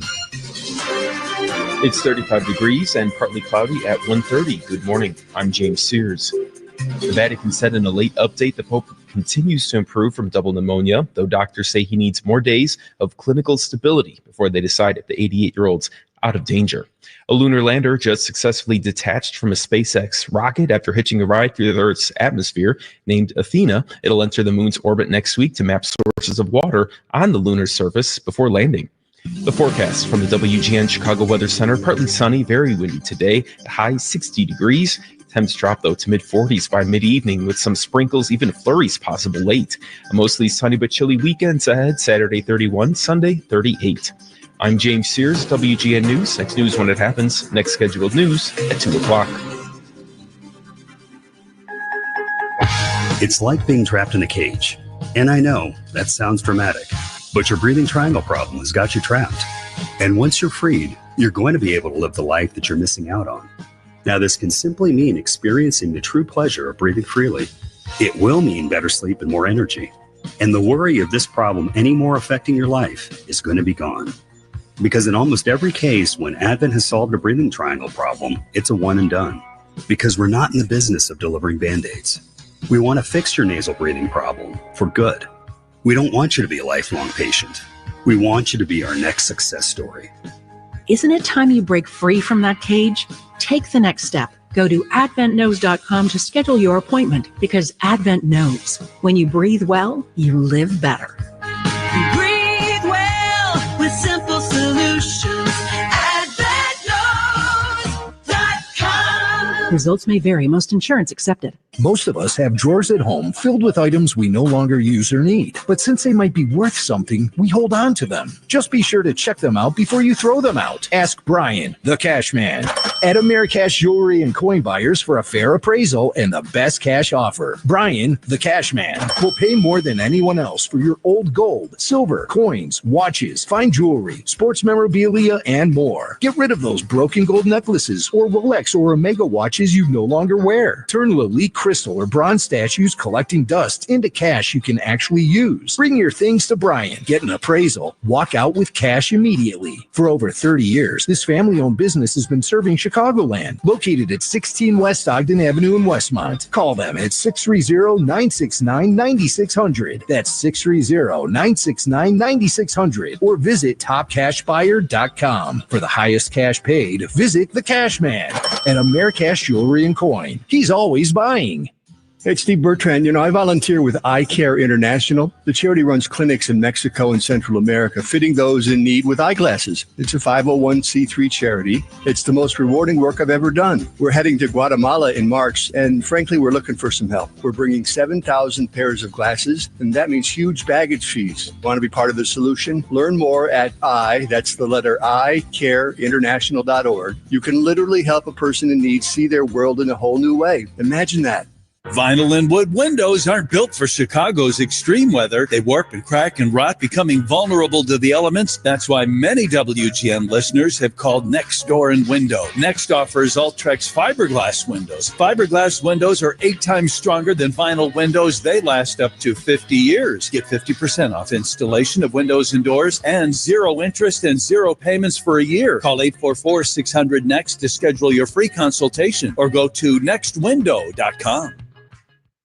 Had an empire. They thought the United States ought to be one of the big boys at the table there. McKinley was one of those who really kind of felt that this was we were the United States was going to bring liberty and civilization to these people, even though of course you could say they've been civilized for quite some time, but he was not one of those people who just wanted to create an American empire to make America big. Mm-hmm. He really wanted to the United States to stand for expanding liberty and freedom around the world. At least that's the way he saw the United States' role in things like the Philippines.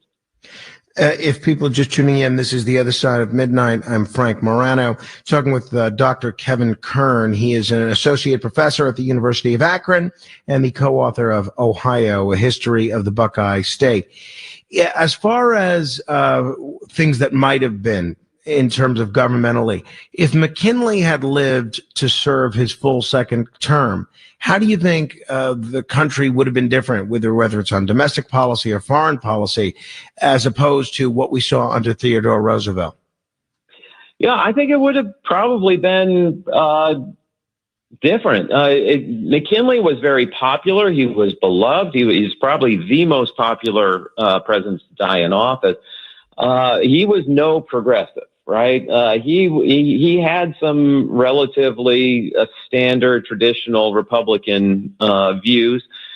Teddy Roosevelt was a firebrand. He was an iconoclast. He bucked the establishment and, of course, brought about things like, the Pure Food and Drug Act and all these other early and trust busting, all that kind of stuff.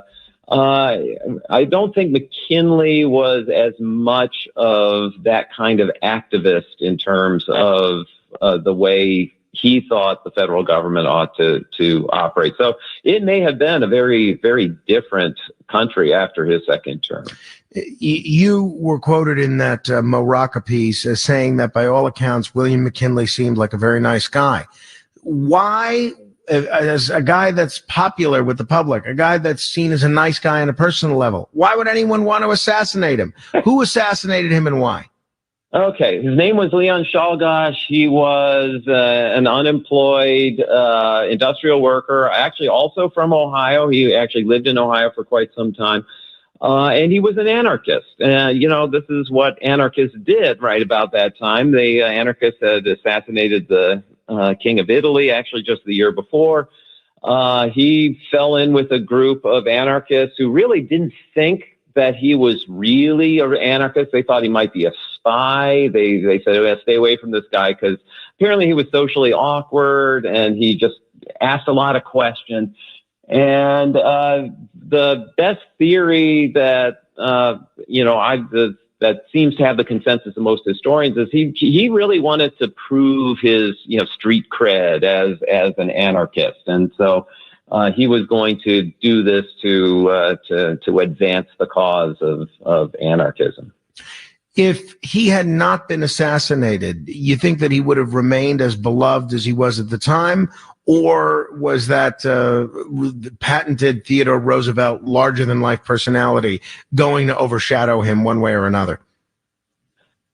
You mean if McKinley finished his second term and then Teddy Roosevelt ran for office? I still think Teddy Roosevelt probably would have overshadowed him. I mean, Teddy Roosevelt is Teddy Roosevelt. I mean, he was. You're right. He was larger than life. He had a way with words, and so.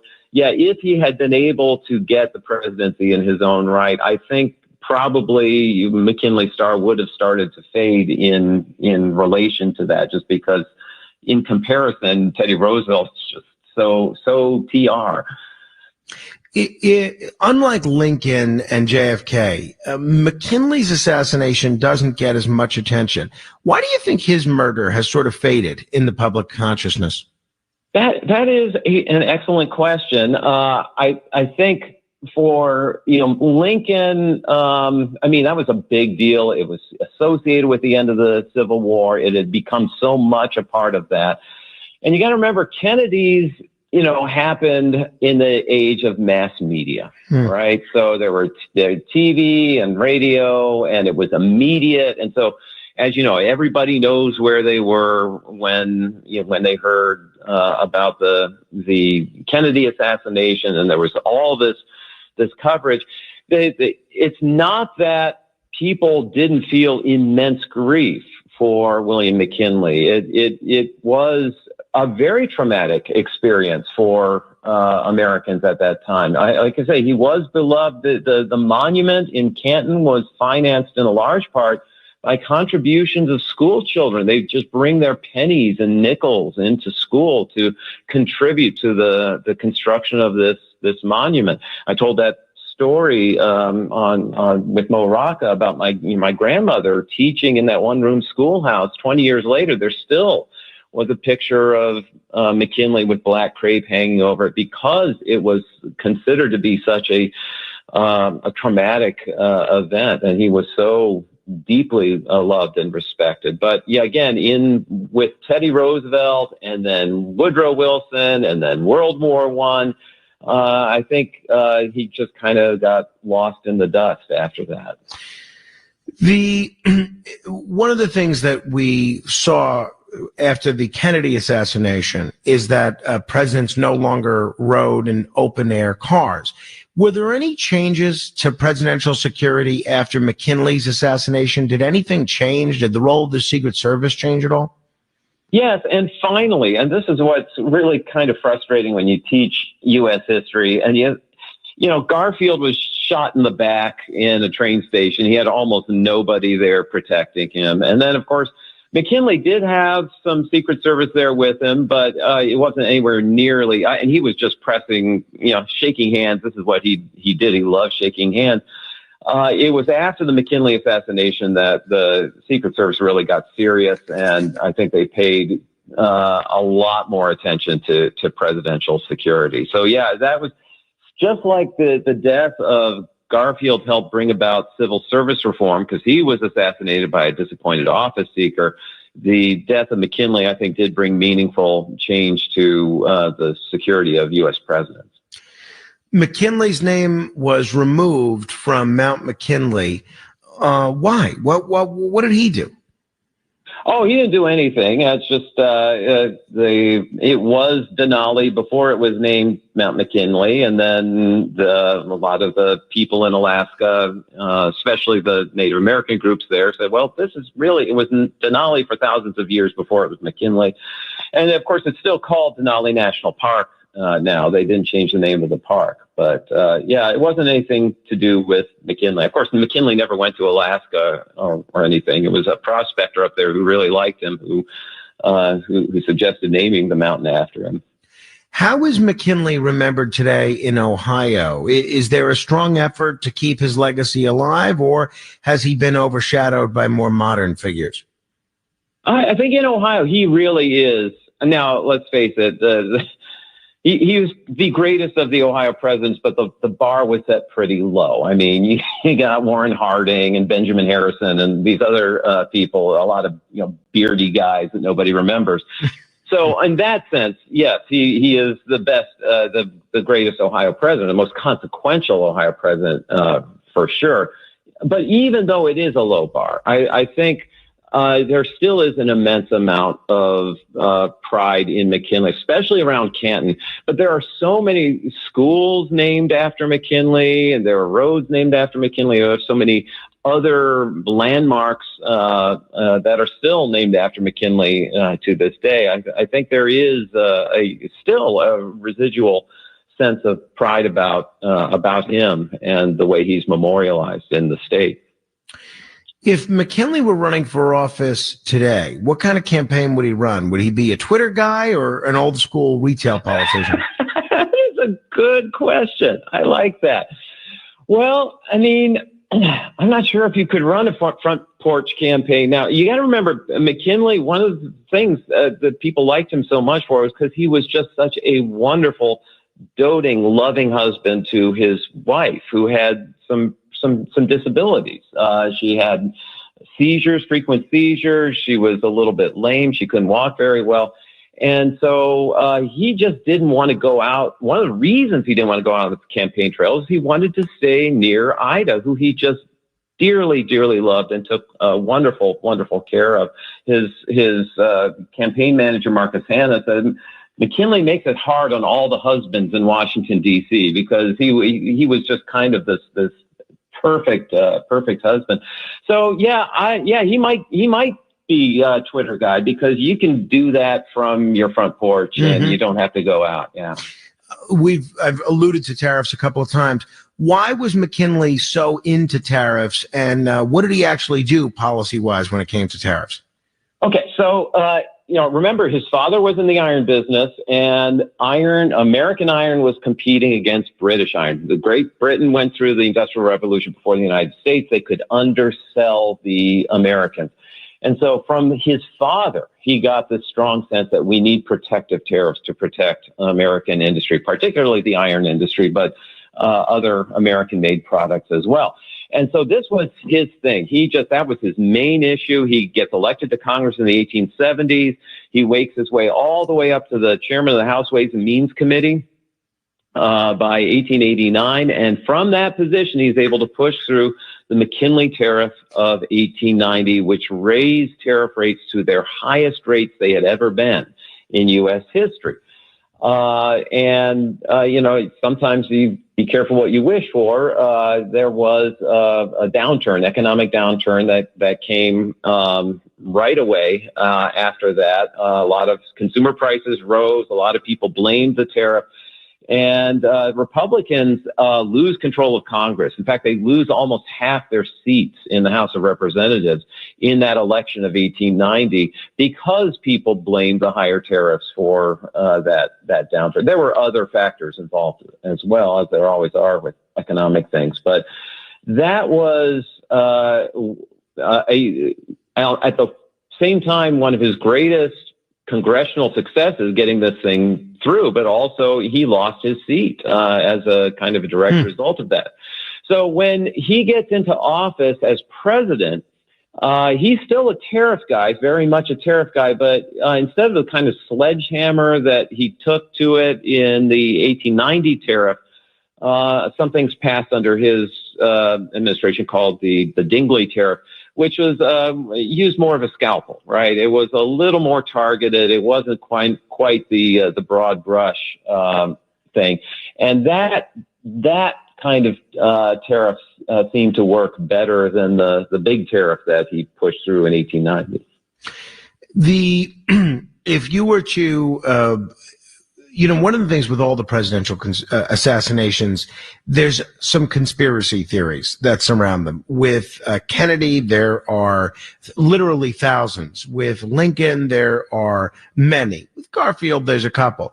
Are there any conspiracy theories regarding William McKinley's assassination that you're aware of, and what's one?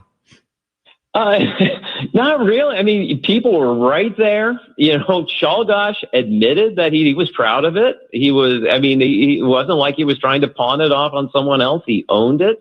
He says he didn't think it was fair. One man should have so much and other people have nothing. He refused to plead guilty when he was put to trial. His own defense lawyers, he refused to plead innocent. I'm sorry. His own defense lawyers wanted him to plead innocent, and he said, no, I mean, I did it.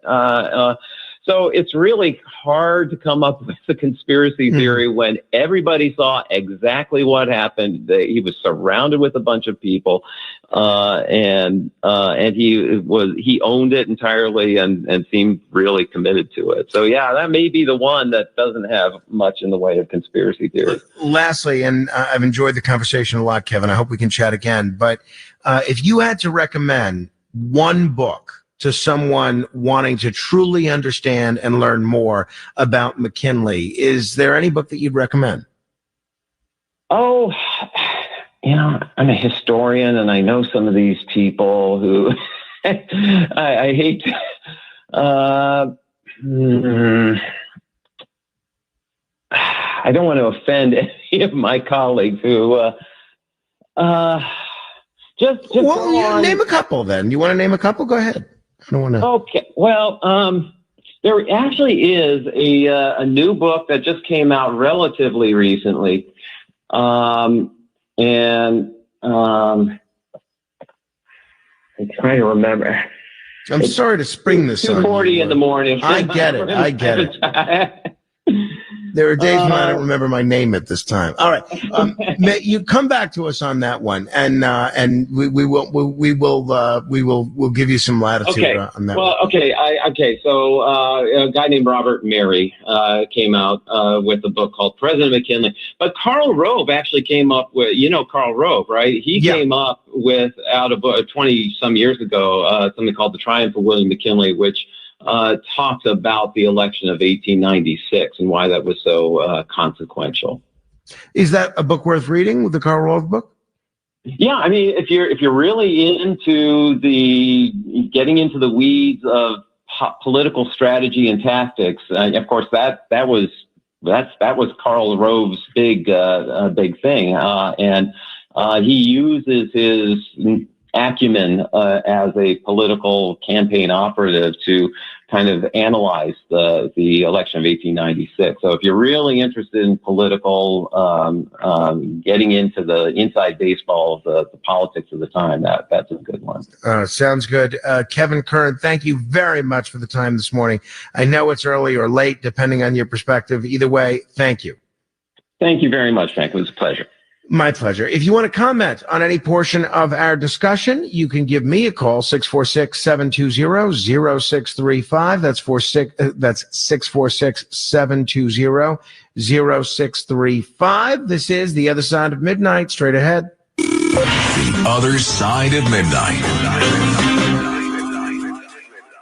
Roger Stone here with an urgent retirement warning. Even as Trump stands up to China, billionaires are fleeing Wall Street. But I trust the experts at Colonial Metals Group to help you. Visit freegoldguide.com/stone or call 800-747-6589 for your free gold guide on how you can bulletproof your IRA and 401k with gold tax-free. You can also qualify for a free home safe at as much as $7,500 in free silver. So once again, that's freegoldguide.com/stone. This is Judge Janine Pirro with an important message. A mom and her son were being followed by a man in a parking lot. As he approached their car, she pulled out her Byrna launcher, and the sight of it was enough to make him flee. Byrna gives you the power to protect your family without lethal force. No permits, no background checks, just peace of mind. Visit Byrna.com and use code Janine for 10% off. Remember, Byrna isn't legal in New York City or Yonkers. Stay safe, stay prepared with Byrna.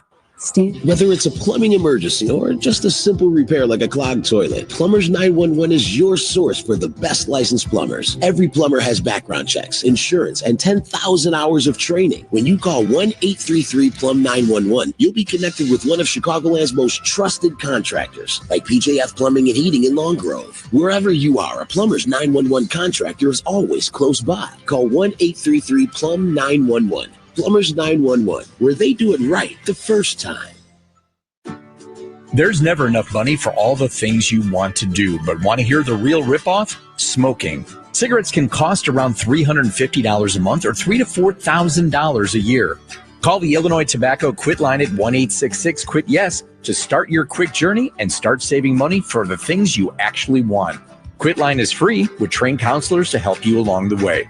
Call 1-866-QUIT-YES or go to quityes.org. That's quityes.org to find out more.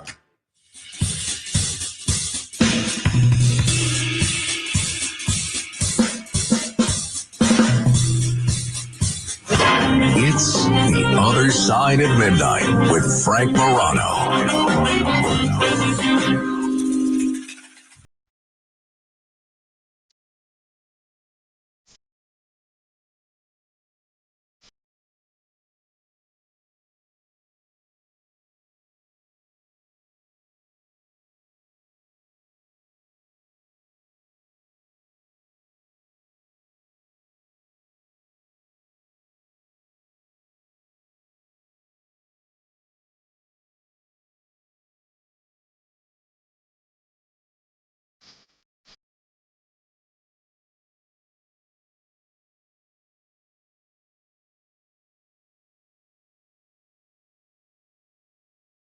This is Jordan Sparks Celebrate. And Matt Blaze, what's the significance of this, if anything? Right. Sometimes we just need to celebrate and be happy. This is such an uplifting song, isn't it? Yeah, it's pretty good. Are you celebrating anything this weekend? Not particularly. Just that it's the weekend. To celebrate that. Maybe we can do something, sort of a belated birthday celebration for Tony's birthday. That would be nice. You want me to get a list of music from Tony? Well, I don't know. He played a couple of tunes yesterday when you and Elias were involved in another program. So I don't know that he needs more music, but I don't know. Maybe I'll give him some of these brownies that Liz from Florida gave me, which are quite good, I must say. And they're healthy. They're gluten-free. I think there might be sugar-free as well. And you know what? I like them a lot because they're not too rich. You know, sometimes you have brownies or even cookies and I have a difficult time eating them because you have more than a bite or two and it's just ultra rich. It's almost decadent. But these brownies, they're mild. You don't get a toothache when you eat them. I really enjoy them. They're adult brownies. That's, I think, the best way to put it. But when I say adult brownies, I don't mean they have, drugs or anything in them. I mean, it's not for a 9-year-old sugar addict. I guess that's the best way to describe it. All right, 646-720-0635. That is 646-720-0635. Speaking of children, I got the word yesterday. So yesterday just happened to be a busy day. I had five or six different events. I was out from 11 a.m. until I don't know, until getting ready for work. But anyway, I got a message from my wife at one of the events that I was at that our son Carmine had vomited. Now, I don't know if he's sick or if it was something that he ate that gave him an upset stomach or something. But I was talking to Rachel last night, and she said that when Carmine woke up, he had said that he had vomit, which she examined, his room and didn't look like there was vomit, but he said his belly hurt, and then he was fine the whole day. He went to school, he played, and he was playing with the neighbors across the street. He was having a good time. And then just around, 6:37-ish, he, gets this look, and he looks sad, and he says, "Mommy," and you could tell he's uncomfortable. And my wife has seen this look before, and she could tell he was going to vomit. And she is able to, and this is kind of gross, but those of you that have been parents to 3-year-olds before, I'm sure this is not a stranger thing to you. She's able to catch some of his vomit in her hand. And she had an orange bucket out from this morning when he said vomit. So she grabbed the orange bucket and got some in there, and got him cleaned up. And he was fine the rest of the night. He was in good spirits, did not vomit again, didn't complain of any stomach problems or anything like that, kept wanting to eat. And she was not giving him any food in case he had a stomach bug. But in fact, Rachel herself, because the last time we all had a stomach bug, we had Indian food, Rachel and I, and that was the worst possible thing that you can eat when you have the stomach flu. So we, she had a bagel with a little bit of butter on it, and Carmine was apparently very hungry. He asked to have a little bit of it, so she gave him a bagel and a little bit of a banana, and he went to sleep. She kept him up for a while to see if he was going to vomit. He didn't vomit, and he went to sleep, and he was so tired that his eyes were closing as Rachel was reading him a story. So I am hoping that he feels well enough today to we were supposed to not only have him go to school, but we're supposed to get a haircut today. So we will see where that goes. Otherwise, that will upend most of our plans, all of us, Carmine, Rachel, and me, for Friday and the weekend. So I'm hoping he feels better, but we will see. All right, 646-720-0635. These kids are always sick. That's the thing, is they always have something, right? I mean, I guess this comes with the territory of going to school, but he just got over a throat infection, which was not strep, but his throat was red, and they gave him an antibiotic, and now he's got this potential stomach bug, if that's what it was. So, all right. After the top of the hour, we will do denunciations. I'd love to hear from you. Our phone number is 646-720-0635. That's 646-720-0635. Keep asking questions. They have everything you need to know and some things to just make you smile. It cracks me up. That is so fun. WGN-TV Morning News, weekdays from 4 to 6.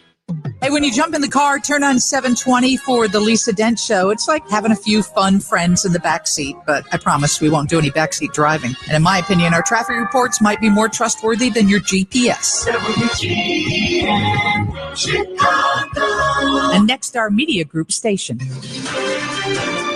It's 35 degrees and partly cloudy at 1 o'clock. At 2 o'clock, that is. Good morning. I'm James Sears. The search is on for someone to lead COPA. Plus, J.B. Pritzker has some competition in the race for governor. WGN traffic right now, looking at our expressways and tollways of the Stevenson. Inbound at Harlem has a vehicle fire. A semi-trailer fully engulfed on the shoulder. The right lane is blocked. The Community Commission for Public Safety and Accountability has laid out the path to finding a new chief administrator for the Civilian Office of Police Accountability. Anthony Driver heads the commission. The commission will host 4 public hearings on the search for the next chief administrator, one on the north side, one on the west side, and one on the south side, and the 4th and final one will be virtual. At these hearings, commissioners will provide information about COPA's function, responsibilities, and jurisdiction. The last chief administrator of COPA, Andrea Kirsten, resigned earlier this month. The prosecution and defense rested their case in a murder trial where a Plainfield landlord is accused of stabbing to death a 6-year-old Palestinian-American boy and injuring his mother during an alleged hate crime. Defendant Joseph Chuba won't be testifying. WGN's Jewel Hillary was in court Thursday. Prosecutors called several witnesses to the stand, including a crime scene investigator with the Will County Sheriff's Department and forensic scientists from the Northeastern Illinois Regional Crime Laboratory. One of the scientists told jurors that based on her analysis, a knife handle and blade from the scene very likely include DNA from Al-Fayoume, Shaheen, and Chuba. Closing arguments are expected this morning. Ukrainian President Zelensky says his country is preparing for negotiations with the U.S. over security guarantees and what he calls crucial aid. Zelensky will be traveling to Washington, D.C. today to meet with President Trump, where he's expected to sign a minerals deal with the U.S. Zelensky told reporters Wednesday they'll be negotiating for a security agreement as part of the deal. He said, without any future security guarantees, we will not have a real ceasefire with Russia. Trump told reporters, however, that he would not offer security guarantees to Ukraine and said, we're going to have Europe do that. DuPage County Sheriff James Mendrick announced he's running for Illinois governor in 2026. WGN's Lauren Lapka reports. In a social media post, he said he will not be seeking a third term as sheriff next year. Mendrick says he's running for governor because of legislative changes putting the state law in conflict with federal law. He does not specifically say in the statement he's running as a Republican. However, he has run for sheriff as a Republican. Palatine Township Highway Commissioner Aaron Del Mar and former member of the Republican National Committee Richard Porter have previously announced interest in running for governor. Stargazers will be able to see 7 planets form a line in the sky just after dusk Friday night, though I do have to say weather permitting since we are forecast here for some rain and snow. The planet parade's been on display all week, but Mercury is now at its highest point. After Friday, Mercury and Saturn will likely appear too faint and too low on the horizon, but the others will still be there if you want to check it out.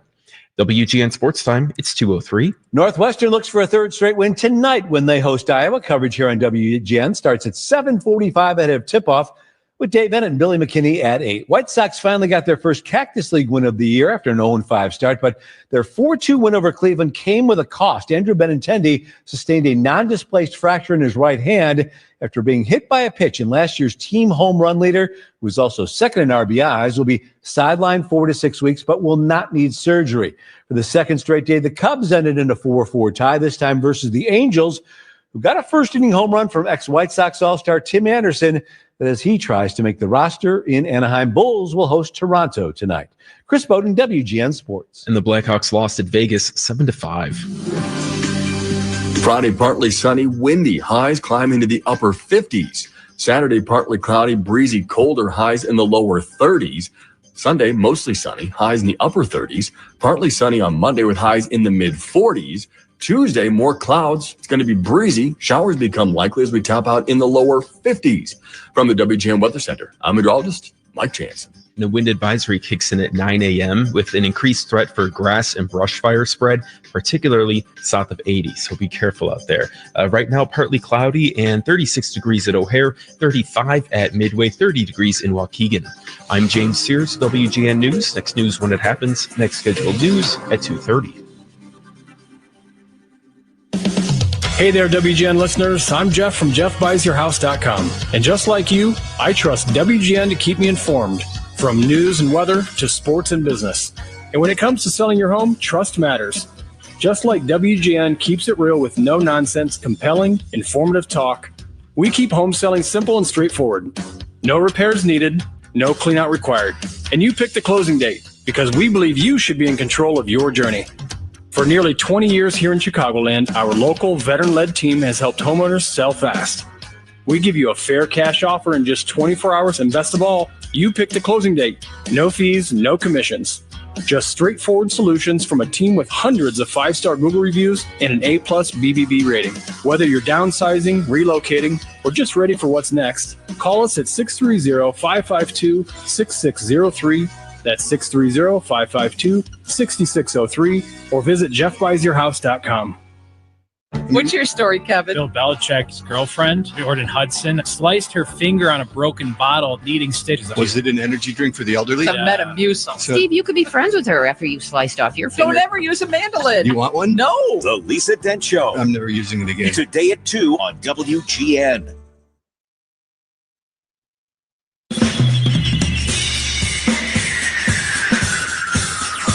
This is The Other Side of Midnight with Frank Morano. They're running a strange program, y'all. Now, here's Frank Morano.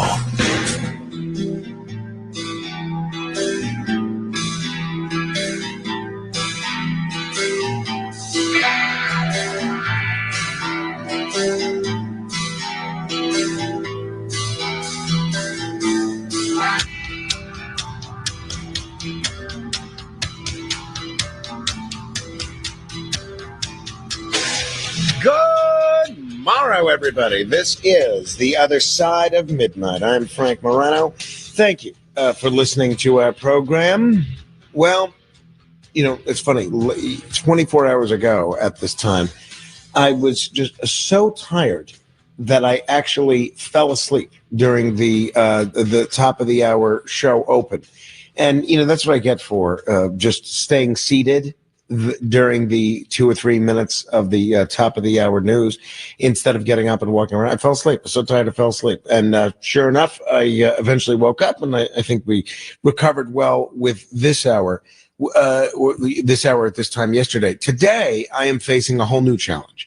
The challenge is I am in the process of consuming some Schweppes sparkling seltzer water. Now, I'm not embracing Schweppes for any particular reason, but that just happens to be what I'm drinking. They're not an advertiser or whatever else. But when you have carbonated drinks, there is a tendency to, belch from time to time. So that's what I'm contending with. Now, we will see. I'm also told that my son Carmine is awake. So we'll see. We'll see how he's feeling. I'm hoping he's not sick or anything. So we will see. All right.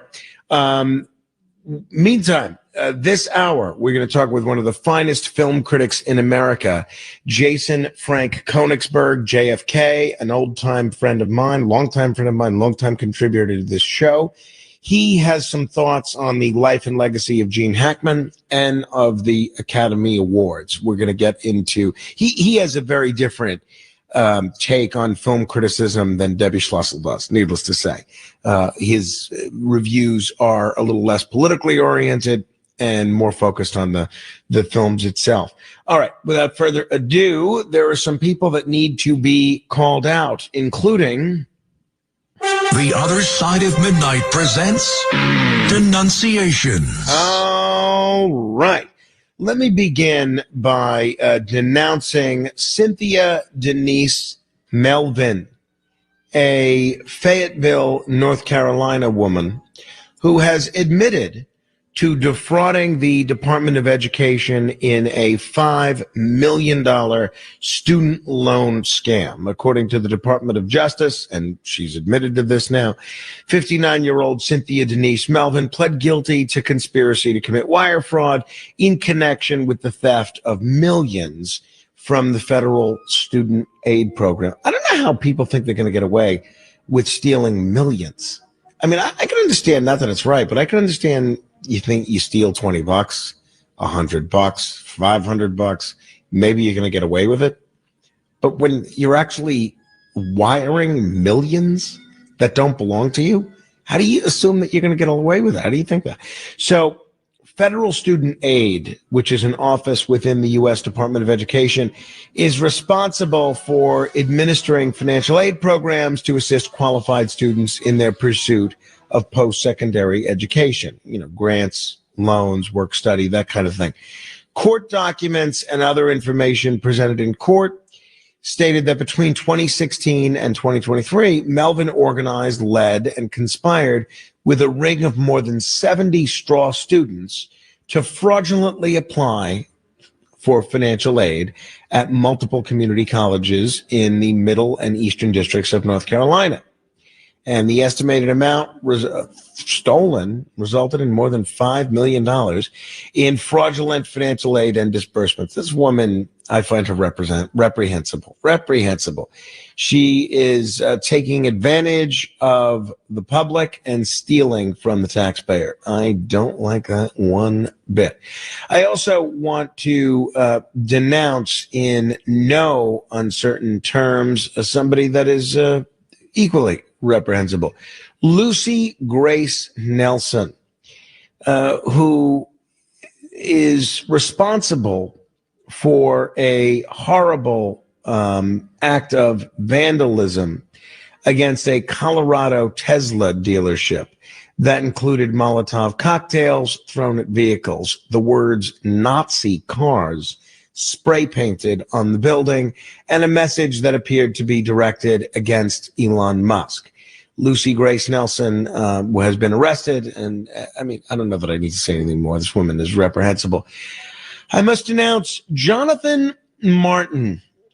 Jonathan Martin, who basically is now, as ESPN described it, and I think it's a good way to put it, he wants you to forget the only thing you remember about him, which is he claimed that he was the victim of racism and things like that.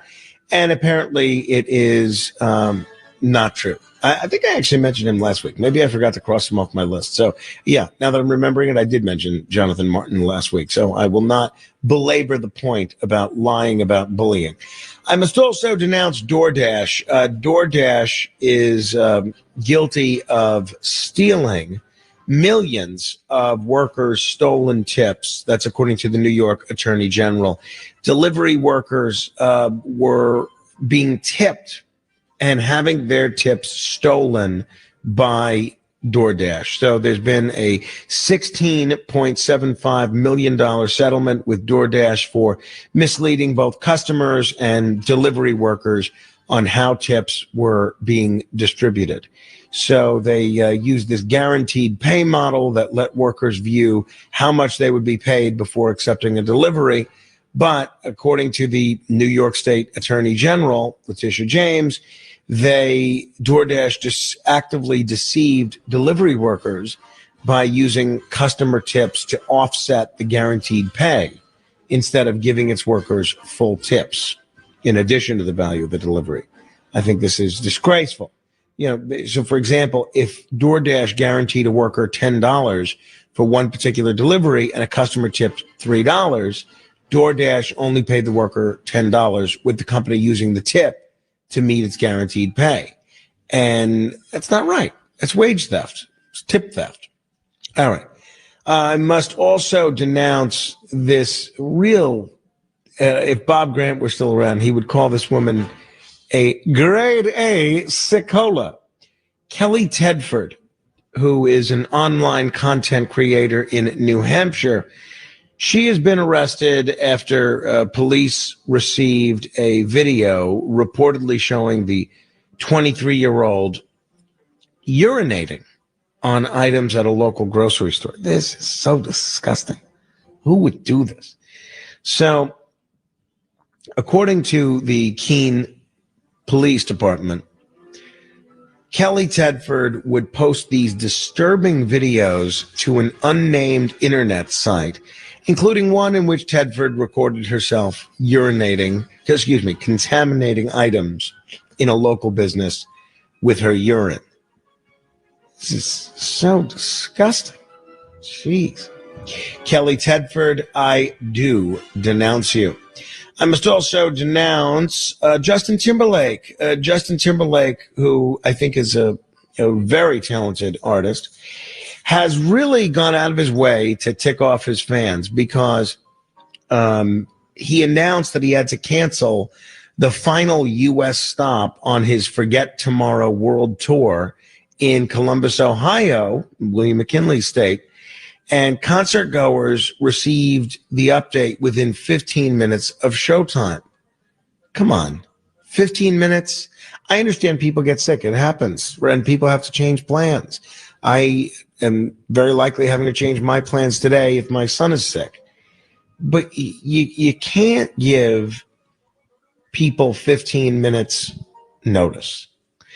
So he said, I have to cancel the show tonight. And people were already there. Can't do this. Can't do it. I'm sorry. Justin Timberlake, I do denounce you.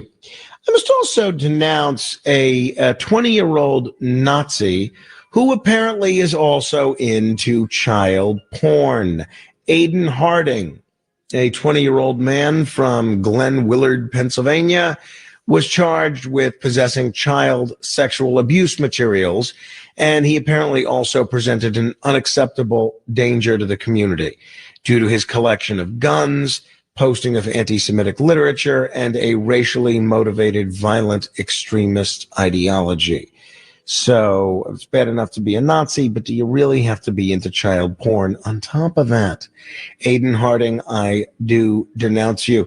I must also denounce these bicyclists in California that are currently in the midst of attacking drivers. We all know that Los Angeles is a very car-centric city, but there's now a violent group of underage cyclists. Could I ask my brother-in-law David about this, who's a police officer in L.A.? The L.A. Times is reporting that a large group of 20 to 30 bicyclists have been going around L.A. attacking drivers, and authorities estimate that the perpetrators range in age from 16 to 18 years old. That's according to the LA Times and an LAPD release. So if you're an underage bicyclist attacking drivers, I do denounce you.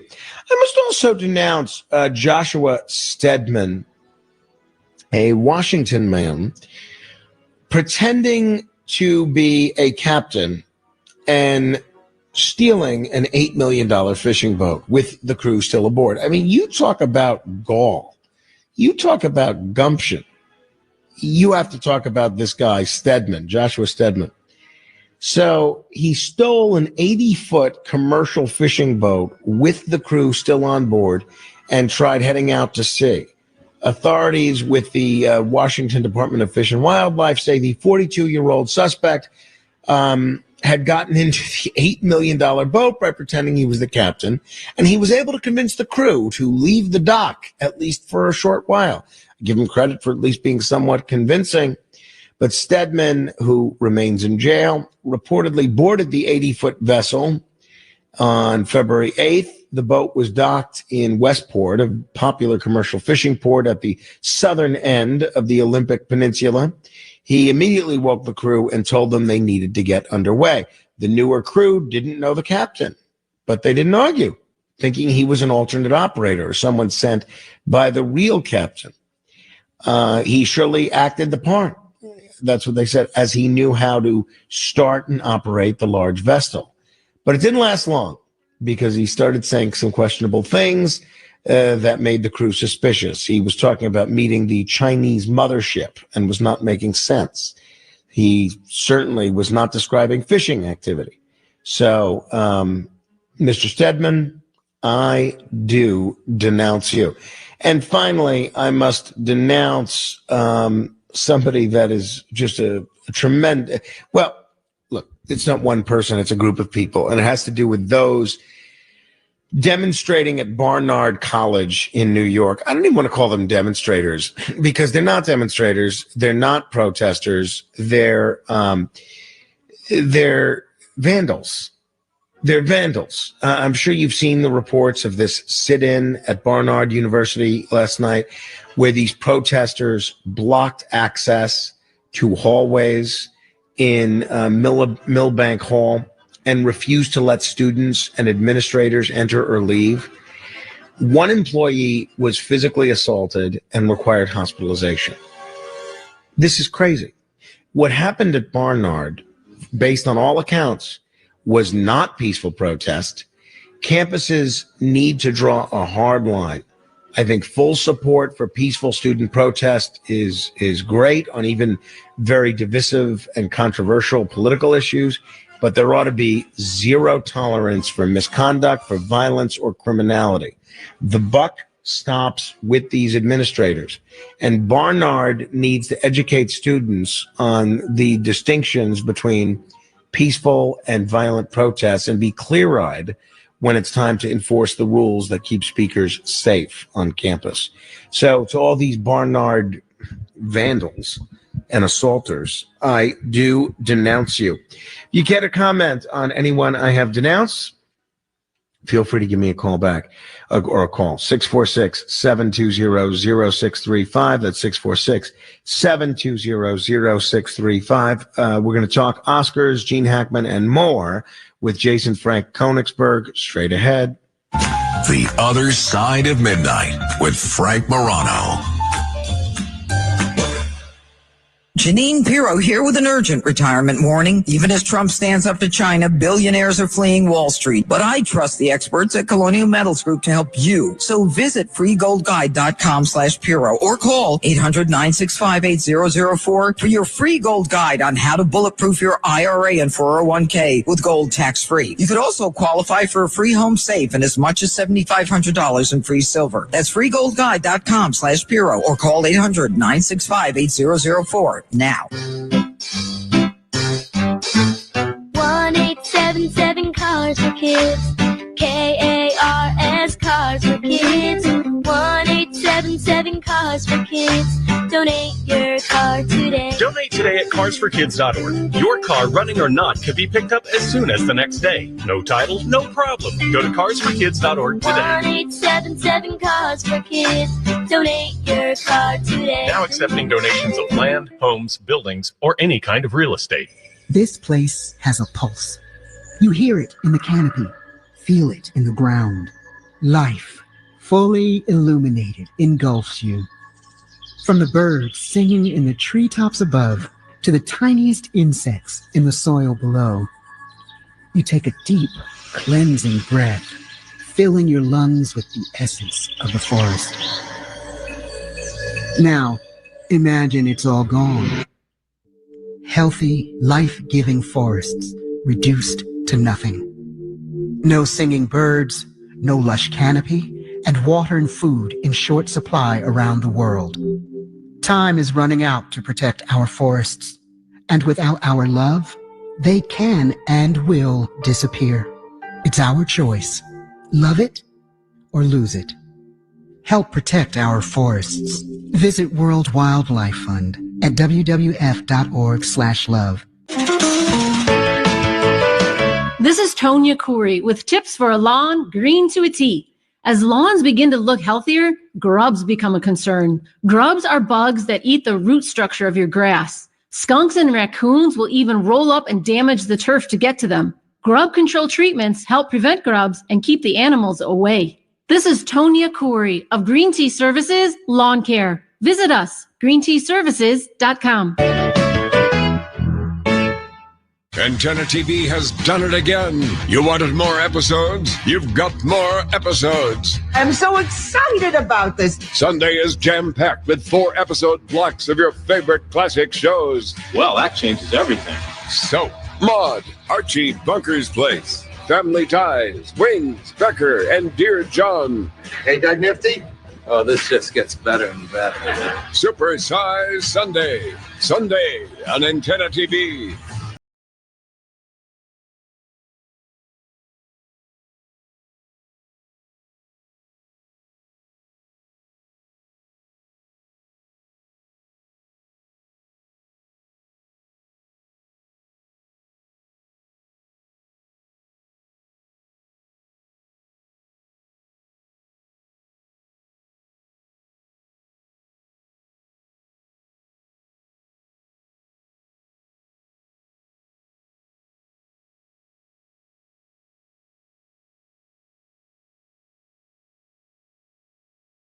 Is also a noted fan of 80s music and also fled the state of their birth and is now a proud California resident, is one of the finest film critics in America. Jason Frank Koenigsberg, JFK as we call him, is a close friend of mine, but his website, panandslam.com, has really become the go-to source for interesting takes on movies, and really it's a go-to website for anybody that's interested in great film criticism.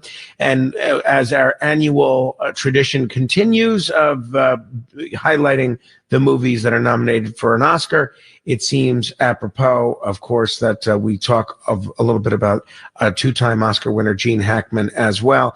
Very, very pleased to welcome back to the program Jason Frank Koenigsberg of panandslam.com. Jason, how are you, my friend?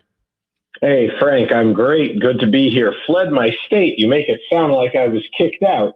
But it's wonderful to be back and keep this tradition going with you despite new circumstances and different things coming up in life. Wonderful to be here. Well, yeah, it's great to have you. First of all, I want to talk about Gene Hackman, and obviously I want to talk about the Oscars, but now that you're a California resident, how are you enjoying California life as compared to New Jersey? What are the key cultural differences? It's got to be about a lot more than making a right turn on red, as Woody Allen said in Annie Hall. It's pretty similar. I'm not going to lie. It's very nice. The weather is a big factor. The weather is absolutely beautiful. I'm up in the Bay Area now, not too far outside of San Francisco, and we love it. A few small differences. We're not too satisfied with our current gym situation, fitness center, but small things like that, just getting settled in. I'm sure we'll figure it out. But it's really wonderful out here, and we can't wait to have you and Rachel and Carmine come out to visit whenever you get a chance. I know you're super busy, and congrats and good luck on your run for city council. Thank you. I appreciate that. Once that settles down, obviously you would love to have the Moranos out here. That we can't wait to visit. I think that's great. All right. Gene Hackman passing away, obviously the circumstances are very mysterious, and we don't exactly know what happened. By the way, do you have any thoughts on the circumstances of his demise? I've only read a little bit, but originally I thought, okay, maybe carbon monoxide poisoning or something, but it seems like it's a little more suspicious, or there's obviously more to it than that, is from what I've read about that. So. All right. Well, what about Gene Hackman as an artist and an actor? He had such an incredible number of dramatic roles, a lot of incredible comedic roles. Was able to play a cowboy as well as he was able to play a senator. Really, just an incredible actor. What are some of your favorite Gene Hackman movies? Yeah, terrific actor, like you said, incredible, very, very versatile, varied from genre to genre, could play really tough, could play an everyman, and larger than life figure equally. My favorite movies, I guess my personal favorite titles of his, favorite movies and favorite performances, it's tough to pick. They get sort of melded together, but he won Best Actor for The French Connection. That's a fantastic movie, fantastic performance. My favorite performance with him might be in Francis Ford Coppola's The Conversation, a great San Francisco movie. If you have not seen that, Coppola won the Palme d'Or for that, if I'm not mistaken. Also loved him in Unforgiven. I really thought he deserved that second Academy Award for Best Supporting Actor for his work in Unforgiven. Really admired his comedy work, especially loved him in The Royal Tenenbaums. I think he should have not only been nominated, but maybe won that year for his performance in Royal Tenenbaums.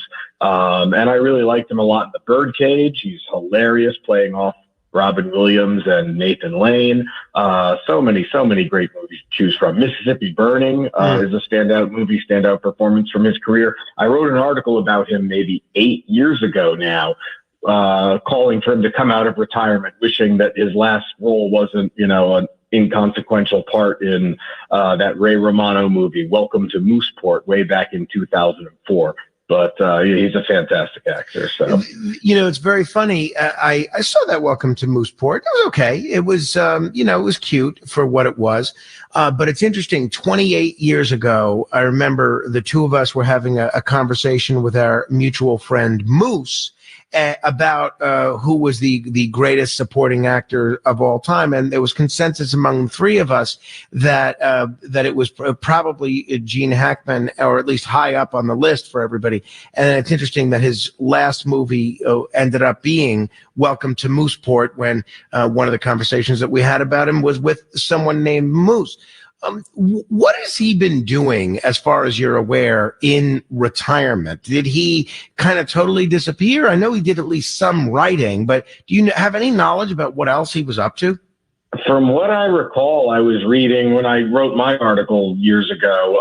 I think he was writing Westerns, writing novels, but he was pretty much out of, I think he was living in New Mexico or Arizona or something, and just out of the public eye, not doing interviews, not doing anything, Hollywood show business related.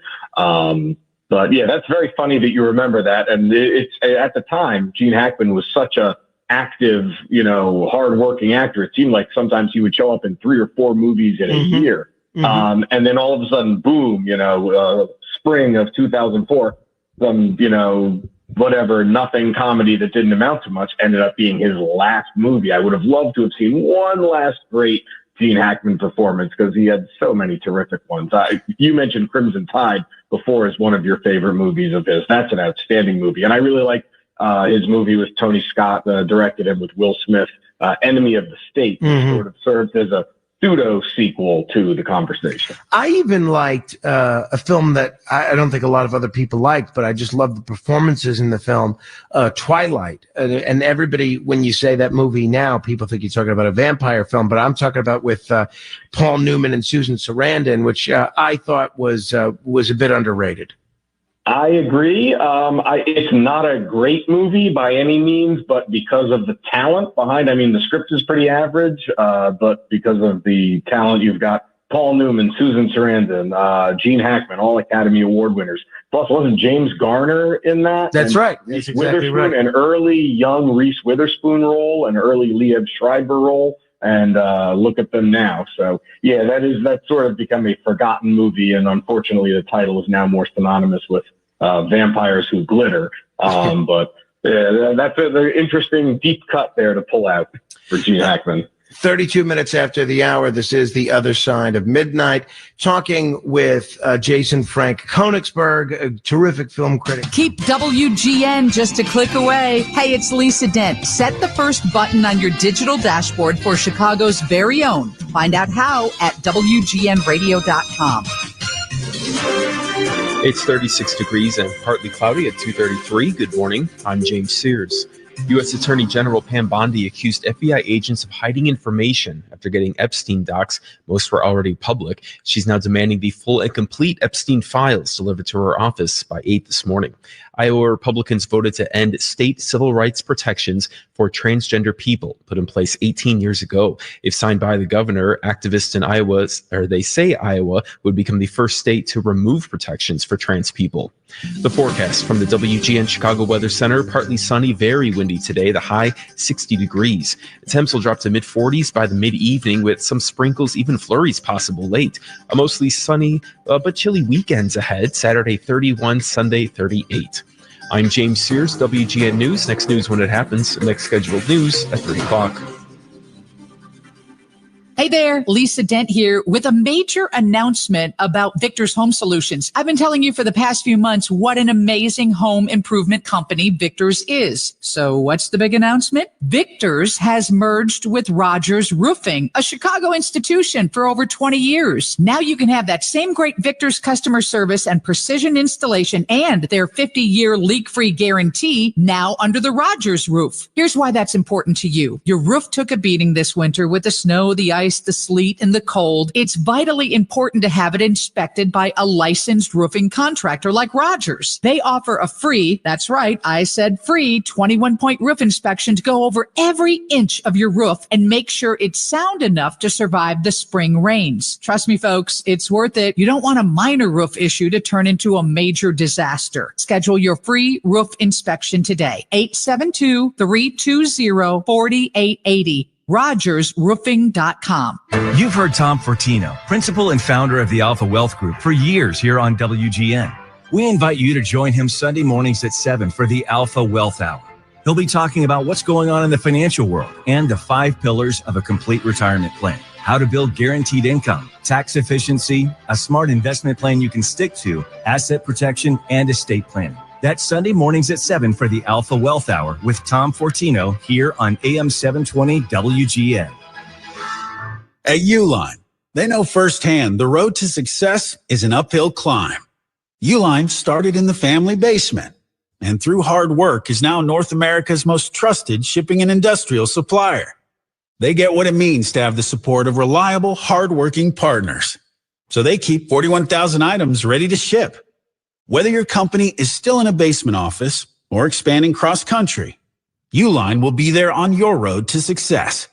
Visit uline.com. What if you could restore blood flow to someone's failing lungs in a matter of seconds? Our patient Mike had hard-to-reach blood clots deep in his lungs that were putting his heart under major duress, causing it to fail too. He could hardly climb a few steps. But thanks to a procedure pioneered by the Northwestern Memorial Hospital Interventional Cardiology Team, we cleared the clots with a minimally invasive procedure. Anchored by the top heart and vascular program in Illinois by U.S. News and World Report, only Northwestern Medicine had the solution to save Mike. Tiny balloons were used to gently open the delicate vessels and restore blood flow. Northwestern Memorial Hospital was the first in Illinois to master this breakthrough method. As Mike's nurse, I'm proud to have been a part of his journey from oxygen tank to breathing like a kid again. Northwestern Medicine. What makes us better makes you better. With the substance. What is the controversy over A Complete Unknown? I heard some people complaining about how it's not realistic or not realistic enough. And I don't know. I've just heard a lot of complaining, a lot of negativity, not a lot of celebration of these titles. That is a shame. If people are just tuning in, this is The Other Side of Midnight. I'm Frank Morano, joined by JFK of PanandSlam.com, a website you absolutely should check out. Oh, by the way, just going back to the snubs for just a second. Last week, I had on the editor of the Book and Film Globe, which covers books and film and a lot of other things. He said one of his favorite movies of the year was a film that was almost totally snubbed this year. It was The Apprentice, the Donald Trump biographical film. I'm curious, did you see it? I haven't seen it. I did not see that. That was not one that I didn't get a lot of Oscar buzz or press. The nominations, whatever few nominations or one nomination it got was a surprise. So I sort of kind of kept that off the radar. I haven't heard that many good things about it, to be honest. Yeah, he seemed to I didn't go out of my way to seek it out. Right. No, I mean, same. But he seemed to think that it was sort of a victim of politics. He seemed to think that the conservatives didn't like it because it was sort of negative towards Trump, and anti-Trump people didn't like it because it portrays Trump sort of human and not as an ogre. So he said it did better overseas than it did here in the United States. But we can put that aside for another day. All right. What is the big favorite this year? What film has the most nominations in the most categories?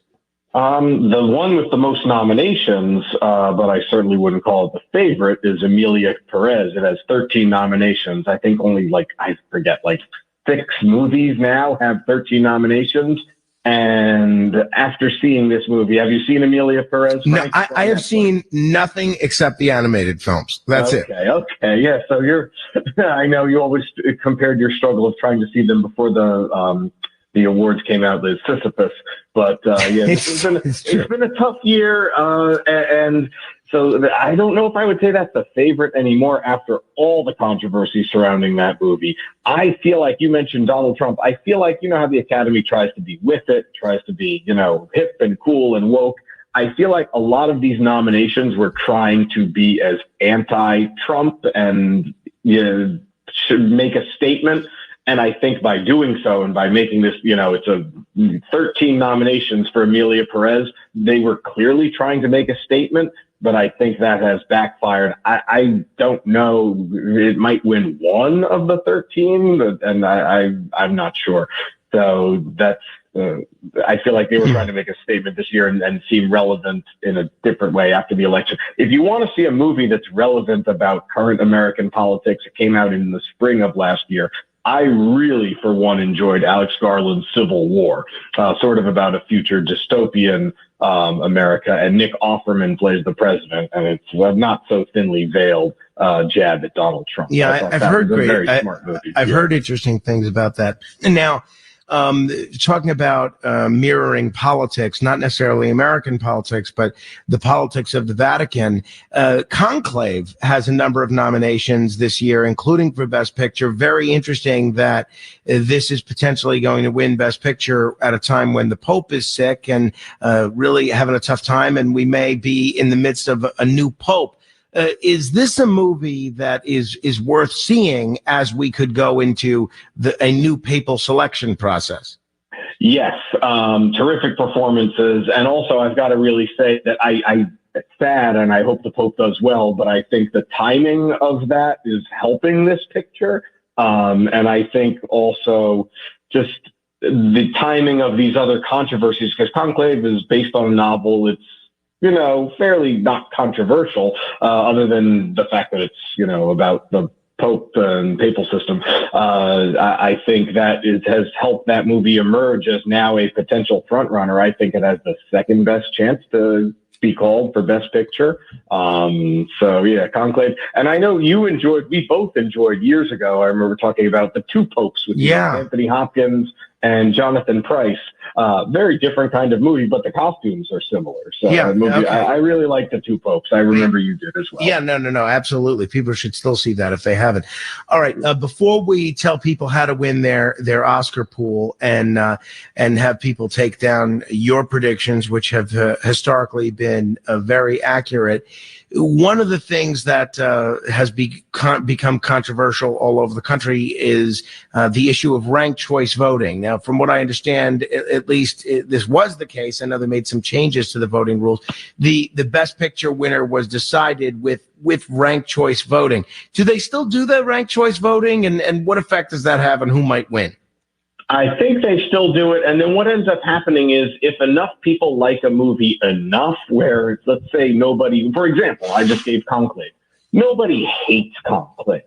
I don't know if people love Conclave and are passionate enough about it that that's the best picture of the year over some other titles. But if it's on enough people's, votes in the top 5, tallies, then that's going to count, and it could end up being the best picture. So I'm old school. I think it all changed when The Dark Knight got snubbed back in 2008, the 2009 Oscars. And that's when they went to the 10 nominees and then became 6 to 10 or 5 to 10 or whatever it was. It should just be 5 nominees, vote for the best, and that's it. So all right. It's changed, yeah. Other than the movies itself, are there any other aspects of this year's ceremony that you're looking forward to? Any musical performances, any interesting presentations, any hosting that at least you're aware of in advance that is noteworthy? Well, you and I briefly talked. Aren't they doing no musical numbers this year? That's my understanding, right? I mean, that's what I heard. Yeah, so I'm guessing we're not going to see the performances of songs or anything like that. I'm not sure why they would try to do that. I know Frank's always been a bigger fan of the musical numbers than I am during the Oscars telecast. We've watched it a few years together over the years. I guess I'm really looking forward to the In Memoriam. I'm assuming they'll have enough time to edit Gene Hackman in there and maybe even say some nice things about him. I would like to see David Lynch be honored in some capacity. James Earl Jones. So I guess maybe the In Memoriam segment is the one thing that I know they will have that I hope they don't mess up, because historically we know they've forgotten a lot of people, or then they just throw in a bunch of names at the end like they did last year. I hope that it's a nice, tasteful In Memoriam segment. How do they pick who to include in the In Memoriam? Like, if you died in the year 2025, or you're included in the 2025 In Memoriam? I mean, or is it Oscar to Oscar? Is it everybody that's died since last year? I think it's always been Oscar to Oscar. So, but then sometimes I remember Bill Paxton died like Oscar Day or the day before the Oscars, and he wasn't in there. So Yeah, I think it's Oscar to Oscar. It's not just, who died from the calendar year of 2020. All right. Okay. Let's get to the movies themselves.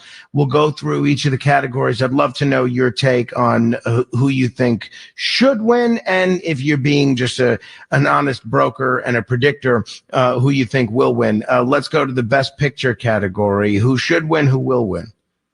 Who should win? I'm not really satisfied with any of these nominees for Best Picture, but I guess I might say Dune Part 2. It was the closest thing that I've seen to the Lord of the Rings type of epics for this, this generation, this era.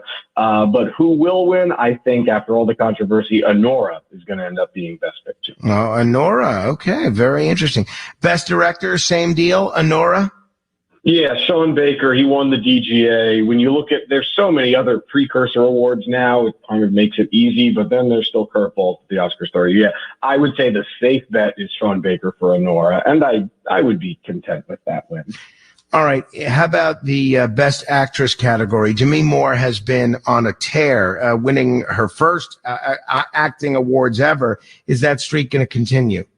I think, if it does, it did for Brendan Fraser. The comeback story is always an interesting narrative where sometimes, the Oscars will put a kibosh on that. Just ask Glenn Close for The Wife, Sylvester Stallone for Creed, Mickey Rourke for The Wrestler. But I think because Demi Moore has won so many awards, it seems like, and The Substance has so many nominations in other areas, and especially considering it's such a non-Oscar type of movie, The Substance, very gory, very graphic, similar to Cronenberg body horror movies. I don't know if you've ever seen Scanners or The Brood or The Fly, but it's very similar to those movies, or Videodrome, and also a lot of Kubrick. But I would say Demi Moore has a chance to win. If she does lose, it will probably go to Mikey Madison for Anora or Fernanda Torres for I'm Still Here. I think it's a 3-person race for Best Actress. Yeah, it certainly will be interesting. Let's say Demi Moore does win. You think she mentions Bruce Willis in her acceptance? I haven't thought of that, but maybe, possibly. I don't know. Yeah, but I would say there's a 55 to 60% chance she's going to win. All right. Best actor. Who should win? Who will win? This one is more interesting. I would say who should win would be Ralph Fiennes for Conclave. Who will win? It's got a good chance to be Adrian Brody for The Brutalist. So I would go with Adrian Brody. Best Supporting Actress, the very competitive category. I saw Zoe Saldana get a raucous round of applause at the Screen Actors Guild Awards last weekend. Where do you see this one going? I think Zoe Saldana will win for Emilia Perez, and that might be the movie's only win. So I guess she's sort of avoided all the controversy. And I think if Selena Gomez was nominated against her, that might hurt her chances. But it seems like it's not a very strong category in a lot of ways. So Zoe Saldana, I think, should win for Emilia Perez. All right. Best original screenplay. Did you skip supporting actor? Oh, sorry, I did. Yeah. Okay. Best supporting actor. Yeah. Again, Anora nominated here. Yeah. Okay. Yeah. The acting nominees, I would say Best Supporting Actor, who will win and should win, and he's been winning virtually everything up to this point, A Real Pain, which is also a very good movie. I was surprised and a little upset that didn't get Best Picture nomination. That's Kieran Culkin. That's Macaulay Culkin's brother. Yeah, Kieran Culkin. He's having quite a hot streak in his career right now after Succession. I see that's one of the few nominations that The Apprentice got for Jeremy Strong playing Roy Cohn. And Roger Stone said that he watching that, and he was a friend of Roy Cohn, he thought Jeremy Strong was Roy Cohn in watching that film. So whatever people think of Roy Cohn, and I don't think it's a positive depiction of him in the movie, apparently, according to Roger, that's exactly what Roy Cohn looked and sounded like, for whatever it's worth. All right. Thinking of other Roy Cohn depictions, James Woods played him back in the 90s, and Al Pacino played him in Angels in America. So I'd be curious of Roger Stone's take on those two Roy Cohn portrayals. Yeah, I think he gave Jeremy Strong much higher marks than either Pacino or James Woods for at least that portrayal. All right. Best original screenplay. Where does this one go? Sean Baker and Nora going to win. No doubt about it. And that's what... Well, I mean, Jesse Eisenberg has a chance. I think he just won recently for that. The Brutalist has a lot of support, and that would be quite a surprise if the Substance wins. But I just feel like because Nora has sort of emerged, so I think it's between Nora and a Real Pain. I'd like to see a Real Pain win, but I think Nora has... And there was also controversy with Nora because they didn't use a intimacy coordinator. I forgot to mention that. That was another controversy that we didn't talk about. I didn't know I don't know if that job existed before, 8 or 9 years ago, but if an actress is, or whoever's comfortable doing a sex scene without an intimacy coordinator and they're okay with it, I think, and the director says, okay, that should be between them. But yeah, I mean, who cares if there's an intimacy coordinator? Obviously, a lot of people, but it hasn't hurt Nora enough, let's say, as the awful, nasty, insensitive tweets from the Amelia Perez star. So Jesse Eisenberg, as you mentioned, nominated for A Real Pain. I enjoyed his interview with Bill Maher a couple of weeks ago. You actually went to high school with Jesse Eisenberg, right? I did. I did go to high school. I think he stopped going to his maybe sophomore or junior year. But yes, I knew Jesse. Acquaintance, friendly acquaintance. I knew Jesse in high school, yes. All right, best adapted screenplay. How do you see this one playing out? This one is probably going to go to Conclave. I don't see anything else really challenging it too much. All right, best international feature. I have not seen much of anything or heard much of anything except for Amelia Perez here.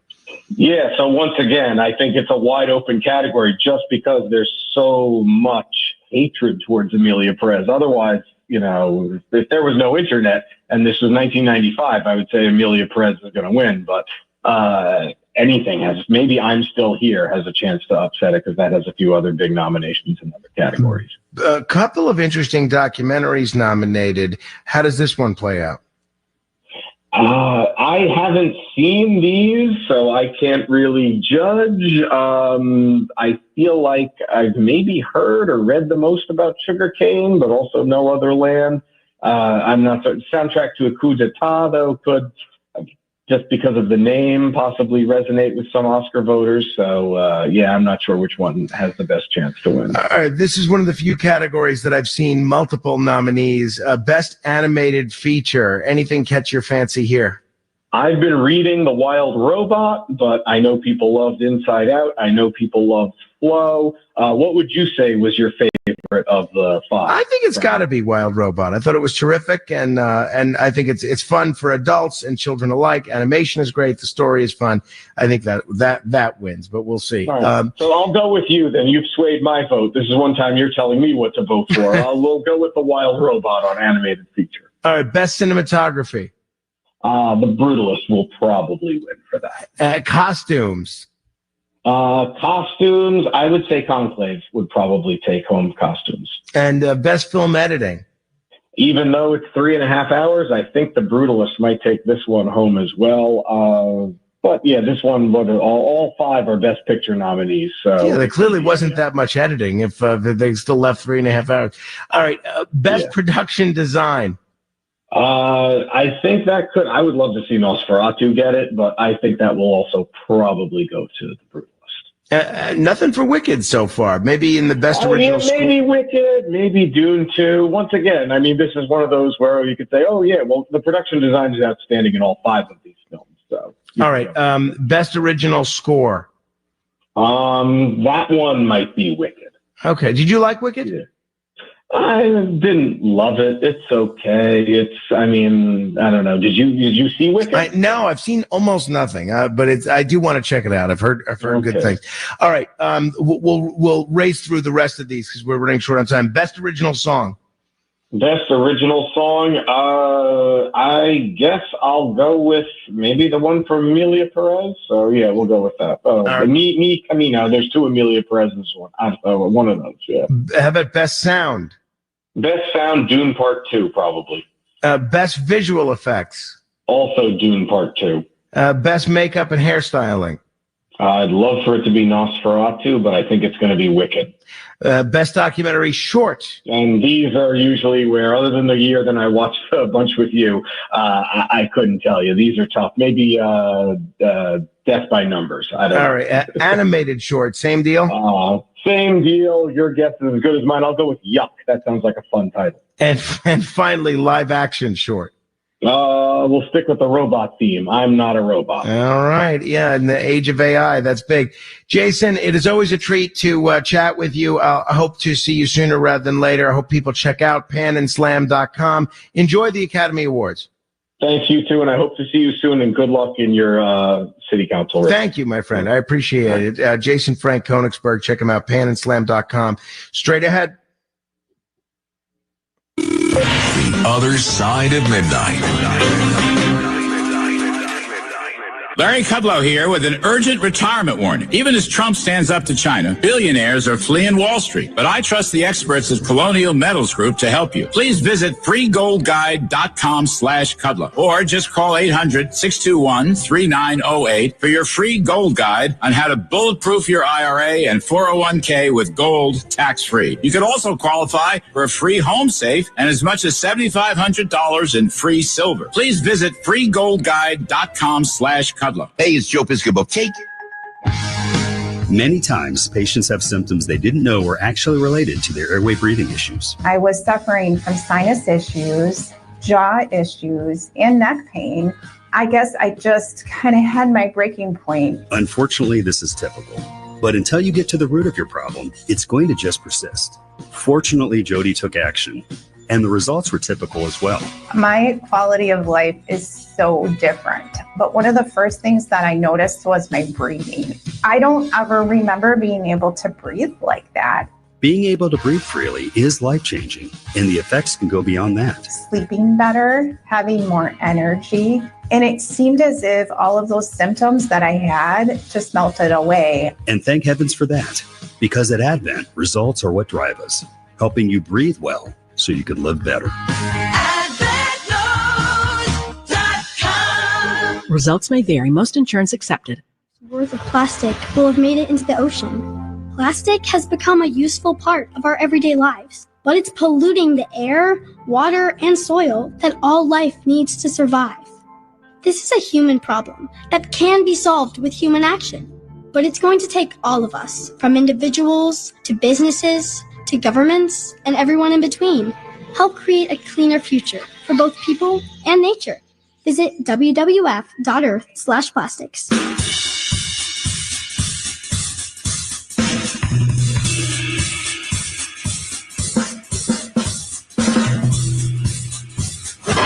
It's The Other Side of Midnight with Frank Morano.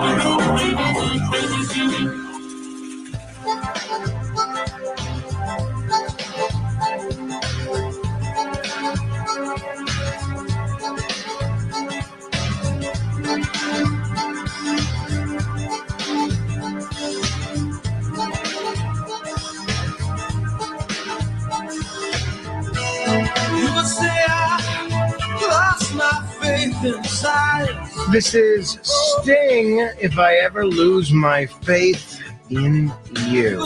This is The Other Side of Midnight. I'm Frank Morano. Let me say a quick hello to Frank, calling from WCCO in Minnesota. Hi, Frank. Good morrow, Frank. Hey, one thing that you want to keep in mind with the kids is the temperature. You didn't mention it, but you know, you can get a real good jump on things if you know where the fever is. If it's a mild one, you know, you might want to just hold back from school or even going out just because, you know, it's uncomfortable for Carmine. Yeah, you know, thank you, Frank. I actually just got word that it was up and did vomit again. So clearly we're probably going to get sick too. But that means no school for him today, no haircut, and we had a family engagement tonight as well that we're going to have to probably skip. But I'm hoping he recovers quickly. All right. In the words of the great Bob Grant, your influence counts. Be sure to use it.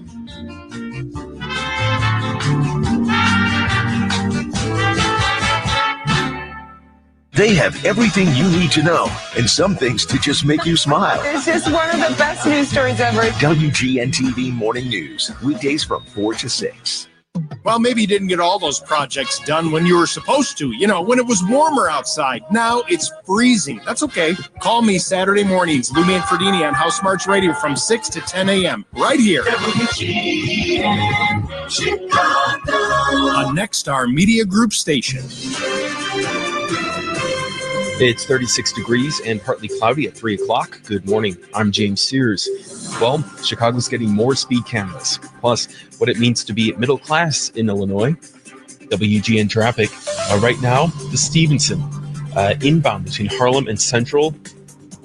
There's a vehicle fire blocking the two right lanes, a semi-trailer fully engulfed on the shoulder.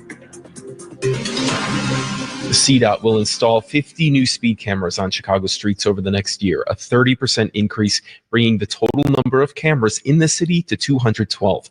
Mayor Johnson said the revenue would help in part generate $11 million needed to restore more than 160 police positions tied to CPD's consent decree. It makes up less than 0.1% of the 2025 budget. But Chicago driver Margarita Medina thinks that money could be better spent elsewhere. I think if they're taking our money for tickets and stuff like that, for driving, I think the money should go to the roads, infrastructure. CDOT says it is working to finalize the cameras' locations. Chicago's Board of Education voted to save 5 Acero charter schools, but close 2, the Cruz and Paz campuses. Back in December, the board approved a bailout for 7 Acero schools, but later backtracked, saying it would require more funding than allowed under state law. Yesterday, teachers, parents, and students urged the board to save all those Acero schools. Hilario Domingo is a teacher and CTU organizer. What families need is for this board and CPS to keep their promise, to keep these communities whole, to keep these schools open, and to give these students the education they deserve. The board says Acero's Paz and Cruz campuses will close in the spring. Meanwhile, Francisco Andrade Barrera was the man taken into custody by ICE agents as he dropped off 2 of his children outside an Acero school Wednesday. The agency says the 37-year-old is undocumented and a known street gang member with criminal convictions for drug trafficking. ICE says he's been removed from the U.S. twice already, back in 2005 and again in 2013. A new study shows how much income in Illinois needs to be considered middle class and upper middle class. WGN's Lauren Lapko with details. GoBankingRates.com used the Pew Research Center's definition of middle class as a reference point, then factored in census data such as median household incomes, total population, and the number of households to determine the middle class and upper middle class income levels for each state. In Illinois, middle class income range is between $54,000 to $163,000. An individual needs to make a salary of at least $127,000 to be considered upper middle class. The Trump administration has begun laying off 800 probationary employees at the National Oceanic and Atmospheric Administration and the National Weather Service. This comes as we're going into severe weather and hurricane season. And the Consumer Financial Protection Bureau is dropping lawsuits against companies like Capital One and Rocket, accused of ripping off customers. It's after the new director closed its DC headquarters, fired 200 employees, and told the rest to effectively stop all work. WGN Sports Time, it's 3:03. Northwestern looks for a third straight win tonight when they host Iowa. Coverage here on WGN starts at 7:45 ahead of tip-off with Dave Bennett and Billy McKinney at 8. White Sox finally got their first Cactus League win of the year after an 0-5 start, but their 4-2 win over Cleveland came with a cost. Andrew Benintendi sustained a non-displaced fracture in his right hand after being hit by a pitch, and last year's team home run leader, who was also second in RBIs, will be sidelined 4 to 6 weeks, but will not need surgery. For the second straight day, the Cubs ended in a 4-4 tie, this time versus the Angels, who got a first-inning home run from ex-White Sox All-Star Tim Anderson, but as he tries to make the roster in Anaheim, Bulls will host Toronto tonight. Chris Bowden, WGN Sports. The forecast from the WGN Chicago Weather Center. Oh, but first, the Blackhawks. Yeah, they lost at Vegas 7-5. Okay, back to weather. Partly sunny today, very windy. A wind advisory, in effect, kicks in actually at 9 a.m. with an increased threat for grass and brush fire spread, particularly south of 80. Our high today, 60 degrees. Temps will drop to mid-40s by the mid-evening with some sprinkles, even flurries possible late. Mostly sunny but chilly weekend ahead. Saturday, breezy and 31. Sunday, it's high 38. Right now, it is 36 degrees and cloudy at O'Hare. I'm James Sears, WGN News. Next news when it happens. Next scheduled news at 3:30. Got an older wreck car taking up space in your driveway or garage? Get cash in a flash from Global Auto Recycling and Repair. They'll take that unwanted car off your hands today. Family owned and operated, Global Auto has been serving Chicagoland for over 60 years, and they'll give you cash in a flash to take away that old junk car, even if it's no longer running. Call 847-608-4700 for Global Auto Recycling and Repair and get cash in a flash. Are you ready to shake things up at Potawatomi Casino Hotel, Milwaukee? All you gotta do is toss your rewards card into your favorite slots for drawing entries and a chance to be in the Roll for Riches game show. What's on the table? Oh, just $300K in cash and prizes. Play this March, and Thursday nights, you could get on the winning streak that, frankly, you deserve. Let it ride and Roll for Riches. Only at Potawatomi. More info online. Must be 21 and a rewards member to play. In our Friday food department, Chicago's best breakfasts and brunches, plus our annual Toast with Orion. It all starts this morning at 6 on the Bob Surratt Show. If it's Friday, it's the morning crew in a good mood. WGN.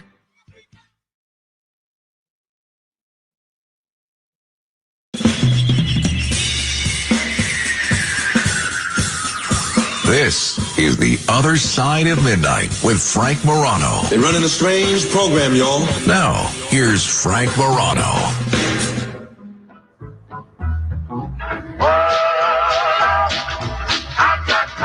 I'm waking up. I'm waking up. I've been running for Jesus for a long time. I've been running for Jesus for a mighty long time. Oh, I've been running for Jesus for a long time. I've been running for Jesus for a mighty long time. I'm not tired.